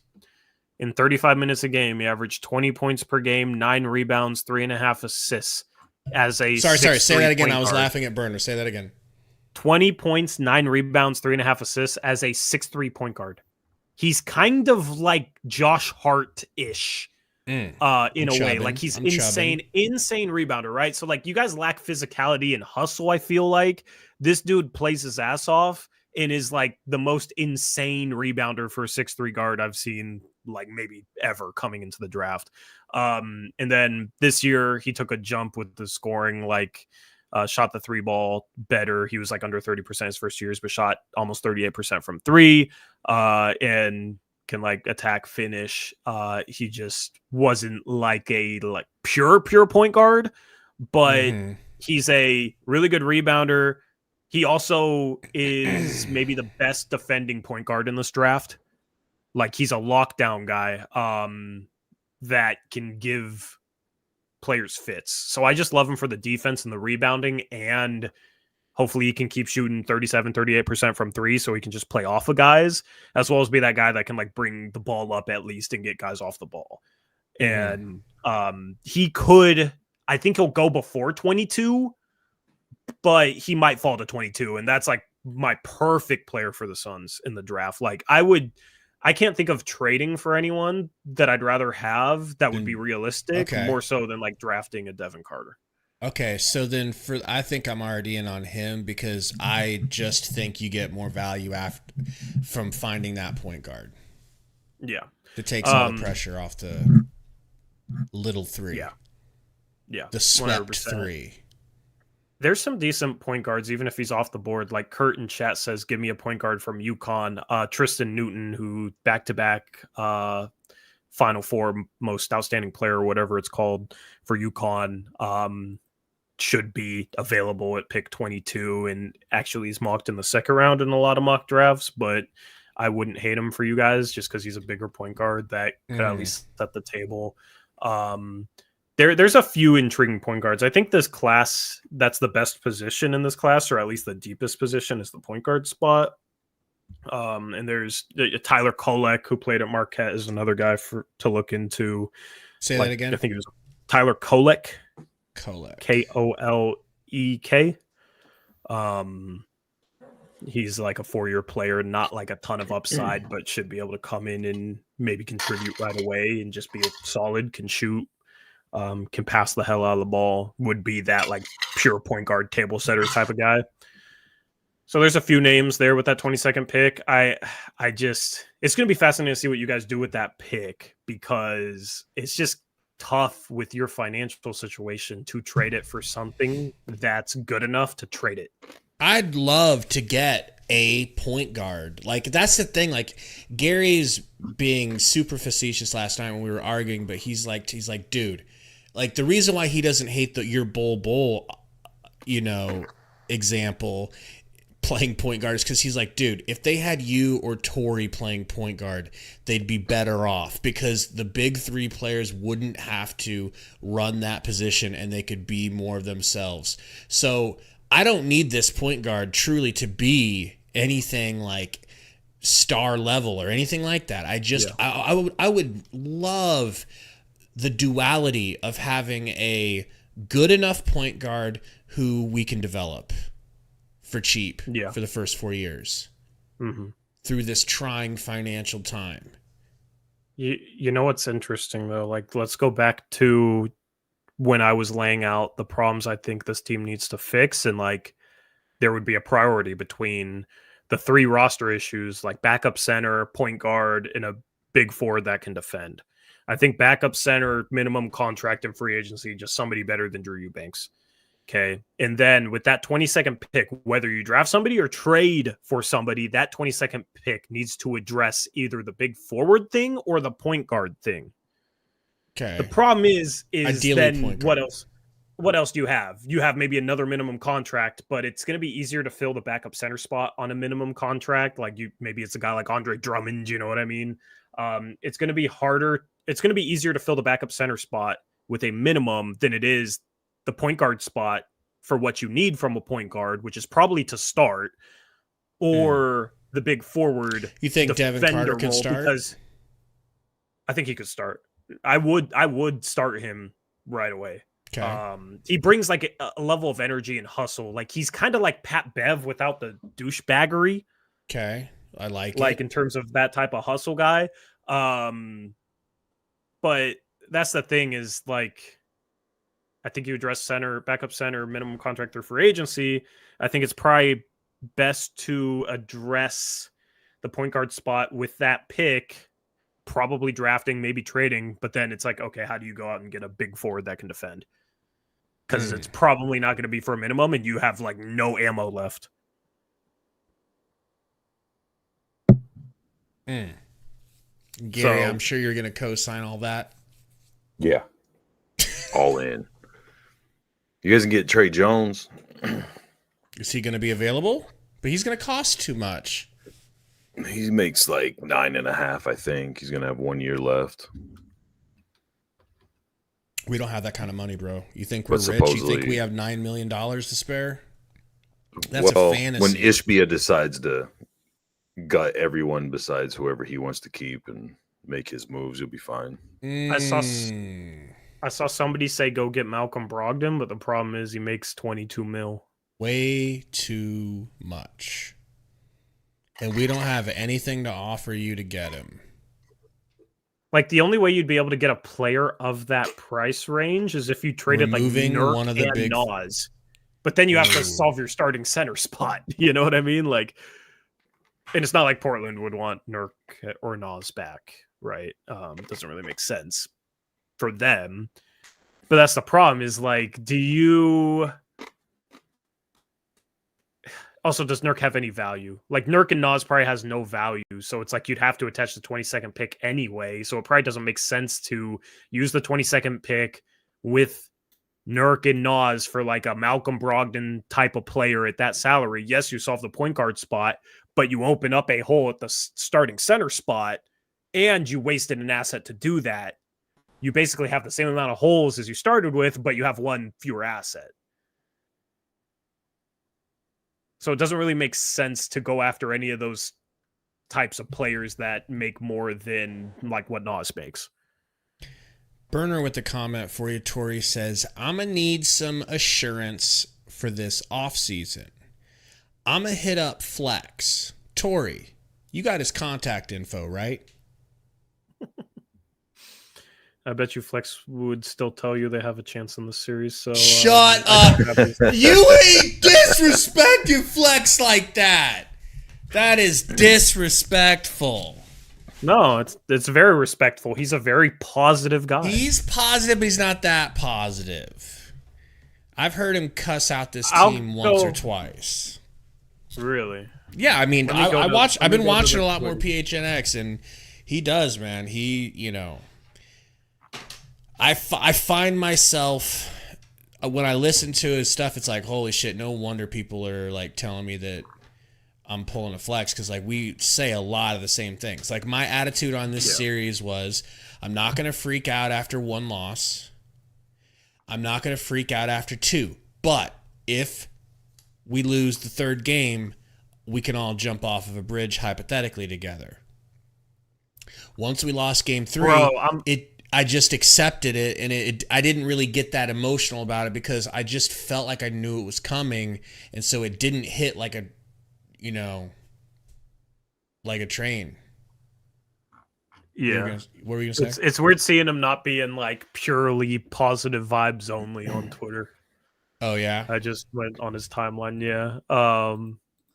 I don't know. Like I never like the people that cover teams that are only positive. Yeah. Like the people that after this type of loss would be like, they just need to address a couple things and they'll be back and ready for next year. Yeah. I mean, what do you want? More outcry before they get to that point? I just like honesty, bro. I just like honesty. Like if the team is bad in an area, say it's bad in an area. Like say it's bad. Say it needs a point guard. Say Vogel's doing a bad job if you think he's doing a bad job. I just, I never. Then this isn't at flex or anything. If he's been criticizing the team, I don't really pay that much attention to him. But I've never liked the people that just aren't honest. You know what I mean? And are like biased for the team and cover the team biasly. I'd rather have someone tell me what it is than somebody try and convince me that everything's okay when it's not.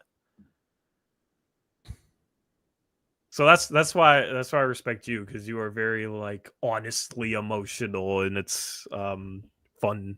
Well, it's getting easier watch. The more these losses stack up, the more these failed postseason runs.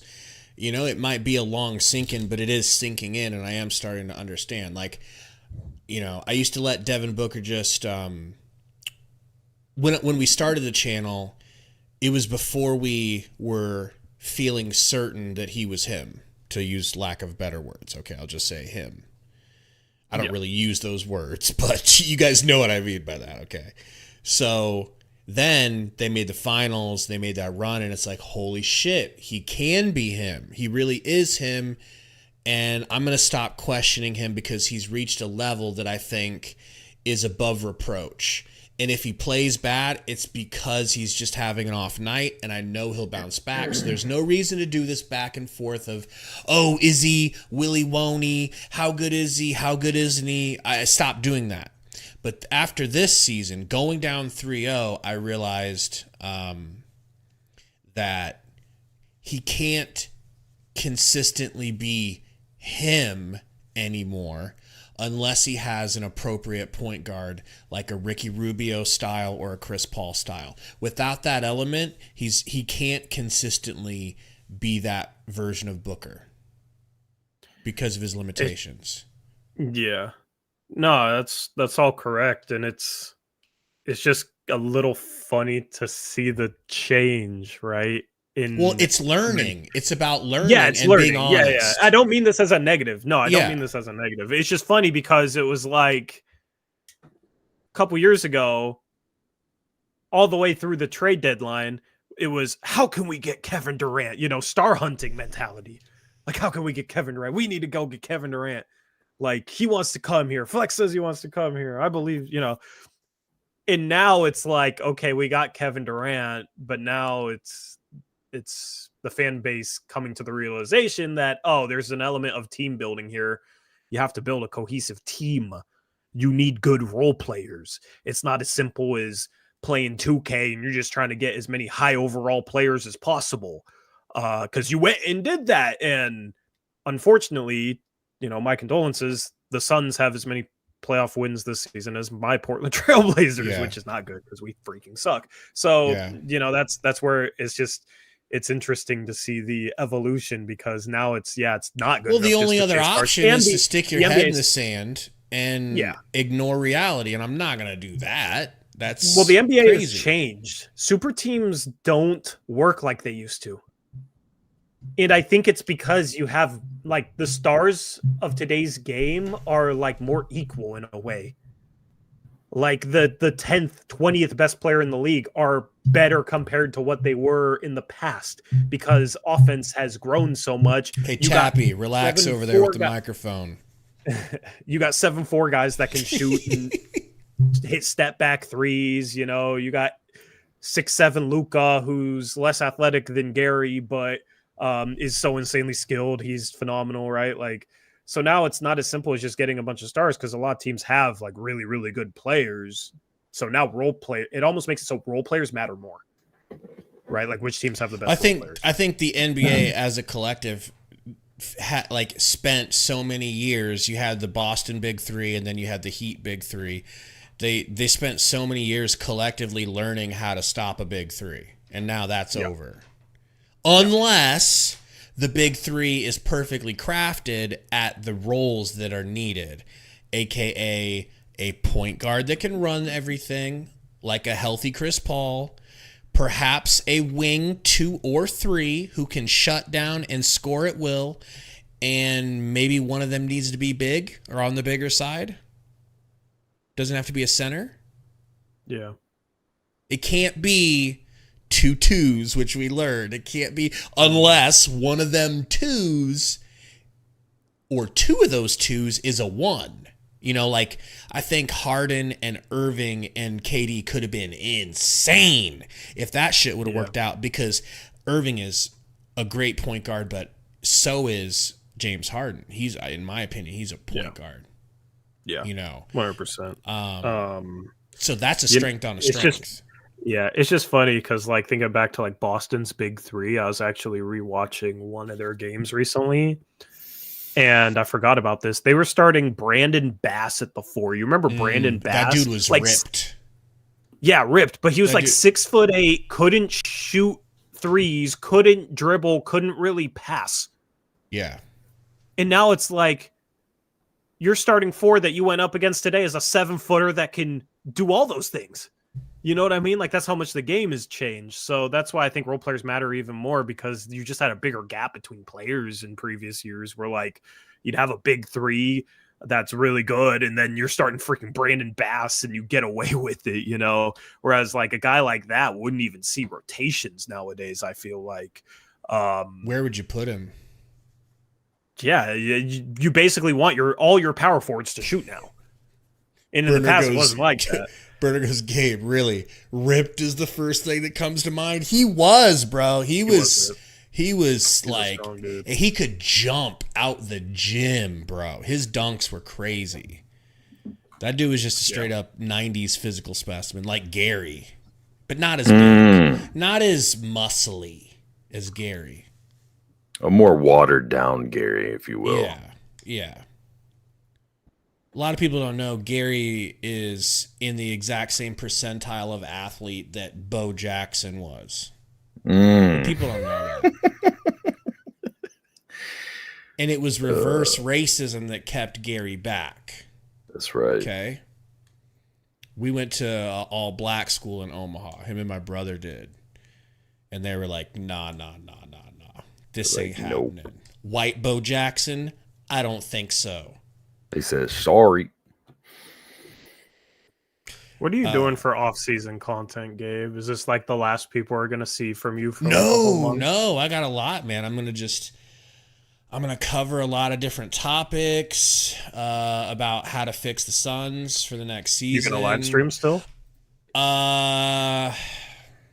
Chat, I've been trying to convince this guy to stream once a week during the off-season for like 2 years now. Maybe we'll do that this season, because I feel like we have enough of a community that would actually support it.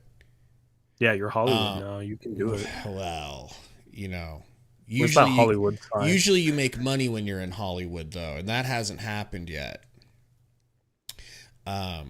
Burner says Gary was that white man that could jump. Yeah, they would. When Gary would show up to play, they would take the rims down and put up cheaper rims. You understand why? Oh boy. But no, I'm gonna be live streaming my A off on Von Sanity. So I'm gonna be streaming all of these playoff games that I can fit into my schedule, and which is open now. Okay, and then I got a lot of videos ideas, and I think I'm going to cover the draft more because we have a first round draft pick, and doing that Tamani coverage really popped off in a way that I didn't think the channel could do, where people would actually be excited to look at a draft pick if they're excited about a second round draft pick, they might really, You see Burner's comment.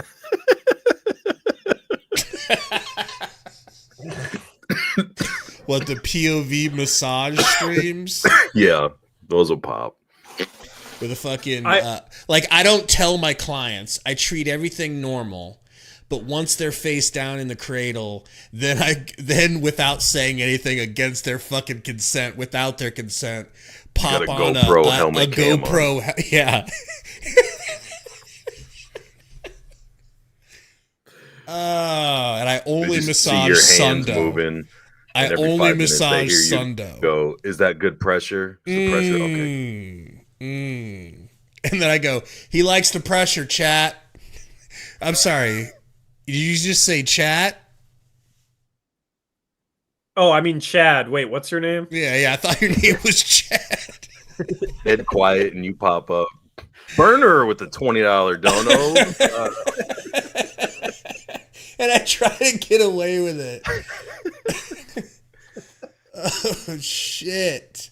That's you need one of those little attachable cameras that you can put on your glasses. Mm-hmm. There you go. Oh, man. What a year. Huh? I'm going to the gym at 5. I got to go to bed. All right, man. Have a wonderful evening. He's got to wake up to get his protein in. He's got he's got an alarm to eat 8 times a day. Do your thing. Burner's insane. Burner's on one. Later, Phil. See you later. All right, guys. If we can go ahead, if we can hit, let's say 200 likes in the next two minutes, I'll grab this dude's junk against his will. And then Sundo pops in. Oh my goodness. Oh man. Gotta figure something out. Bro, you gotta stream at least once a week on this channel. I'm gonna peer pressure you in front of your audience into doing it. Yeah, I mean, if I can do it twice a week, you can go once. I'm not worried about doing it now, but what about those dog days when there's truly no news? I mean, you guys go off on the most unhinged tangents and people love it anyways. Who says you even have to talk about basketball? Well, it's true.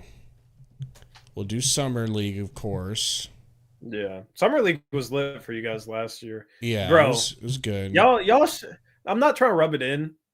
Y'all should not have included Kamara in that Ayton trade because that big forward that can defend, you literally had him. Yeah, you literally the wing guy we're talking about. Yeah. Like, he would have been really good for you guys. Like, I really got to give it up to Joe Crow. He's a Chad. He's a fucking... no. He's a big-time boss man. Hell no. And he's just got that big Chad energy. Okay, I'll never bring up Kamara again. Well, he you know, he's a fucking boss. Bald-headed. Burner says an election stream. How's that sound? Me and Sundo election stream. Okay, never mind. You shouldn't stream. Did you know that Trump is literally Sundo's uncle, we found out today? What? It's his uncle. He's directly related to Trump. First uncle. Yeah. His dad's brother is Trump. Yeah, okay. You know? Okay, bro. All right, bro. Man. Tori, how is it in Portland? Portland's fine. Portland is not actually on fire. Someone's getting offensive here. Someone's taking offense. He probably just meant the weather. It's rainy as fuck. Now, we'll have things to talk about, man. This is going to be a crucial offseason. There's going to be so many topics. I'm just excited that y'all have a first-round pick. Me too. That's my... And that I don't want James Jones making the decision. Yeah, he probably will, though. I don't Or Matt Ishbia will make the decision. Well, maybe Matt Ishbia is the one that drafted Kamara. He's the real GM, right? He made a good decision with Kamara, but he let him go. Yeah. Whoever was Kamara, responsible for that pick should be making your pick this year. Exactly. I'm hoping it's Ishbia. But, you know. Yeah, pickup game will be good. We got to maybe get up to Portland this year for a game. Is that tournament coming back around? No. They're lazy. They don't want to make money? Yeah, I don't know. Now they keep talking about like doing different renovations, and that's part of it, I think. But yeah, I don't know why they haven't brought him back, but that would have been fun to play in. I might be able to do another rec league stream. That could be fun. My percentage is through the roof right now, bro. Like, I'm not taking a lot of shots, but I'm like damn near never missing anything. It's pretty nice.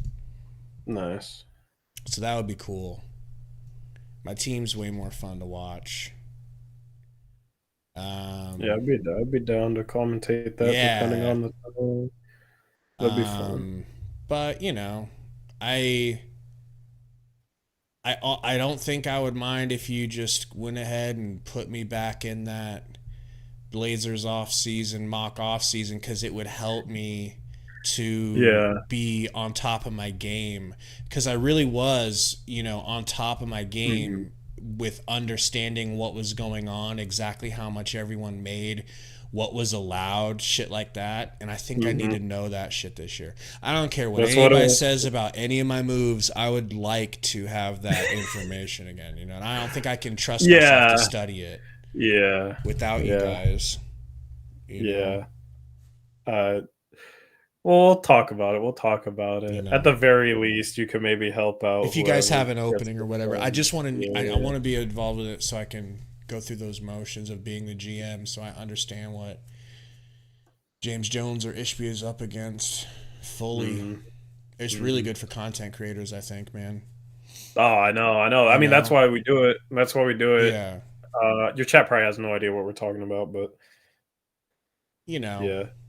Every off season, my YouTube community, we do a mock off season where we give all 30 teams to people and basically run through like trades, free agency, a draft, follow all CBA rules, all that nerdy stuff. So, because we're nerdy like that, but. Nah, I'll be here. I'm still like kind of wrapping my head around the new CBA because it's like a year by year rollout. So like certain stuff is like changing, yearly, so it's tough. Yeah, because it changes. Great, and that even sort of thing. Better. But I mean, honestly, the draft draft is in less than 2 months. I mean, that's the big thing for you guys because that 22nd pick, if you can draft the right player. I mean, just look at the Heat. They took Hawkes at 18, and look how good he's been, right?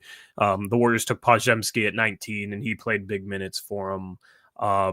You can get a good role player like that in that range, and that's the biggest thing for James Jones to hit on this offseason is that pick. And if he trades it, it has to be worth it. Like, the Sixers, for example, traded the 23rd pick a couple years ago for DeAnthony Melton.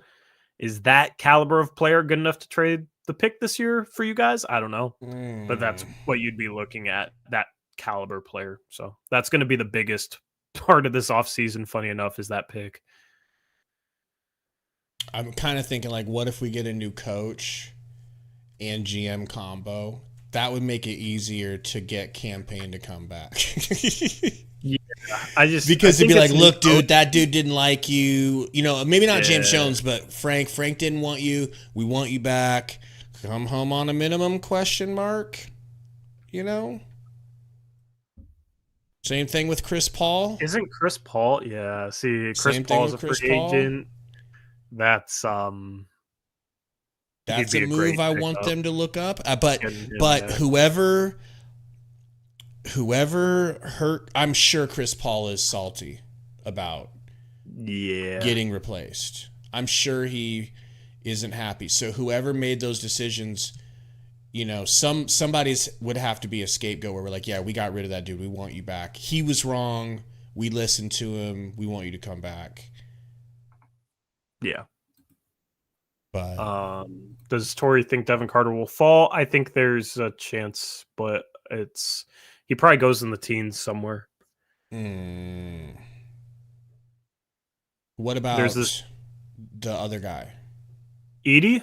No, the other guard that you mentioned. Oh, Kolek? Mm-hmm. Yeah, Kolek is probably for sure going to be there. Can't roll out him getting taken, but his stock is lower than Devin Carter's. But like, there's this guy named Missy from Baylor who's a big man that I think would be really good for you guys as like a backup center right away. That might fall to 22. There's a few guys. Give me that name again here. His name is Yi Missy. It's YVESMISSI. YVES? Yeah. And then what? MISSI. He's not like a shooter or anything. What's his last name? But like he's athletic as hell. MISSI. Missy. Oh, so it's Yevs Missy. I think it said like Yves or it's Yi. I don't know which one it is. Okay. Yeah. And that's a big man. Yeah. Okay. If you want like a legitimate big that can shoot, Khalil Ware is a guy. He just doesn't have the greatest motor. That's like the biggest knock on him is he doesn't always play hard or doesn't always play as physical as he's capable of. But he's a legitimate 7-footer that can shoot a little bit from Indiana. I think that's a guy that you'll like because his highlight tape looks impressive. He's like you know how Ayton would always have like a really impressive highlight tape, but like his lack of a motor never showed up in it.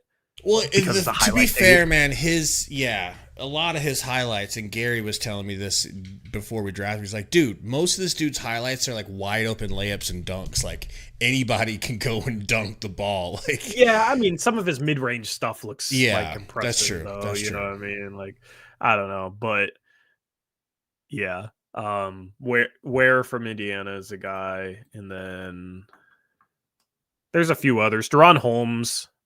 But he's a little undersized for the 5, but he can shoot. I'll toss you more names in the future, but this draft is huge.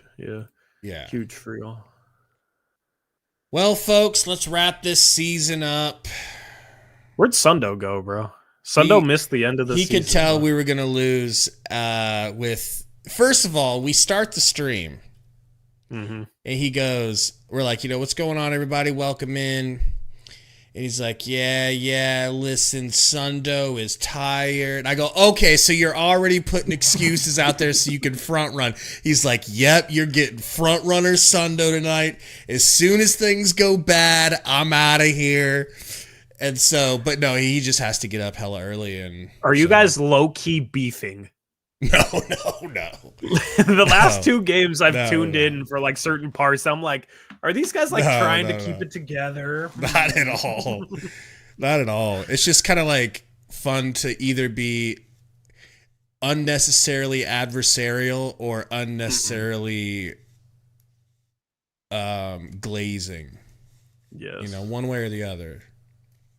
I feel But that. no, absolutely not. We're excited about this off season and the next season. Everything's going smooth. We're going to be probably done. Bleacher Report, we got one more, and it'll be to say, kind of sign off for the season, and then,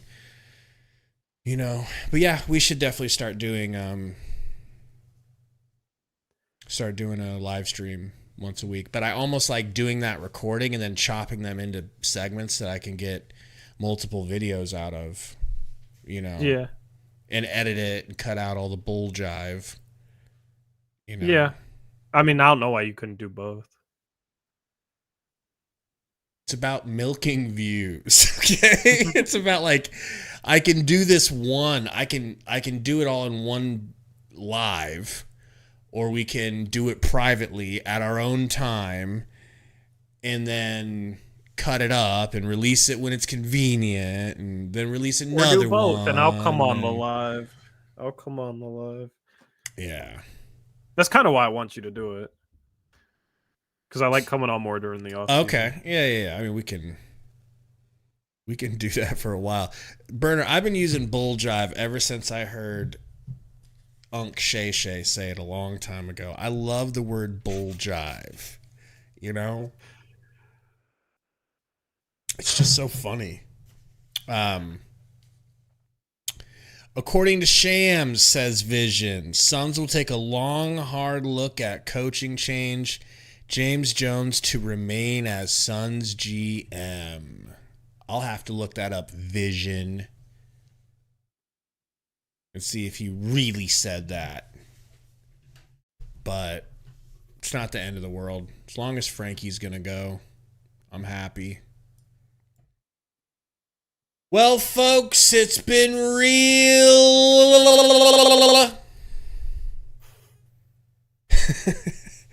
What a fun way to end the season, getting swept in the first round after you thought you were a super team. It's just such poetry, dude. It's like God has such a good sense of humor. He's so funny, bro. He's like Dane Cook in his prime, bro. Like, he's just goated.